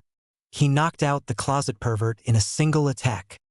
I'm not even going to ask who you're talking about. Sakura interrupted before Naruto could explain further. But isn't it dangerous for you to be learning new jutsus? You're still recovering from some other serious injuries. I'll be fine, Naruto answered with a big grin. If Erosenin is there, nothing can kill me. I'm not just talking about you dying. Your body is already at its limit. What happens if you overstrain it further? You might be permanently injured, maybe even unable to continue being a shinobi, like Lee-san. That won't happen, Naruto stated as if it was the most obvious thing in the world. I'm going to become the Hokage, so I can't be defeated before then. And besides, he added with an embarrassed lopsided grin on his face, if everyone is here waiting for me, then I will come back for sure. You ready, kid? Absolutely Erosenin. Naruto yelled in return. I told you to stop calling me that, Jiraiya yelled at an equal volume. Naruto and Jiraiya stood at the gates of Konoha. Naruto was wearing his traditional orange suit again, but his right arm was hanging in a sling instead of being placed through the sleeve. By the way, isn't anyone coming to see you or something? Jiraiya suddenly asked with a slight tone of surprise. Sakura-chan has to help with the academy tomorrow and Sasuke had something coming up as well. Kakashi-sensei was needed for something else and everyone else is on a mission somewhere. Naruto answered. But I told Sakura-chan that she'd better make sure she can help out at the academy than see me off. It's not like we'll never return or be gone for a long time. Okay. Then let's go already. Okay, great. Jiraiya turned around and walked away, Naruto in his wake with an excited bounce in his steps. So, how do you feel? A tall man with a strange straw hat asked his partner. Both of them were wearing large cloaks of black, adored with multiple red clouds on them and a straw hat. What do you mean? Came the cold-voiced reply from the large man's partner. Being back here after so long and seeing how damaged your village is, how does that make you feel, Itachi-san? Itachi didn't answer. Instead, he raised his head a little to reveal his eyes that were red as blood, with 3 small dots inside of them. All of the Sharingan wielders had, once again, gathered in Konoha. Damn that Erosenin, Naruto muttered to himself. He was sitting in a hotel room in a village a few miles away from Konoha. Along the way, the older man had started to explain about their mission to find an old lady. His old teammate, Tsurade or something like that. Naruto hadn't really been paying all that much attention. He was too excited with thinking of the new technique Erosenin had promised to teach him. New technique, my ass, Naruto growled again. He runs with the first girl he sees and only tells me to focus on molding my chakra. Like that would help. For the past half of an hour, Naruto had been sitting alone on one of the beds in the room, doing nothing but molding chakra. His right arm was still in the sling and he couldn't touch it at all. Even the pressing together of his hands to aid him in the molding caused spikes of pain to shoot through his arm. He couldn't even make seals to form a Kage Bunshin so he could have some company. And all that was because Erosenin had to go chasing after some random, but extremely pretty woman. Stupid perverts. I know what he was really planning. Knock knock. Naruto looked up in surprise as someone suddenly knocked on the door. What the? He got rejected already? That's gotta be a record. Slowly Naruto got up and moved towards the door. Yeah, shut up already. I'm opening the door for you, so stop complaining. But instead of the humorous and old face of Jiraiya, Naruto was greeted by the face of someone else. A face that looked like it was frozen in an emotionless state, looking down on Naruto with eyes that didn't show any emotion. Eyes that are red as blood, with 3 small dots shown around the iris of the eye. Hello, Naruto-kun. Those eyes, they're the same Sharingan as Sasuke's. Are you sure this kid's the QB? Someone behind the older-looking Sasuke asked. As he moved into focus, Naruto could see the strange blue-skinned man with a large thing wrapped in bandages on his back. For some reason, he reminded Naruto of Zabuza. He looks like a mess. From what I hear, aren't guys like him supposed to be tough? Then how'd his arm end up like that? Naruto-kun, we would like you to come with us. the Sharingan user suddenly said. What? Out of instinct, Naruto took a step back and braced himself for a fight. He put his right arm in front of him, temporarily forgetting he couldn't use it. Please, come out of the room. Even against his will, as if he was being controlled by something else, Naruto felt himself move forward a few steps. We can't have him running around now, can we? The large blue man said with a chuckle as he lifted the large thing off his back. As soon as he had lifted it, he swung the large object towards Naruto. Although he had jumped back as soon as the hand had even started to move, he barely evaded the smash. He's fast, Naruto thought. I need to use the red chakra if I even want to stand a chance. He quickly tried to channel the red chakra, but without summoning it with a hand seal or asking the fox directly, it was much more difficult than normal. He couldn't make seals, and if he would try to ask the fox, he'd be unable to move for a second or two. And it looks like this guy isn't going to give me any free time, Naruto thought as his enemy rushed at him again. At the same time, the Sharingan user suddenly spoke up, although his voice wasn't aimed at either his partner or Naruto. It's been a long time, Sasuke. And from behind then, from somewhere Naruto couldn't even see, a voice that he knew very well answered. Uchiha Itachi. Well, Itachi's partner suddenly spoke. This is really an interesting day. This is the second time I've seen another Sharingan today. I will kill you, Sasuke continued. And suddenly Naruto was reminded of what Sasuke had said before. About the man he had to kill, how that man was his brother. Uchiha Itachi? The same name as Sasuke. This guy must be him. Sasuke's brother. Hey, the same Sharingan as you, and he seems to be familiar with you, Itachi-san. Who is he? The large blue man asked as he looked over his shoulder. He is my younger brother. Oh? I heard that you had wiped out the entire Uchiha clan. You let one live. I was right. He is Sasuke's brother. WHRG. Without any prior warning, Sasuke rushed at Itachi, pulling out a kunai as he went. Naruto took it as his cue to move as well. He rushed at the shark-like man with everything he had, jumping up just before he reached him. Sending his leg out, he aimed for a kick to the man's chin. But his opponent simply blocked the kick with his empty hand and returned with one of his own. It sent Naruto flying back through the hallway and crashed him into a wall. At the same time, Sasuke's attacks were all being parried or evaded, with Itachi seemingly not even having to try. A kick from him, mirroring his partner, also sent Sasuke flying back into a wall. But the corridor ended a lot quicker on Sasuke's end than it did on Naruto's. Even after the distance he had traveled through the hallway, the impact with the wall hurt Naruto a lot more than he had thought. This guy is strong and fast. As he looked up, he saw the large and blunt bandage pack being pointed at him. His opponent stood and looked at him with a savage smile on his face. You have spirit, kid. I like that. But with your arm like that and your level of skill, you won't even be able to scratch me. So how about I give you a little advice? I'll have a handicap. It'll be more fun that way. Now listen, 'cause I'll only say this once. When you're facing an enemy like me who uses a long weapon, there's an easy way of predicting where the weapon will strike long before it reaches you. Most weapons can't change directions independent of their wielder's movements. So if you want to read it, all you have to do is look at your enemy's wrist. It'll show you the movements well before the weapon itself reaches you. What? On the other side of the hallway, releasing all his anger into one attack, Sasuke charged at his brother with the strongest Chidori he could muster. The intensity of his attack caused his own skin to burn at places. He was running at his brother with everything he had, slammed the attack towards his heart, the heart that was so devoid of emotion, that had caused Sasuke so much pain. He aimed to kill with his entire being. But Itachi simply caught the wrist of his little brother as soon as it was within the reach of his arm and twisted it sideways to release the Chidori. It destroyed the wall right next to them, along with two other walls behind it. With another twist of his hand, Itachi broke his little brother's wrist, causing the younger Uchiha to scream out in pain. At the same time as Naruto heard Sasuke scream in pain, he saw the large bundle of bandages being lifted for yet another strike.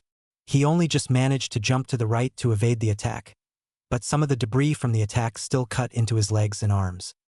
Not good. I need to summon the Toad Boss or something, Naruto thought as he forced some more chakra towards his hands. Maybe if I force it, I can use seals. I only need it for one attack. He could feel Kyuubi's chakra beginning to flow through his system, enhancing his fighting abilities. In a second, he'd become just as strong as he had been when he fought against Niji. Then he could use it to summon Gamabunta. As he evaded yet another strike from the bandaged weapon, all the chakra suddenly left Naruto. Huh? What happened? Looks like you were planning something big. The taunting voice of the blue-skinned man came. I didn't like the feeling of that chakra, so I got rid of it.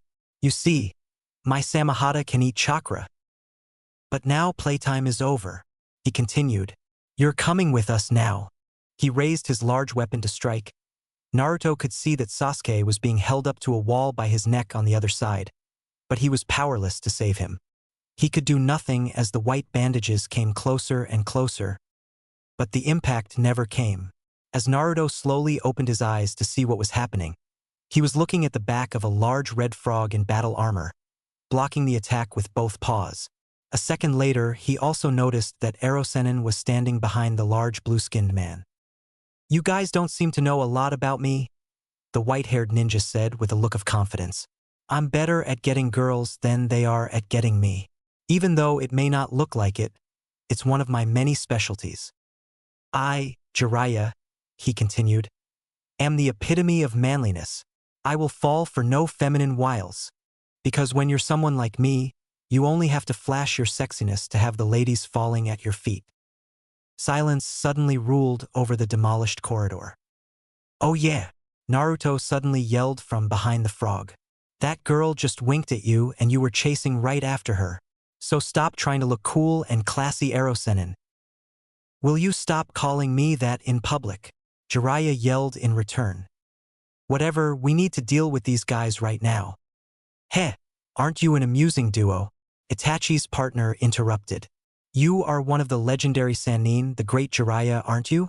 You like beautiful woman, but we didn't think that something so simple would keep you away for very long. And it looks like you already dispelled the genjutsu we placed on her. Uchiha Itachi and Hokage Kisame, you used the Sharingan to cast a genjutsu on this woman so you could draw me away, huh? Not a very manly way of doing things. Naruto suddenly saw that he had the same woman who Jiraiya had been chasing after sitting behind him. But for some reason her clothes were different now and she looked less attractive as well. As I thought, you really are after Naruto. I see, Itachi said without any emotion. I was wondering how Kakashi knew about us, but it's clear now that you were his source of information. You are correct. To abduct Naruto-kun are the orders we received from our organization, Akatsuki. What? Naruto was locked in surprise. These guys are after me? And did he say he already met Kakashi-sensei? No way. You will not get Naruto, Jiraiya stated. And why would that be? Itachi calmly asked from one side of the corridor. Because, right here, right now, you two are going to die by my hand. Will we now? Itachi asked. He suddenly picked Sasuke up by his neck again and slammed him against the wall. Will you risk the chance of my little brother, the last of the famous Sharingan that belongs to Konoha, dying? At the same time, Kisame pulled his Samahata free from the toad's grip, made a maneuver far quicker than anything he did against Naruto and ripped the summoned being to shreds. Before the smoke had even cleared properly, Kisame was already running past Jiraiya. You think I'll let you do something like that? Jiraiya's hands were flashing through seals as Kisame was nearing his partner. On the wall, Itachi was merely looking at his little brother. But the second that their eyes made contact, Sasuke suddenly started screaming and trashing about. Heh heh. Kisame was laughing his strange laugh again as he stood next to Itachi. Really, Itachi-san, you have no mercy at all. But I'd advise you against using that technique so many times in a single day. You bastards! Naruto yelled as he charged towards the two cloaked men. He didn't even manage to make 2 steps before the entire hallway around him completely changed. Ninja technique, Toad Mudbind. Naruto, don't move. Jiraiya suddenly ordered him. Don't worry. This is a technique of mine. And as for you two, Itachi and Kisame, it's over for you too. You're already inside my stomach. Itachi was still holding Sasuke pressed against the walls, even though they too had been turned to represent the inside of a stomach. Suddenly, the walls grew around Sasuke, forcing Itachi to let go or be digested himself. He turned around instantly, not showing any concern at all as he spoke to his partner. "Kisame, let's go." Both men started running towards the former location of the door, but the stomach had consumed even that. "You're not getting away. No one escapes from here on out." But they didn't listen to his words, instead running around a corner and moving towards a wall. Jiraiya made some movements with his fingers before he suddenly stood up with a look of amazement and surprise on his face. As he and Naruto also ran around the corner, they could see what had surprised Jiraiya so much. A large hole had been shaped in the wall, even through the strong flesh of the stomach, and there were massive black flames still burning on the edge of the hole. Flames unlike anything Naruto had ever seen before. "Don't get closer like an idiot. You don't know what sort of power it might have," Jiraiya warned him as he saw Naruto getting closer and closer to the flames. He pulled a scroll out a second later and started writing something on it. Naruto had no idea what he was doing, but it took Erosenin the better part of 10 minutes. Afterwards, he suddenly started making seals again, before suddenly using some weird jutsu Naruto had never heard of before. Sealing. Highest rank fire seal. The black flames were drawn onto the scroll, but they didn't burn the paper at all. Instead, it was more like the paper absorbed the flames. As soon as the flames were gone, Erosenin grabbed the scroll, rolled it up and closed it down with some rope. "Well then, now that that's over with, are you all okay?" the old man asked as he dispelled his jutsu. Sasuke became visible again, but as soon as the flash around him was gone, he crashed to the floor. He wasn't conscious anymore after Itachi's last attack, whatever it had been. Ei Erosenin. Naruto called out as he checked up on his friend. "We need to get Sasuke to a hospital. He's not looking too good." "What? Let me check for a second." Jiraiya turned around to look at Sasuke, but suddenly a new voice was yelling loudly. "Dynamic entry!" The shout, emitted by none other than Madogai, was accompanied by a strong kick aimed at Jiraiya's face. It managed to hit him bullseye. Sakura was looking at the messenger shinobi that was standing in her room with surprise. She had just received the worst news she could have possibly heard as a shinobi. As of this afternoon, 1300 hours, Team 7, led by the Jounin Hatake Kakashi and consisting of the members Uzumaki Naruto, Uchiha Sasuke and Haruno Sakura, is temporarily disbanded. Both Hatake Kakashi and Uchiha Sasuke are currently recovering from serious injuries received from a new enemy invasion. At the same time, Uzumaki Naruto is out of the village on a special mission. For this reason, and to ensure that the remaining member, Haruno Sakura, remain a capable and active shinobi, the team has been temporarily disbanded and you are being relocated to serve at the Ninja Academy as a replacement other teachers. This is a temporary occupation until the current crisis can be restored. Upon the arrival of Uzumaki Naruto and the recovery of the other team members, the team will be reassigned. Be aware that you, as an active shinobi, may still receive missions to complete with other teams. These missions will not take place when you are occupied with the educating of new ninja. That's all, the man repeated. So I have to go and serve as the replacement for Mizuki-sensei? But where did Naruto go? Why didn't he tell me he had a special mission? And who injured Sasuke-kun and Kakashi-sensei? Please tell me. I can't. The man said. He did look like he was sorry, although it was a small consolation for Sakura. I don't know that either. It's all classified as top secret. You're expected at the academy in 3 days' time, at 8 o'clock hours. Goodbye. Oh great, I'm all alone. This isn't going to be fun. I'm going to miss Naruto and Sasuke-kun and Kakashi-sensei. Maybe I can learn something about what happened to them while I'm at the academy. And maybe I can ask some of the teachers there for some advice on how to improve as well. As she was thinking of her academy days and the training they had received back then again, she suddenly remembered a big, toothy grin on the face of a goggle-wearing little brat.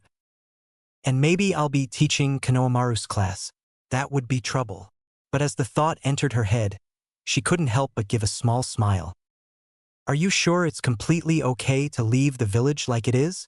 After hearing the talk between Erosenin and Fuzzy Brow's sensei, Naruto still didn't understand what had been happening, but he knew that Kakashi-sensei was defeated and the village had been weakened severely as well. Right now, we're the only chance of returning Konoha to its former strength, Jiraiya said without even looking back at his student. Our mission is to find the third of the legendary Sannin, my other teammate besides Orochimaru, and the best medic ninja in the world. If she comes back to Konoha, she can heal Sasuke, Kakashi, and even the old man himself, along with a lot of other shinobi that were injured. With her power in the village, the other countries will hesitate to attack as well. She's one of the best in the field of medics, but she also has a dangerously short fuse, ridiculous strength, and doesn't like being bugged. Is she really that strong? Naruto asked in awe, but somewhere another thought entered his mind. She sounds kinda like an older Sakura-chan. But how are we going to get there then, Erosenin? If she's as great a ninja as you say, there's no way we'll be able to find her, is there? Don't underestimate me. I too am a member of the legendary Sannin. If anyone can find her, it's me. But enough of that. Let me tell you about that jutsu I was going to teach you along the way. It's a special A-rank close combat type ninjutsu, designed specifically to destroy an enemy from a point where they're too close to evade the attack. Can't be blocked at all, so all you need to do is get close to the enemy. You serious? That sounds awesome, Naruto yelled as he started jumping around in ecstasy. But wait a second, he suddenly said as he looked at his arm. What? I heard something about my fight with Gaara. I used some super powerful close-range attack that totally destroyed his defense. Can't I just keep on using that instead? From what they told me, it's really powerful. Yes, I heard of that attack as well, Jiraiya said. Naruto's face seemed too lit up as if Christmas had come early. However, I can't teach you that attack because I don't know what it is or how it works. But nonetheless, you shouldn't use that attack anymore if you can help it. Why not? You are even more stupid than I had thought. You think you can just pull of an attack you don't even know in the middle of a fight? I'm amazed you could do it last time, but you shouldn't push your luck. And besides that, if you keep fighting like that every time you meet a strong opponent, I'd say you have only 3 fights left in you. You can't keep blowing up parts of yourself just because you need to do a strong attack. That's what this jutsu is for. Think that it's a second attack you can use, just so you surprise your opponents. Awesome. I'm so going to kick everyone's ass. Maybe, but there's more to fighting than just knowing the best and most powerful techniques. You should know that. It's about strategy. Analyzing your opponent's abilities, reading your enemy's moves, timing your attacks, and feeling your way through the battle. All of those things are what make a shinobi strong. If you have that, even a shinobi with the weakest of jutsus can defeat someone who knows all the jutsu in the world. And you really need to work on using your head in a fight, brat. From what I heard and saw, you do things without thinking ahead. That's a brawler, not a shinobi. That's what makes a shinobi into some of the greatest fighters in the world. We have the ability to think when we're fighting and trick our opponents when battling. That's our greatest strength and most powerful advantage. Naruto looked sheepishly at the old man, a silly and ashamed grin on his face. But that's all stuff we can work on later. For now, I'll start teaching you in the special technique that was developed by no one other than the 4th Hokage. And it took him 3 years to create it. You're going to be spending most of our journey working on it. It's training time. So, Sakura, how do you like being an instructor? Iruka-sensei asked her as they were looking over the training grounds. Standing next to the scarred man stood his new assistant. There by his own request, Haruno Sakura. She was holding a clipboard and making a few notes on each of the children as they were running their required laps. Truthful or friendly answer? She returned with some humor in her voice. Is there any difference? Iruka retorted. A bit, but I can honestly say that I've been growing a whole new respect for the way you put up with us for years. It's only been 6 weeks and I'm already getting tired of this. They're little demons, I tell you. How so? They're kids. They're supposed to be irresistibly cute and friendly and nice and everything. Except they're not. As soon as I turn my back, they're either hurling insults at each other, rolling around on the floor fighting, hurling insults at each other, or somehow making fun of me amongst each other. It was true that Sakura looked a bit tired, but she didn't say the words with any sort of detesting behind her voice. True, they can be a real handful, Iruka admitted. But isn't that why they're kids? That's the beauty of this job. No day is the same as the next or last. And in that way this job is similar to the ninja life in general. Oh, I didn't think of it that way actually, Sakura admitted. In a way, this is far more rewarding than any sort of mission you'll ever get, because here you can see the reward for your efforts directly. Unlike normal missions, you won't get a lot of money, but instead you get a reward that's much greater. When a child walks up to you and asks you for help because he can't understand something, or when you're walking on the marketplace trying to buy your groceries and you're suddenly jumped by 4 laughing kids. Their smiling faces when they finally manage to perform that one maneuver they were training for such a long time. And for me, that sort of thing is more than enough of a reward to keep doing this job as long as I have to. During their entire conversation they had been talking a bit quietly, almost whispering, but suddenly Irika raised his voice significantly. Konohamaru, Hanabi, stop that right now. From the other side of the running course, Konohamaru and Hanabi ignored the order that Irika had given them, but instead one dragged the other to the ground and they were, again, rolling on the ground wrestling. Why is it always those two? Sakura muttered under her breath as she and Irika rushed over. Irika and Sakura were there within a few seconds, but the damage was already done. As usual, Konohamaru and Hanabi, being the physically fittest in the class, were running at the head of the group. When they, as usual, ended up on the ground fighting again, the rest of the group couldn't move around them in time and instead fell over them. The only one left standing was Udon who, like always, was running at the end of the group because he had the worst physical condition of the class. Is everyone okay? Sakura quickly asked as she helped some of the kids up. Giving a quick look around them, she saw most of them had escaped unscratched or with only a minor scratch.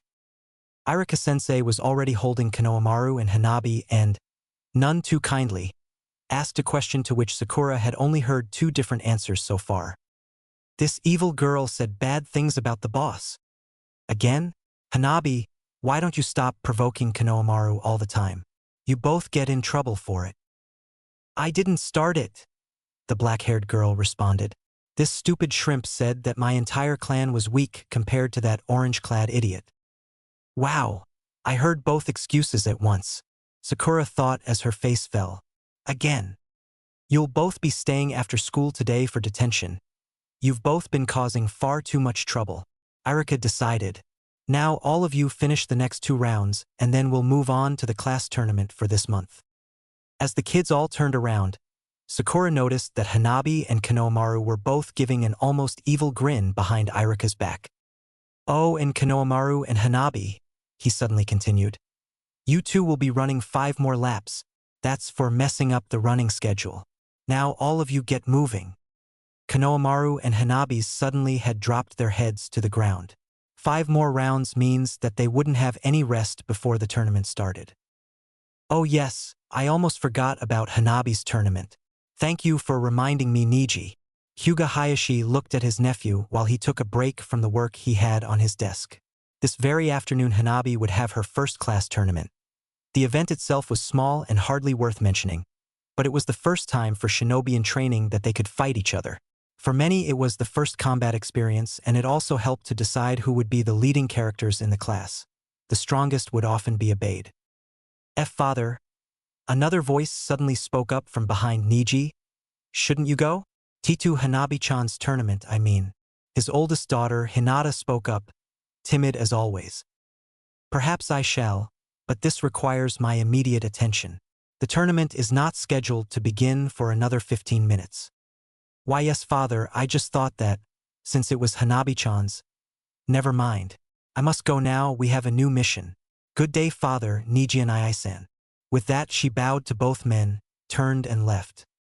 Niji, are you otherwise occupied this afternoon? Hayashi asked as he bent over his paperwork again. No, Yashi-sama. My teacher is on a separate mission, so my team will remain on standby status for now. Good. Then I would ask that you go to the academy to observe Hanabi's matches if I cannot get there in time. Hayashi asked as he returned to his writing. Yes, Hayashi-sama. Oh, and Niji. He looked up and met the eyes of his cousin before continuing. I would ask that you tell me of any errors in her techniques so we may improve, in both her physical skills and her mental state. You may go. Understood. Good day, Hayashi-sama. Like his cousin, Niji bowed and left the office of the leader of the Hyuga. A few minutes later, he was already halfway to the academy. "Ah, Niji-san." Sakura greeted the white-eyed shinobi when she noticed him arrive. "Are you here to see Hanabi's matches?" "Yes." Hayashi-sama wasn't sure whether or not he could manage to arrive in time for the tournament to start, so he asked that I come instead. "Speaking of Hanabi-sama, where is she?" Niji looked around the group of children a little surprised. About 20 children were all sitting in the immediate area, most of them with parents or siblings to support them. But Hanabi was nowhere to be seen. "Oh, she's still out on the track court, together with Konohamaru. They had to do some additional laps." "What happened this time?" Niji asked, although he could already guess the answer. It was always the same reason and even the same person. "They got into a fight again. The same reason as always." Sakura explained with a look on her face that was half frustration and half amusement. It was at that moment that Hanabi and Konohamaru walked in and collapsed on the nearest bench. "Ha ha, I told you, I'd be first," Konohamaru said in between large inhales of air. "First?" Hanabi was breathing as heavily as the brown-haired boy next to her. "You must be getting blind or something, monkey boy. I was clearly the winner." "They don't really learn, do they?" Sakura said out loud. "No, they don't," Irika suddenly said from behind his former student. "But those two really remind me of a few others people I know. Don't you see the resemblance, Sakura?" Sakura could easily imagine this as one of the many scenes of her team's training. Naruto and Sasuke boasting and bragging to each other, constantly competing over everything. "Yeah," she said. "I can really see it." "Okay, everyone listen up." Irika raised his voice to address the entire group. Instantly silence reigned in the room. "As you know, we'll be having the first-class tournament now. We'll be holding small tournaments like this once every 3 months, and grading will be based on how much you improve in between fights as well as your actual performance in them. Now I'll explain the rules on more time, so everyone listen up. There is no hitting a downed opponent. No weapons or ninjutsu are allowed, and preferably no injuries to each other. You win the match by either knocking your opponent out of the ring, knocking your opponent out, the surrender of your opponent, or if Sakura and I declare you winner. Any question?" He was greeted by a large group of grim and excited faces, and 2 faces that were still a bit red from the exercise they'd just done. Silently, Irika led the way to the low-grade battle room. It was a decently sized room with a small ring in the middle for the fighting. There were no chairs for the audience to watch from, so everyone either settled for a nice seat on the ground or kept standing. "You'll now have 5 minutes to prepare yourself for the fighting. Afterwards, we'll be making the matchups based on the alphabetic order of your family names. And good luck to all of you." Hayashi had arrived quite a bit later than he had intended. The paperwork took the better part of 2 hours before he could finally go to the academy to see his daughter's performance. He knew that by the time he would arrive, he would probably be too late for any but the last 2 or 3 matches, but he was confident that his daughter would have made it that far. As soon as he entered, he saw that he was right to put such confidence in his daughter. She was sitting in one corner with a smug look on her face while she looked at the match that was going on. It was the grandson of the 3rd Hokage, Konohamaru, facing off against a child from the Inuzuka clan. As would be expected from children their age, both were fighting without any true form or skill. They were standing staring at each other for a long time before one took the initiative, attacked, and either succeeded or missed his attack. In the end, it was the 3rd's grandson who won the match, evading a punch from the Inuzuka, bending down and sending the back of his foot up to his opponent's face. He was using pieces from the 3rd's monkey-like taijutsu style. "So Niji, how did she do so far?" Hayashi asked as he stood next to the younger man. "Hanabi-sama has made it to the final round.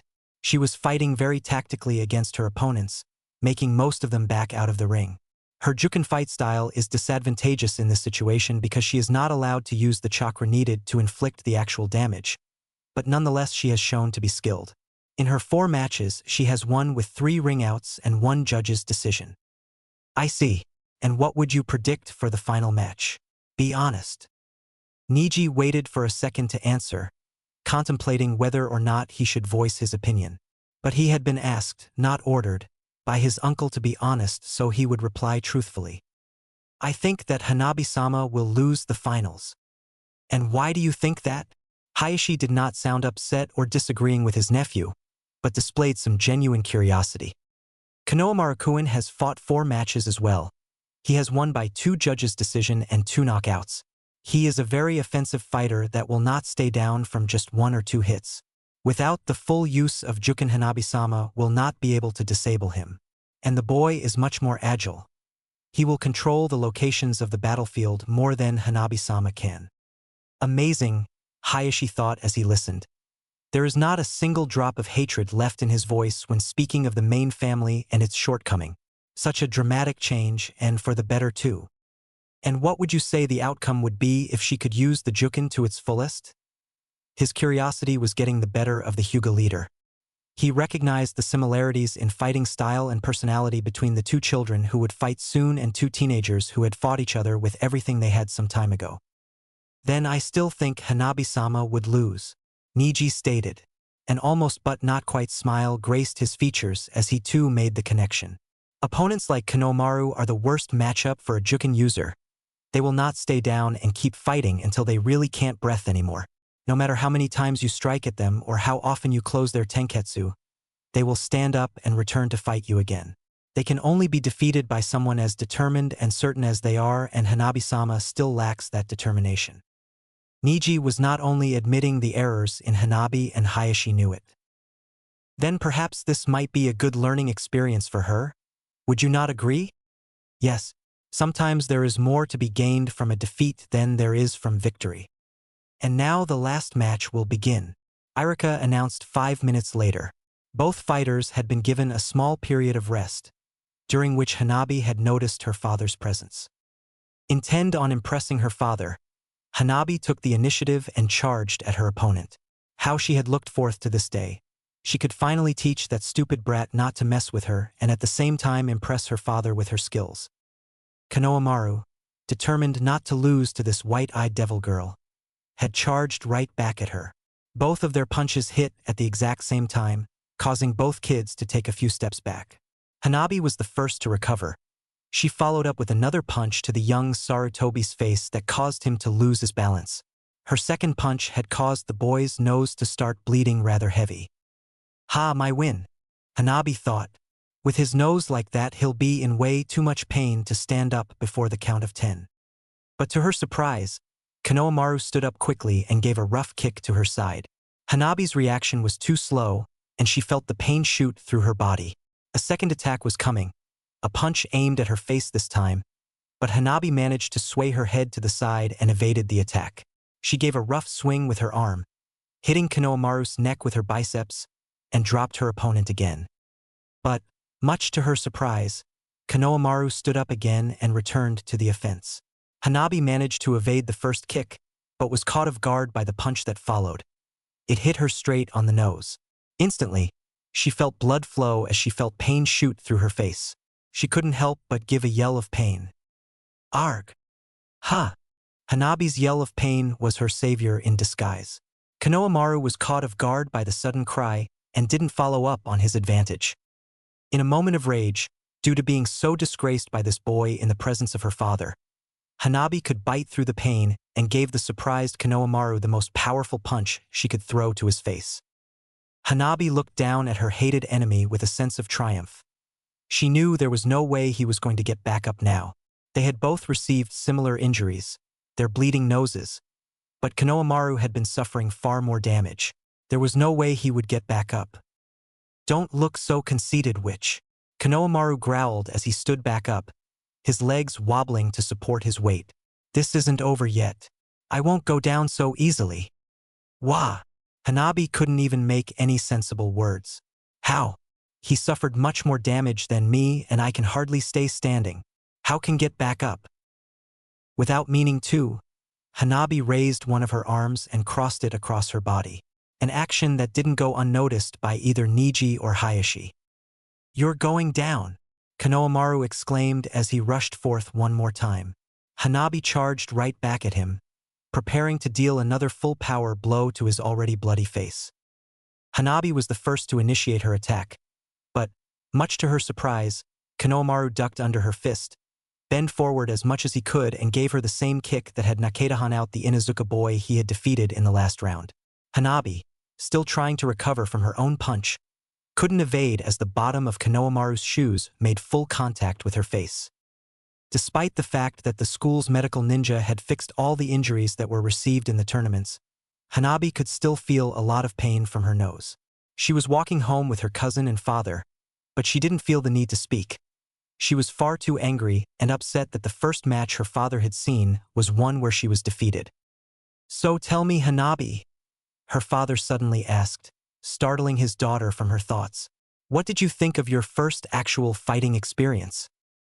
It was pathetic. She didn't mean for the words to come out so sharply, but her anger was still having the better of her. "And why is that? According to what Niji told me, you performed quite well throughout the tournament." Hayashi stopped and turned to his daughter.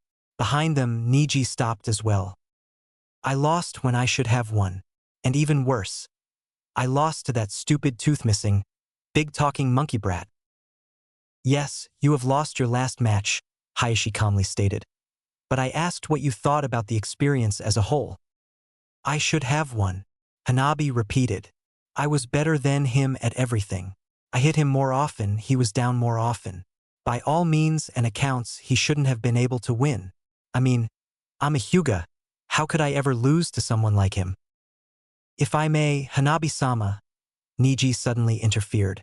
Seeing the approving nod of the clan's leader, Niji continued, "It is true that you had managed to land more hits and had Konohamaru-san pushed down on the ground more often. But there is one factor that he was superior in. A factor that could decide a match more than skill or power alone." Hanabi didn't like the look on her cousin's face at all. It wasn't smug as it once was. Instead, it was almost as if he was talking to her like she was a small child. "And what would that be then?" she asked as venomous as she could. "Determination," Niji simply answered. "Konohamaru-san had determined himself not to lose to you, to give everything he had to defeat you. And that was something that you did not have." "Are you saying that I'm not determined? Watch your tongue, branch family member," Hanabi bit out. "Hanabi!" Hayashi's sudden shout startled his daughter. "Niji speaks the truth and you shall not silence him because you do not like it. I agree with him. You hide yourself behind our name, while Konohamaru does everything he can to stand on his own feet." "What? But father, I do everything I can as well. How can you expect more?" "I do not expect you to do more than your best, but I expect you to learn to stand on your own feet now. Do not think that, just because you have a bloodline limit or are a part of the Hyuga clan, you are invincible. Do not hide yourself behind our name, but fight for yourself. Konohamaru comes from the Sarutobi clan. They do not have bloodline limits but have produced one of the greatest shinobi in history, the third Hokage. But still, Konohamaru stands on his own feet, carving his own path and fighting for himself. You stood and fought him as a member of the Hyuga clan, not as Hanabi. He stood as an individual against you, who would hide yourself in the name of our clan." "I do not understand what you're saying, father." Hanabi looked at her father with genuine confusion on her face. Hayashi took a second to rephrase his words before continuing. "In short, he has that which separates Konoha from the other villages." The head elder finally spoke. "The third Hokage's legacy, that which every shinobi inherits, the will of fire. So long as you do not posses that, your matches will forever end in the same way." "What? But—" "And I can assure you, Hanabi-sama, from my own experience, that opponents like Konohamaru are common in Konoha," Niji added. "And they're the strongest shinobi this village has. Orochimaru-sama, I can't heal these injuries, I'm afraid." The silver-haired medic spoke to his master. "Not only are the muscles completely destroyed, the bone has also been destroyed, along with the ligaments, nerves, chakra coils, and bloodstreams in both your shoulders. They are literally hanging on with your skin only. And the injuries have also been burned closed by the attack that Kakashi-sen used, so I can't speed up the natural healing either. My medical abilities can't safely heal injuries of this size." Orochimaru didn't say anything. He was waiting for the advice that his most trusted and skilled medic would give. "I would recommend that you change your body now. In this state you are severely weakened and can't even use any ninjutsu should there be a need to." I can't, Orochimaru simply stated. I need Sasuke-kun for my new body. He will join me before long. And when he does, I can't afford to waste another 3 years before I can take over his body. Perhaps so, Orochimaru-sama, but you won't even be able to safely use your soul transfer if your arms die completely. You need to ensure you are able to use ninjutsu first. Fine then. If you can't heal me and I won't change bodies, then there is only one option remaining. And that would be? The medic asked with curiosity. Find a better medic. It's about time I pay a visit to an old friend of mine, Kukuku. Ei, erosenin. Ei, erosenin. Wait a second. I've told you time and time again. Don't call me that in public. The strange shouting duo caused some people to turn their heads, curious about the weird behavior. Most people just walked past, ignoring them like they ignored the many hundreds of people they walked past daily. What is it, brat? You want to go get some dinner? It is almost dinner time after all. No, I was wondering when we're going to return to the village, or when you're going to actually teach me something. Naruto asked his new teacher while turning his head away in disapproval. You know that we can't return before we find Tsunade. And what do you mean, when I'm going to teach you something? Jiraiya asked with annoyance. Simple, Naruto said. These past 3 months, all that I've been doing for training is running across water and up trees all the time, popping balloons and rubber balls when I'm not. And now, after I finally managed to make that stupid rubber ball explode like you did, you give another stupid ball and tell me not to pop it. How is this training? I've already explained it to you once. You should pay more attention when I'm explaining things. Just keep trying to not pop the balloon. You'll know the difference when you get it right. Now let's go in here, we can find some information while we eat. Someone might know where Tsunade is hiding. This is a bar. Why do you always want to eat in a bar? What's wrong with a normal restaurant or something? Because our primary concern is gathering information right now, and for that, a bar is the best place to be. People will easily lose their tongues when they've had a few drinks.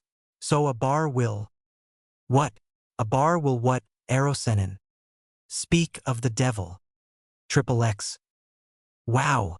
How much of that stuff can you drink? Naruto asked in surprise as he watched Tsunade down another bottle of sake. A lot more than that, I assure you. Jiraiya answered for her. This is just her warm-up. Yeah. I can drink more than you ever could. Still holding a grudge over it? Tsunade asked as she grabbed a new bottle. Not really, just warning the kid here about your liquor habits. He's never met a heavy drinker in his life. Whatever. Are you going to tell me what you want, or are we going to play ball all night long? Tsunade asked.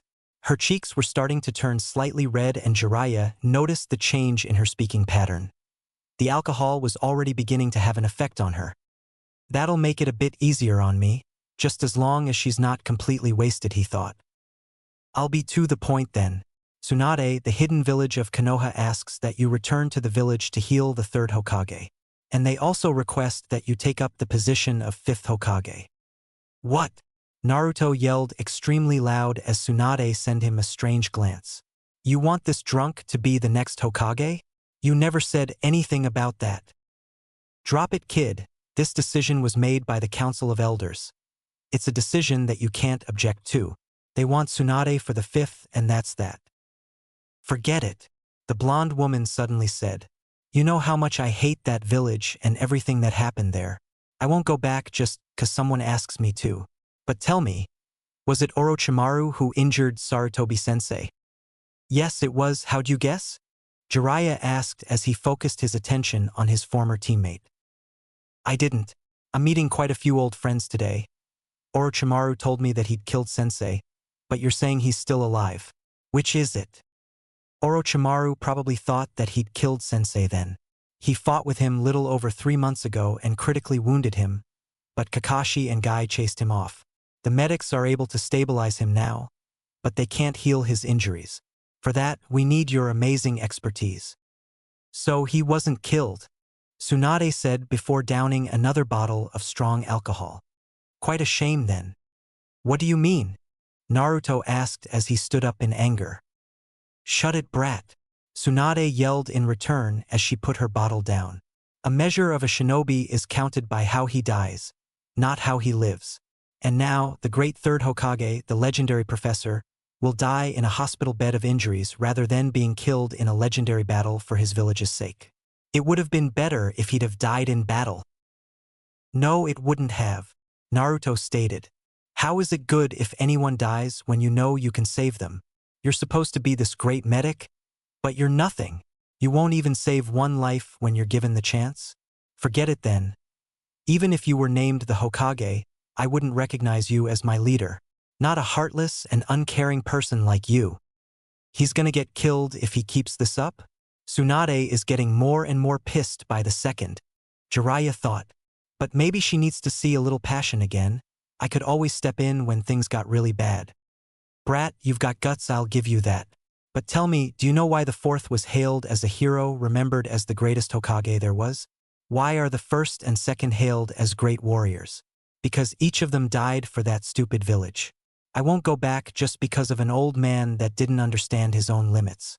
Now, like the other three fools, he'll die for his beloved village. But he won't be remembered for it. He'll be hailed as the Hokage who died in a bed, like the old idiot he was. Arg! Naruto shouted as he suddenly jumped at the other blonde. Before he was even able to touch anything, Jiraiya had grabbed him and held him in the air. Tsunade only smiled a dark smile at him as he struggled against the hold. Naruto, calm down, the Toad Sage said.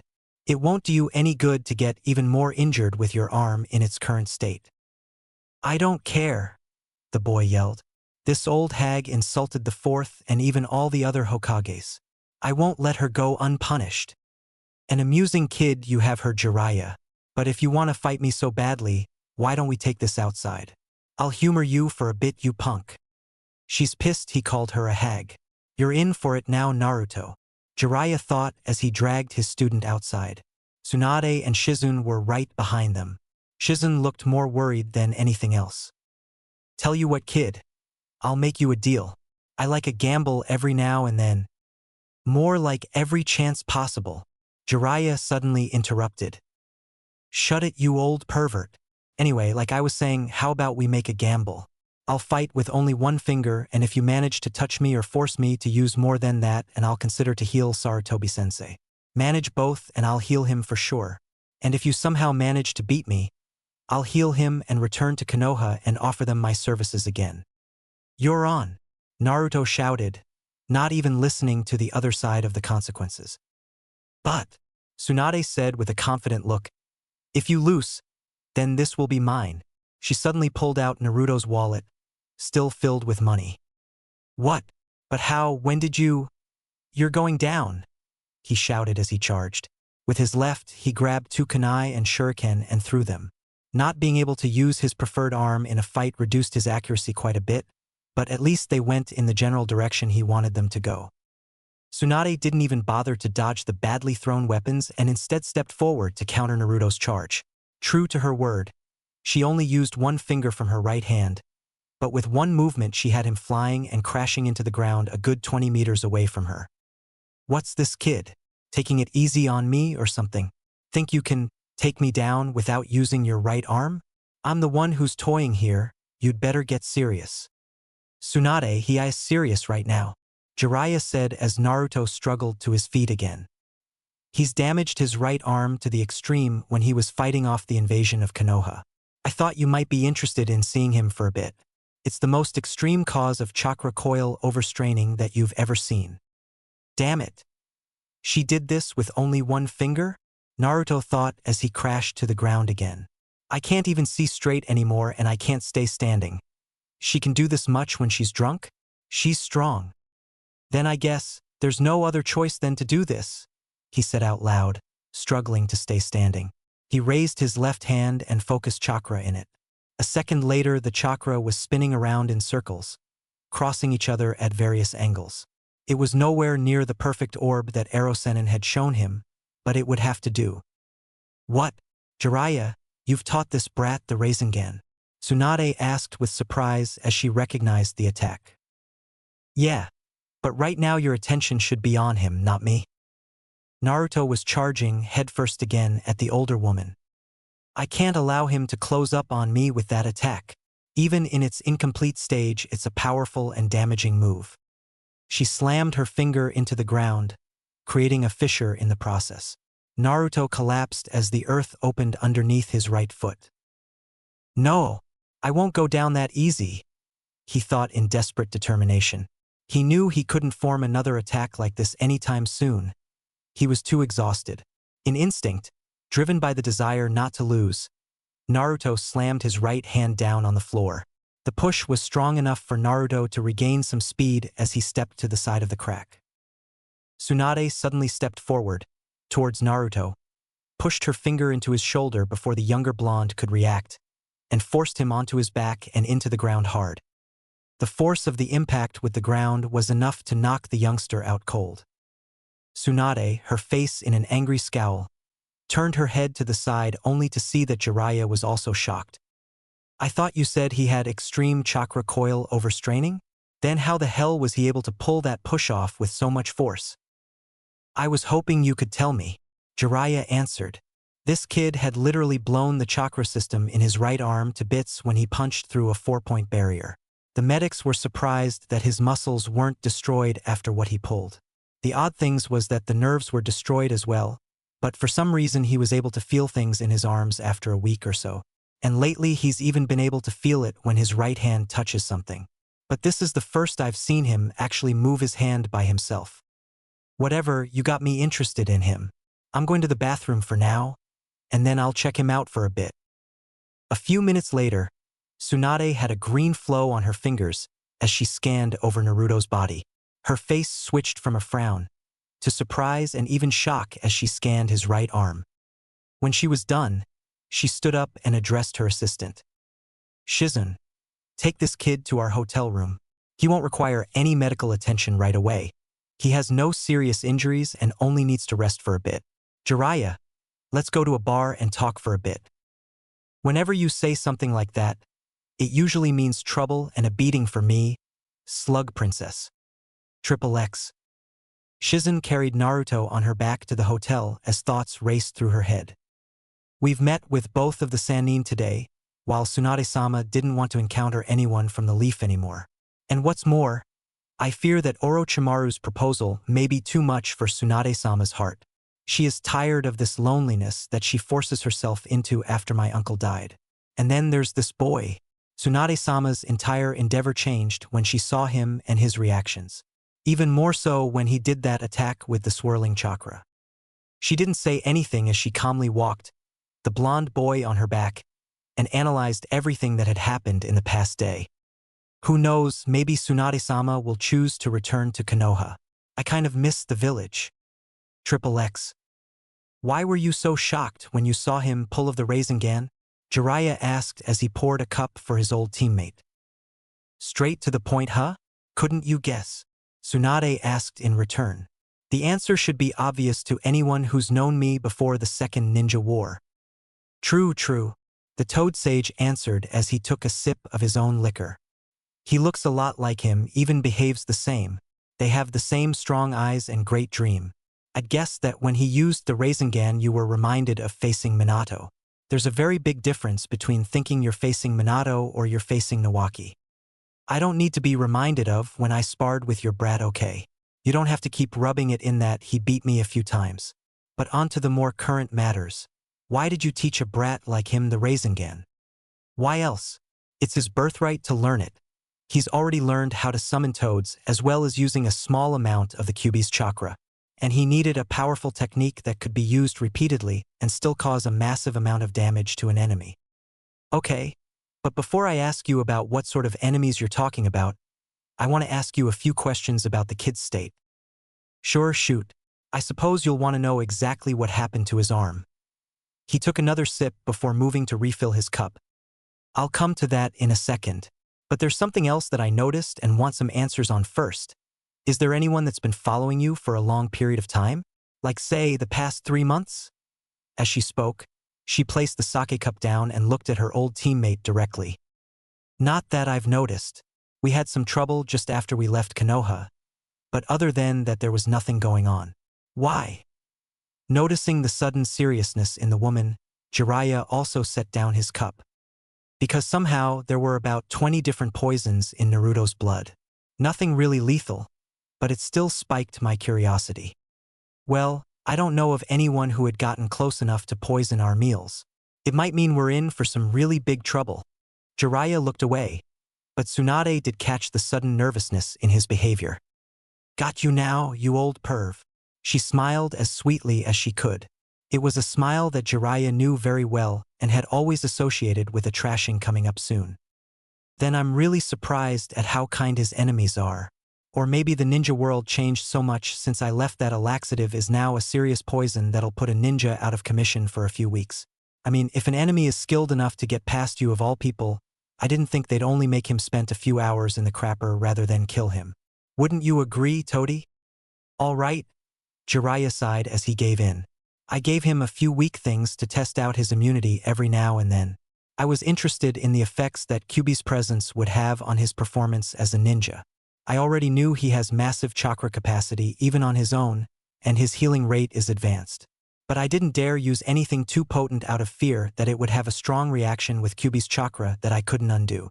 I wanted to wait for that when I had a good medic with me to ensure his survival. I see. And what did you find out from that? He has a pretty high immunity to poisons. In most cases they'll have either a reduced effect or none at all. And he builds up a near-complete immunity to something after he suffered the effects once. A strong laxative that would normally cause an adult about 2 weeks of trouble will only cause him to have a mild case of diarrhea for about an hour or two. A sleeping drug will make him sleep a bit heavier and maybe 30 minutes longer, but that's it. They both took another sip of sake before Jiraiya spoke up again. But how did you find out? I mean, you didn't really do a thorough blood check on him when you were checking his medical signs. The jutsu you use for specific blood diagnostics is very different from the one you used on Naruto. True, but I'd managed to collect a blood sample when I was fighting him and I checked it out when I was in the bathroom. I wanted to check whether he really was the kid of Minato. And I was also curious why he was so extremely disoriented for a few seconds after my attack. His sense of balance should have been affected by the finger flick, but nothing else. That was most likely due to exhaustion from his training today, along with the poisons in his body. I'm pleased to see that you still didn't lose your touch though. I never noticed that you'd taken a blood sample in that little show. Now let's move on, shall we? Yes, let's. What exactly happened and how did he overexhaust his arm like that? I'll tell you all the juicy details, but afterwards tell me everything you found when you diagnosed him and what you think is going on. Sure, now start talking. Tsunade poured herself another drink as Jiraiya started explaining. The kid had his first Chunin exams a few months back. I'd encountered him just as I was coming back to Konoha to tell Sensei of some big trouble that would be coming up. He found me before I could contact Sensei and I recognized him as Minato's kid, so I gave him a few tests. Took him a lot of time, but he passed them all and I taught him how to control Kyuubi's chakra in the meantime. I was arming him to face up to every possible threat, even if they would be far stronger than he was. It was a good thing too, because a few days after I was done with teaching him the summoning and how to use the fox's power, he had to fight another Jinchuriki in the middle of the stadium where the Chunin exams were held. He managed to win, but in the process had to use an insane burst of chakra from his right arm, all released at once. Kakashi explained it to me as Naruto literally causing an explosion of chakra from within his arm. When he pulled that off for the first time, he defeated the Jinchuriki of the One Tail, a shinobi from the sand called Gaara. Yeah, I've heard some rumors of him. A pretty strong guy for his age, supposedly undefeated and untouched for his entire life. Guess his reputation was kinda exaggerated. Maybe he was pretty strong and had a very useful ability thanks to the demon sealed inside him. But at any rate, another cup of sake flowed through the aged shinobi's experienced throat. Just after their fight was over, Orochimaru launched his attack on the village. He had sealed himself and Sensei in a 4-point barrier of some sort. Kakashi didn't know it. He used that attack of his again and completely destroyed both layers of the barrier as well as caused quite some damage on one of Orochimaru's personal guard. However, this time around the strain on his chakra coils became too much. He'd been fighting that Gaara kid for about half an hour with Kyuubi's chakra already, and then he pulled that stun off twice in about 10 minutes. Even his body had its limits. I see. So he also has some of Kushina's attributes then. She also never knew her limits. But about what I found, it was pretty strange. The bones haven't been affected at all, but the muscles were all busy restoring and strengthening themselves in a way I've never seen before. They're different on muscle fiber level than any other type of muscle I've ever seen. He has double the muscle fibers in most of the muscles in his arm, and they're neither of the two common types. I'd say they're a combination. They can create a lot of force quickly and keep it up for a while as well. But there's more. His nerves, blood vessels, and chakra circulation system are all different from what they should be. He has much more blood vessels and chakra tubes running through his arms. His nerves cover much more areas and appear to be much more sensitive and speedy than normal. But that's only in his upper arm for now. His lower arm also shows some changes, but nothing as drastic. And what exactly would you mean by that? Jiraiya had focused all of his attention on the medic before him. What would the effects be if his arm is changed like that? Well, the obvious changes would be in the amount of power his arm has. As he showed us, he has much more muscle power in that one arm than he should have. Add to that the fact that his muscles will receive a lot of extra blood to increase the amount of oxygen and feeding they receive, and it'll be quite a while before he exhausts himself. But with his chakra coils as enhanced as they are in that arm, he will also be able to seriously increase the amount of chakra that's flowing through his arm, increasing his power even more. There could be some more effects, but I'm not sure yet. Sounds pretty amazing, but why do you think his body healed like that? If I had to take a guess, I'd say it was probably because of the Kyuubi, Tsunade said as she poured the last cup of sake from the bottle. But how? The Kyuubi's chakra couldn't reach his muscles before, since you say that the chakra coils had only recently regrown in his lower arm. How come his muscles didn't decrease in power or anything? He's had the Kyuubi in his body since he was but a baby. The chakra had intermingled with his over the years. That allowed him to heal much faster than any normal person. Most likely his muscles had created storages of chakra along with the other materials they need to function. And with the Kyuubi's immense power in it, the muscles wouldn't suffer atrophy either. They'd retain their original size and power until the chakra was reconnected. At that point, they apparently improved because of the increase in chakra. The muscles adapt to that new source of power and change to be able to store the same amounts of chakra as before. The same is probably true about his nerves and chakra coils, but I'll have to keep him under surveillance for a while to make sure. So he'll have a powerful weapon at his disposal then. Maybe even on the same level as a bloodline limit. Perhaps. The last of the sake now disappeared through Tsunade's mouth, but she didn't order anymore. But there's a pretty disastrous disadvantage. With the way his nerves have enhanced, he can react much faster with his arm. It'll take him a while to get used to it, but before then he won't even be able to suppress the most basic of reflexes until his brain can regain control over the nerves and muscles in his arm. Yes, but that's something that he'll learn with time. It won't be that much of a problem in the long run. No, that won't be. But the real problem in the long run would be that he can't use that arm at all. What do you mean? Why wouldn't he be able to use it? Because, like I said before, the nerves are much more sensitive and transport the information much quicker. That means that his arm will be extremely sensitive, and he'll probably experience any sensation, like for example pain, far worse than they would be in real life. He can't punch someone if he feels like he's destroying all the bones in his hand every time he connects with someone, and he won't try to block when it feels like every touch on his arm will crack his bones in two or tear his ligaments apart. It's a powerful weapon, but not one that can be used. I wonder what Tsunade-sama and Jiraiya-sama are doing? They're staying out an awfully long time. Shizen wondered out loud. She had been sitting in a chair in the hotel room, watching Naruto sleep for the past few hours. He looks like he really needed it too, she thought while looking at his relaxed face. But it's really surprising how much he looks like Nawaki-kun. Although he also resembles the fourth Hokage quite a lot, that jawline and those golden locks. It's as if they were related. She had noticed, in the past hours while waiting, that Naruto was a strangely quiet sleeper.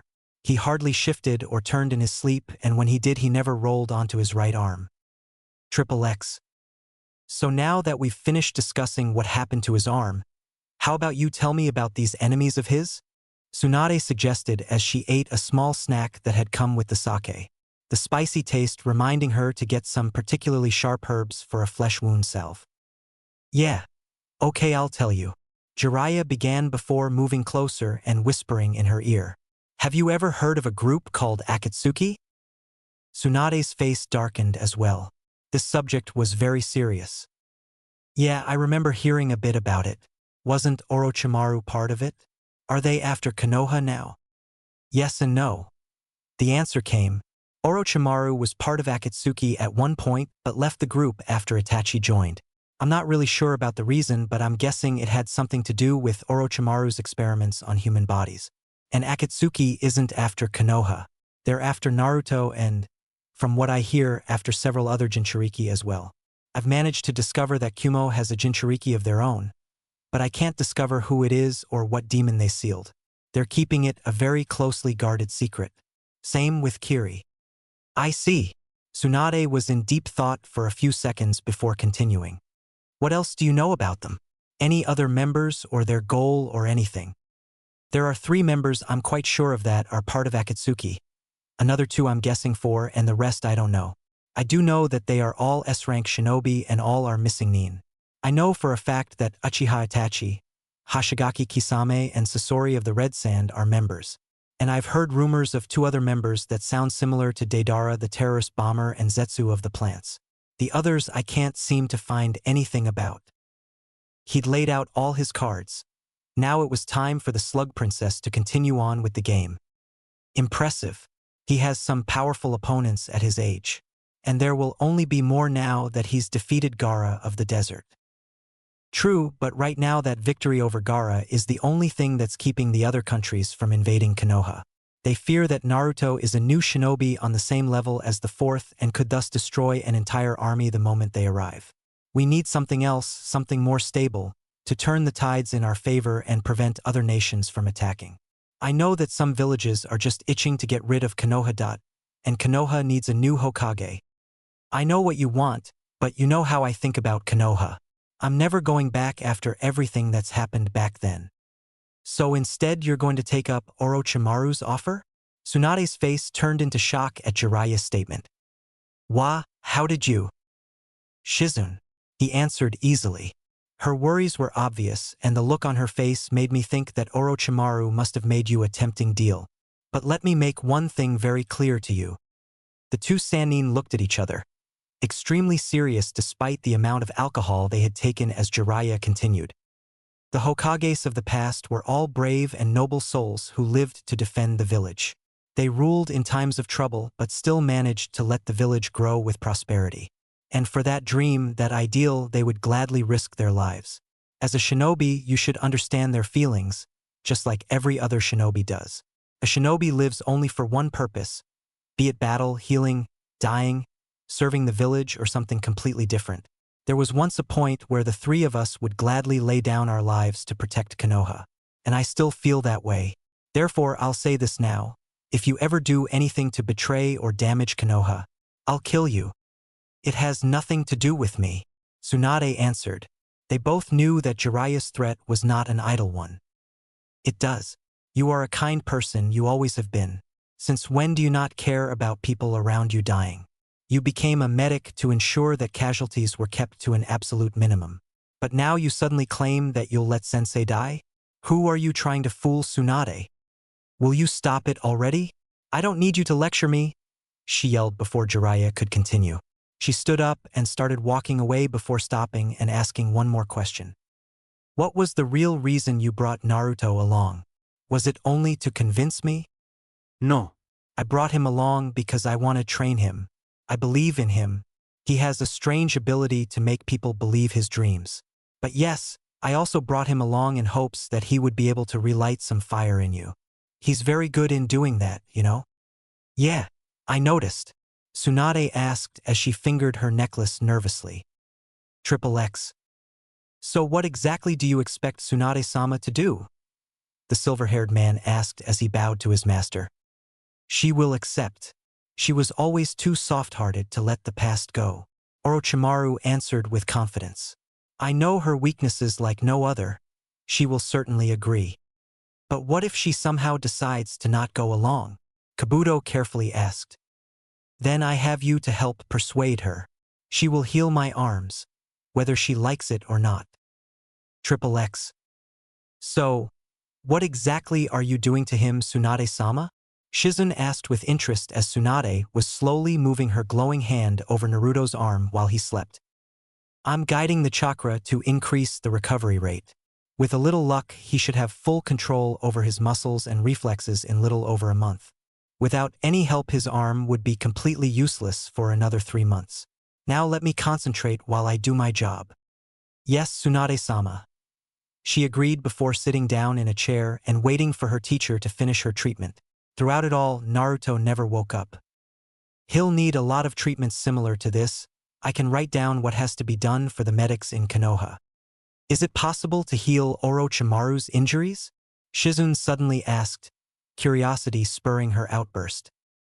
The blonde medic didn't even look fazed at the sudden question, instead simply continuing with her treatment while she answered. I think so. It'll be very tricky, especially since the plexus brachialis was destroyed for the most part. It will take something different from traditional healing. Instead of supporting the recovery rate like most medical ninjutsu do, the lost tissue will have to be completely recreated. I don't think there is anyone other than me who has the knowledge to do that without exacerbating the situation. I see. But what would be the rate of success in such an operation? Tsunade didn't fail to pick up the slightly hopeful tone in her apprentice's voice, but she couldn't blame her for it either. It will probably be somewhere around 25 chance of success. 30 if Orochimaru has some of the equipment I need and skillful assistance. Tsunade had finished the movement down Naruto's arm and now moved her hand back to his shoulder. Most of her attention was focused on Naruto's arm, while most of Shizun's attention was on Tsunade.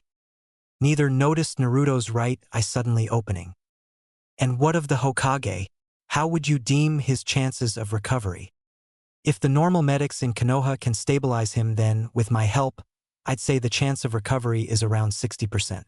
But even if he does recover, the injury he's received will mean the rest of his life will soon be over.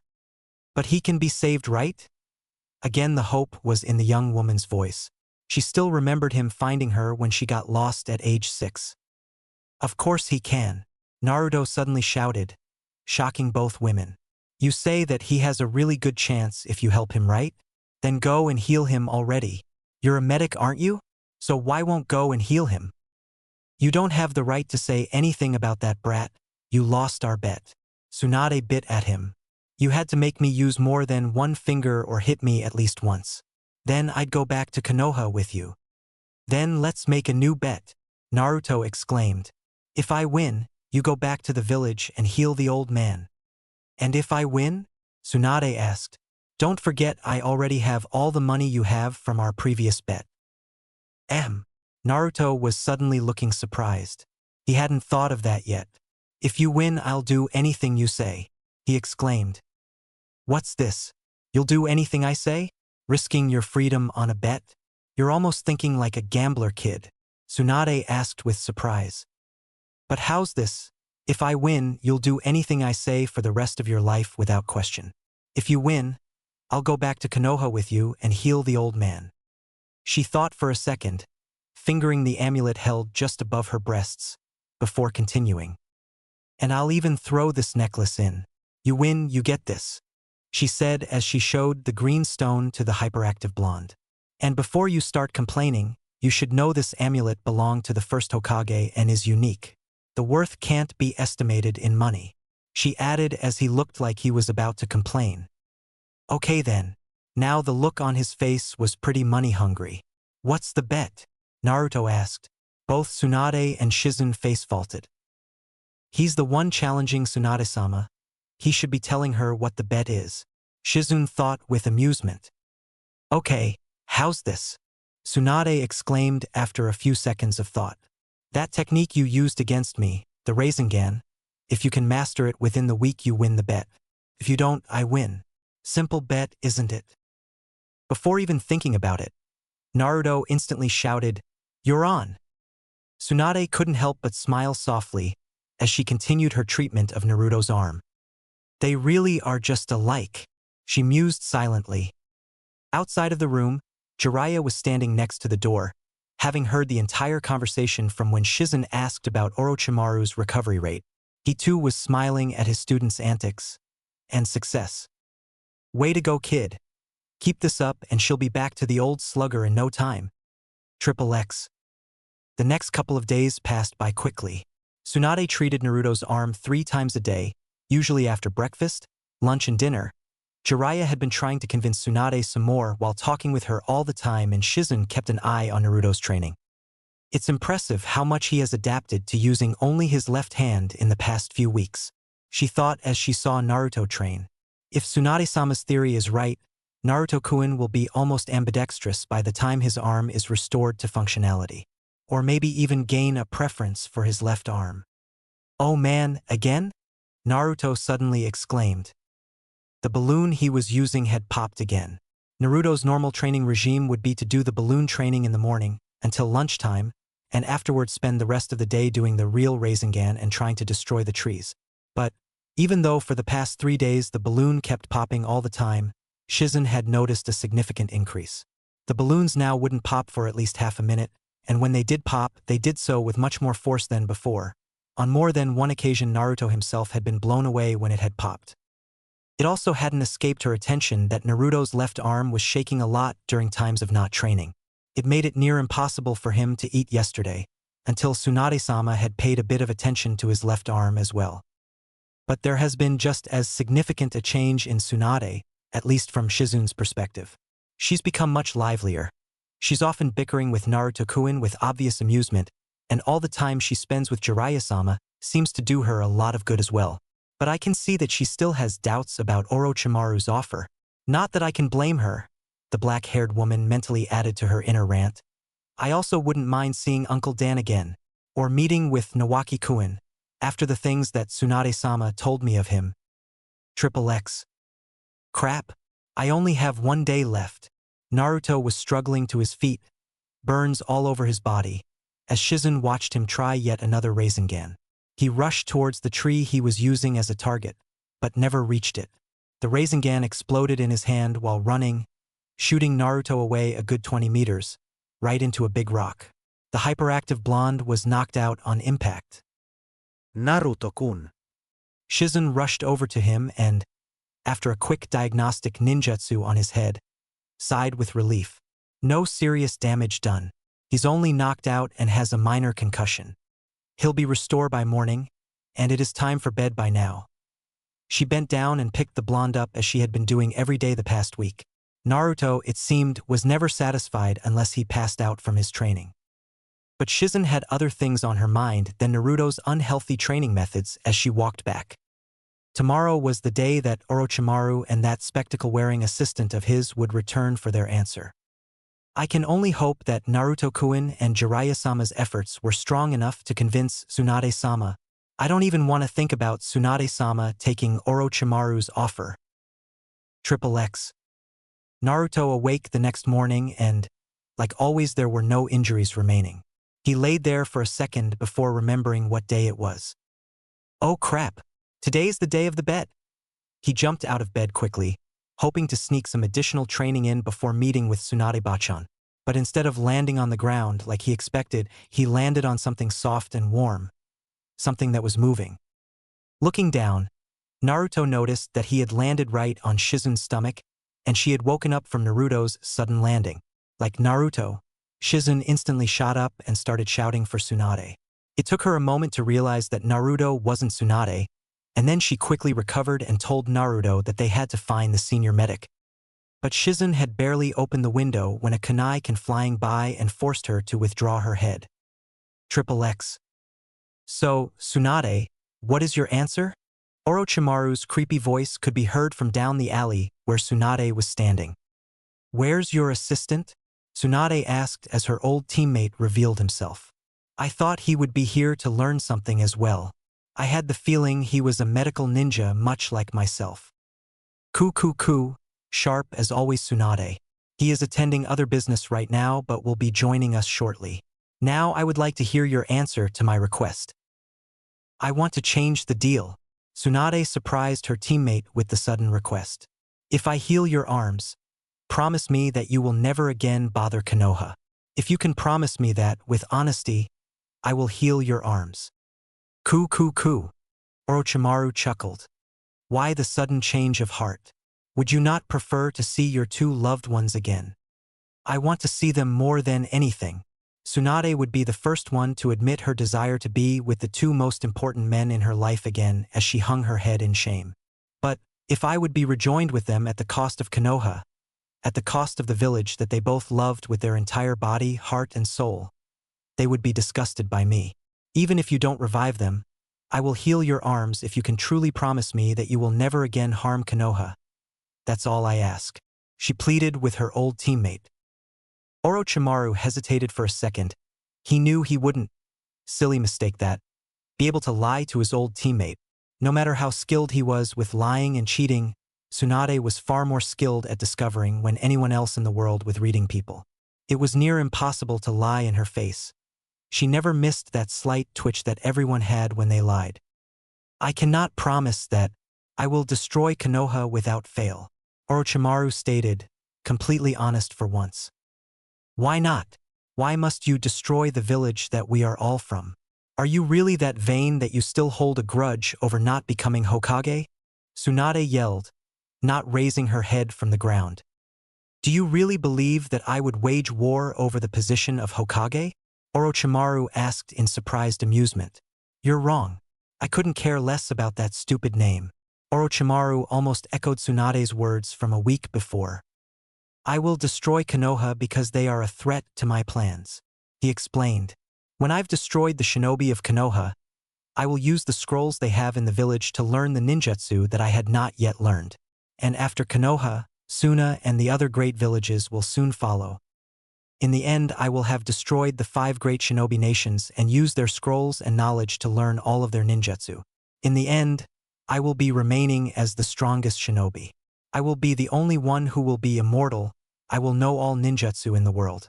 I will be a god among humans. As he ended his explanation, there was an obvious look of wanting in his eyes.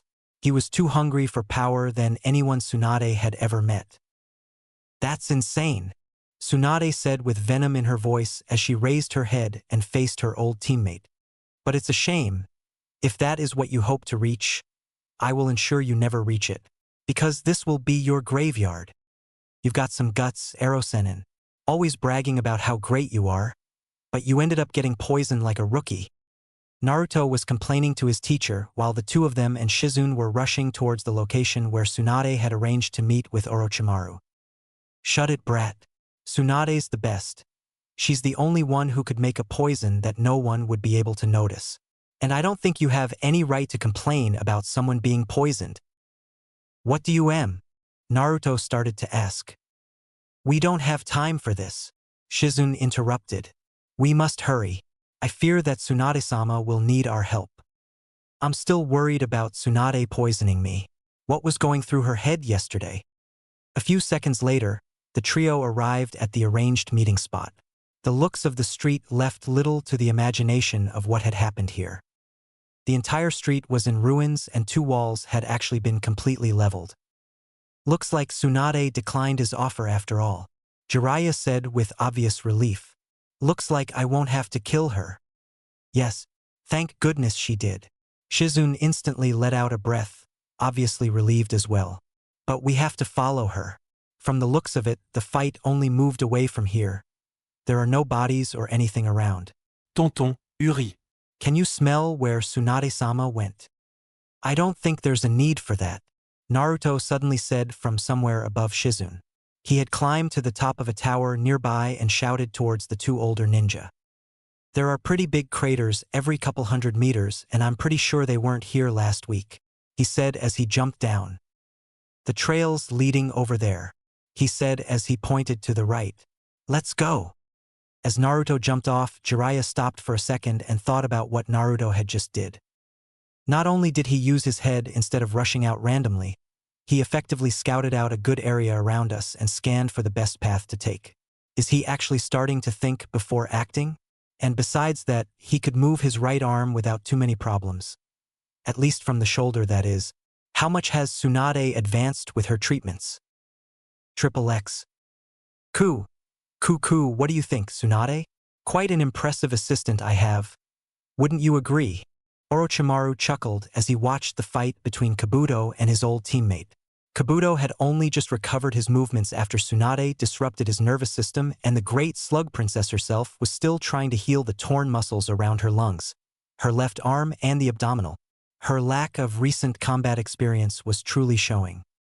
"Kabuto, do it," he ordered with glee. Kabuto would disable her temporarily.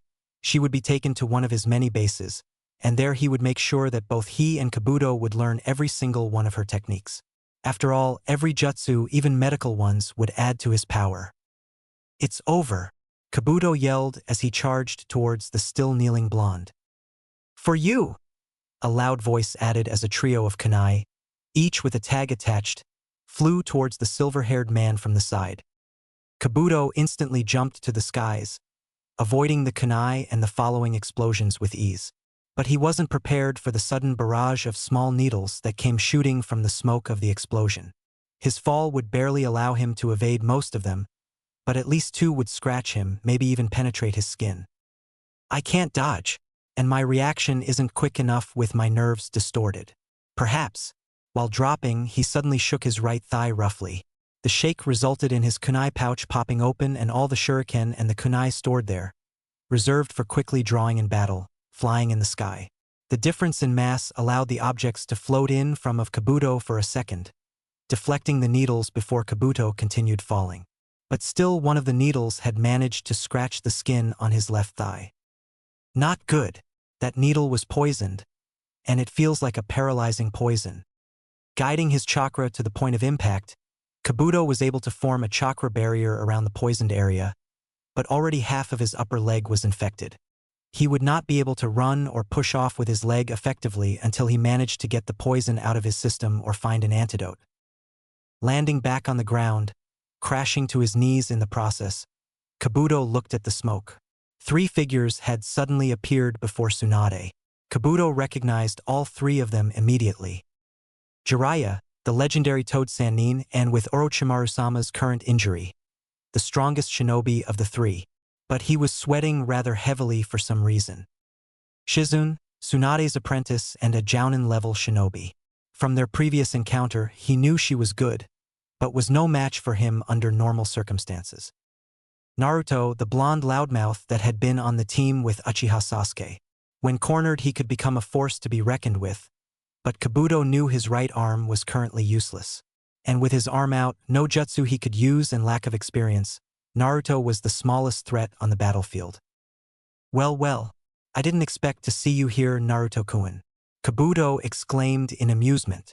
If he could get Naruto to attack him before he released the Kyuubi's power, he could distract the others enough to get an opening. "What the? Kabuto-san? What are you doing here?" Naruto exclaimed in surprise. "Naruto, you know this 4EY-? Jiraiya started, but was suddenly pushed aside by Tsunade, who charged at Kabuto. "Take this!" she shouted as blood suddenly flew everywhere. "No thanks," Kabuto commented dryly as Tsunade crashed to her knees, covered in the blood from Kabuto's wrist. "I prefer my face in one piece if you don't mind. You can keep your punches to yourself." With that, he delivered a full-force punch to Tsunade's face, sending the medic flying back. Shizune instantly moved to catch her teacher before anything else could happen. "What the? Why is Kabuto-san fighting Tsunade-bachan?" Naruto exclaimed in surprise. Behind them, Shizune was quickly moving to remove most of the blood for Tsunade's body, but the elder shinobi was trembling so bad, it wasn't helping much. "Still thick as a book, Naruto-kun?" Kabuto taunted. "Look carefully, Naruto, that guy is a member of the Sound Village, Oto," Jiraiya explained as he stood back up. "Yep," Kabuto confidently admitted. "I was a spy from Oto, sent to Konoha to retrieve information and seek potential recruits." "But," Naruto looked stunned for a few seconds, abashed by this new information, this betrayal. "But, Kabuto-san, at that time in the exams you—" "Naruto-kun, that was an act, designed to gain your trust and learn more about you," Kabuto stated. "And from what I have seen of you, I have reached a conclusion. With the exception of pure combat power, you have no potential for becoming a ninja. You are unable to change tactics based on a new situation, You cannot leave your emotions out of the mission and fall for even the easiest of tricks. In other words, you will never survive as a shinobi. What did you say? Naruto asked, his tone laced with anger and hatred. Oh please.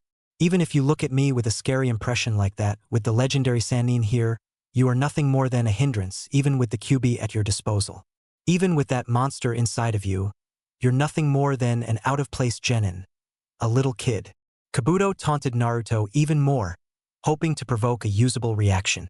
So try anything while I have these much more important matters to attend, and I'll kill you. Oh yeah! Naruto yelled as he charged in without thinking. Stop, Naruto. You can't take a guy like him. Jiraiya tried to stop him, but the poison in his body was preventing him from moving. Naruto reached Kabuto, jumped to his opponent's right and tried to attack, but Kabuto was far ahead of him, quickly attacking the youngster with a quick jab to the stomach. Enhanced by the chakra scalpel, the attack would easily cut open Naruto's stomach, forcing him out of the battle. And then there was one, Kabuto thought as he looked over the battlefield. Trying to face an obviously superior opponent with a significant handicap, such as a lost arm? You are even more foolhardy than I would have thought, Naruto-kun. He taunted as he kicked the blonde teenager hard enough to send him flying. Shizen jumped up and caught Naruto just like she had done with Tsunade, this time spitting some more needles towards Kabuto.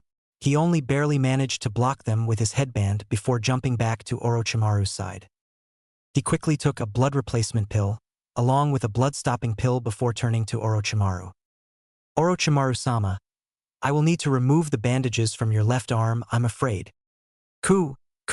Very well. Triple X. Shizun, you deal with glasses. I'll take on Orochimaru. Our conditions should equal each other out pretty well. Tsunade, you try to fix yourself with some medical jutsu and then stay back for a bit. I don't suppose you happen to have an antidote on you. When Tsunade didn't answer, Shizun spoke up instead. With Tsunade-sama in her current state, there's not much she can do. We'll have to wait for the poison to wear out by itself. And there's nothing I can do about Naruto-kun's injuries for now. I need to focus on healing them, but I can't in this situation. Don't worry, Naruto's natural healing will deal with an injury like that. He won't die for a while. Just give him something to numb the pain for now. Shizun quickly gave Naruto an injection in his neck, stood up and prepared to fight with Kabuto. Both Jiraiya and Kabuto moved as one when they used an identical technique. The summoning technique. Kabuto had quickly summoned 2 large snakes, each more than capable of demolishing a house, and he and Orochimaru stood proudly atop a snake each. Jiraiya, on the other hand, had summoned an old friend of Naruto's. Yo! Gamakichi greeted the Toad Sannin with his trademark wave. Oh crap! Jiraiya cursed it out loud. Triple X. Some meters back from the actual fighting, Naruto was looking at the battle that was taking place with frustration. He couldn't feel the intense pain that was coursing through his abdomen mere moments before, but he couldn't move either. In fact, he couldn't feel anything from any point in his body. Whatever it was that Shizune-chan had done, it was a bit too effective. I need to help Erosenin. He messed up with his summoning, but no matter what he tried, he couldn't move one bit. He was helpless as he looked Erosenin call a swamp from nowhere and trapped both snakes. He and the snake bastard were duking it out on top of the snakes, too far for him to see clearly. He could, however, clearly see the fight between Shizune-chan and Kabuto, and it was not going in the favor of Shizune-chan. The poison cloud she used should have bought her some time to heal her wounds. It looked like Shizune had taken some bad hits before. As he watched, Naruto began to lift his head to see the fight better. He was shocked to see 2 hands suddenly erupt from the ground and grab Shizune around her ankles. Her knees suddenly gave way as she fell to the ground, screaming in pain and shock. Kabuto erupted from the ground beneath her, touched both her shoulders with his glowing hands, and then turned his back on her.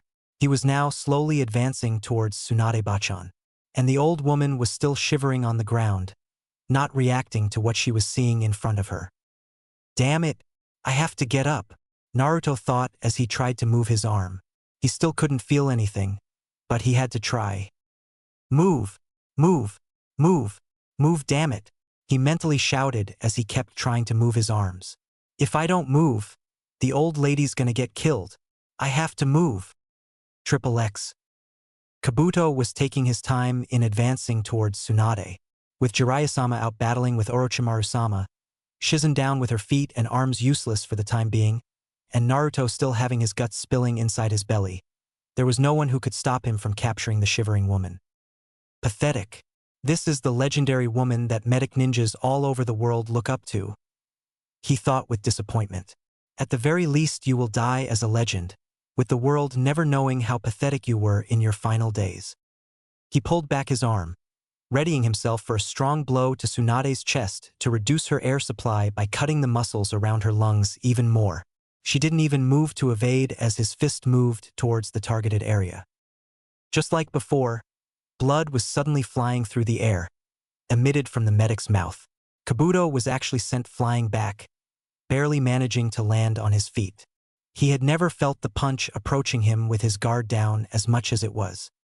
Looking back to his previous location, Kabuto could see Naruto standing, with his right arm completely extended, his hand forming a fist. No way, he can use his right arm, Kabuto thought with shock. He took a step forward, but instead of walking, his shins instantly fell to the ground. The punch was strong enough to send a shock to me? I'll need a few seconds to recover. He could see Naruto staggering, almost falling as well. He is barely holding out. This will be easy then. Triple X. Naruto had no idea how he had been able to suddenly cross the distance to reach and punch Kabuto, but he had done so by some miracle. While he was still standing there, was another problem that quickly needed his attention. I still can't feel anything from below my neck, he thought as he checked himself over mentally. I don't even know if I'm standing or falling. I don't think I can keep this up for long. I'll have to finish this in one go. I'll have to use the Rasengan. But I need to keep him still for a second while I attack. Looking down at his right, Naruto clenched both hands into a fist and prepared for the next couple of minutes. What are you doing? Get out of here, Naruto. Tsunade suddenly spoke from behind him, with panic in her voice. He's far too strong for you to handle. If you keep fighting, you'll die.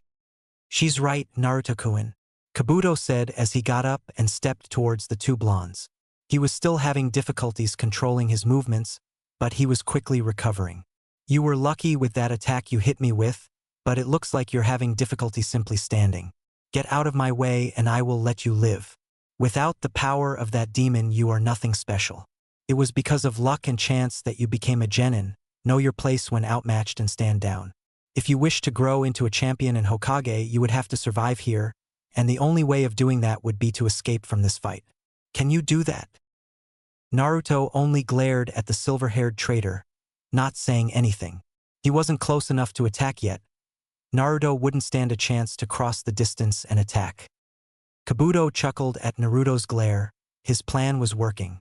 He needed to buy time to fully recover, and if he could get Naruto to become reckless with anger, he would only have it so much easier to defeat the young boy. No, don't look at me like that. Those eyes will get you killed, you know. And if you die here, your dreams will never come true. I think that a decision like this is very simple for a kid like you.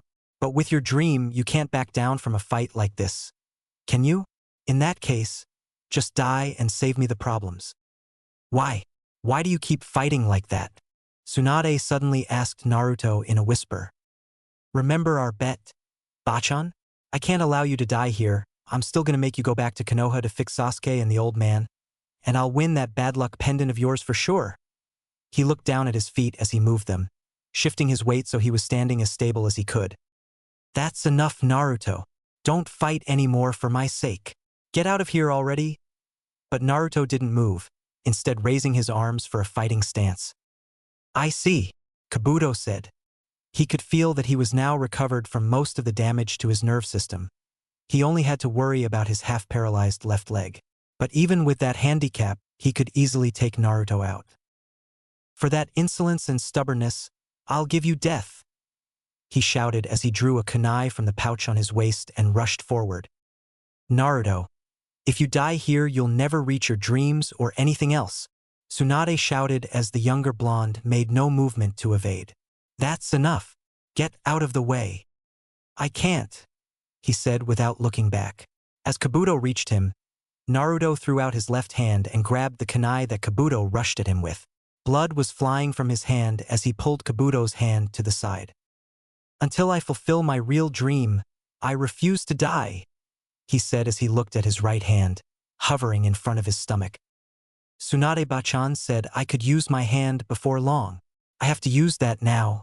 Erosenin said that I would easily be able to pull the Rasengan off with my right if I could do it with my left. Time to see if he was right. He focused on his right, willing the chakra in it to spin in his hand palm. For a second nothing happened, but then there was a sudden spin on his hand, coming from his wrist instead of the palm of his hand. All right, here I go. Focus, focus, focus. As Naruto focused everything he had on his right hand, the chakra began spinning much stronger than it had ever done in his left. In a second, the rotation had formed a perfect orb on his wrist, spinning so wild it looked perfectly round. Impossible. Tsunade breathed in awe. Don't tell me he's... That's impossible. Not good. This looks dangerous. Kabuto thought. He couldn't escape Naruto's iron grip. He quickly jabbed Naruto near his heart before he could strike, but he couldn't stop Naruto's movement anymore. Take this, you bastard. Rasengan. Naruto could only barely see that Kabuto had been sent flying back by the complete Rasengan he had thrown, before he coughed up some blood and passed out cold. Triple X. Naruto was lost in the darkness of unconsciousness, but suddenly he felt something strange. There was something splashing in his face, and he could have sworn he felt a drop fall on his chest as well. With a shock, Naruto realized that he could suddenly feel some things again. There was a cold wind blowing on his chest, a familiar warmth glowing over his heart, and something wet was falling. Struggling to regain consciousness, Naruto slowly managed to force his eyes open. He saw Tsunade standing over him, tears flowing down her face as a green glow came from her hands. Don't you dare! You can't die, you moron. She was mumbling as she focused more chakra into her hands to heal his wounds. Remembering what had happened in the past few minutes, Naruto slowly started raising his left hand and encircled the necklace that was hanging from Tsunade's neck. His could see, but not feel, his fingers touching her neck for an instant, and Tsunade looked at him with shock. Hey Bachan, I won the bet. I finished the jutsu, so this necklace of yours is mine, right? And you're going back to the village with us. Tsunade looked at him with shock, but her face quickly turned to a look that had never been directed towards Naruto before. Relief and happiness were obvious in her face as she smiled at Naruto. She drew her hands back and removed the necklace. Slowly putting it around Naruto's neck, she spoke up. You're right, you won. This necklace is yours. And I'll go back to the village with you. I'll keep my word. Isn't that what Hokages should all do, Naruto? Raising a hand above his head, she used a medical ninjutsu to make Naruto fall in a deep sleep before she turned around to battle, for the first and hopefully last time, her old teammate. Orochimaru, the Sandame took your arms, the Yondame took your position, and now the Godame will take your life.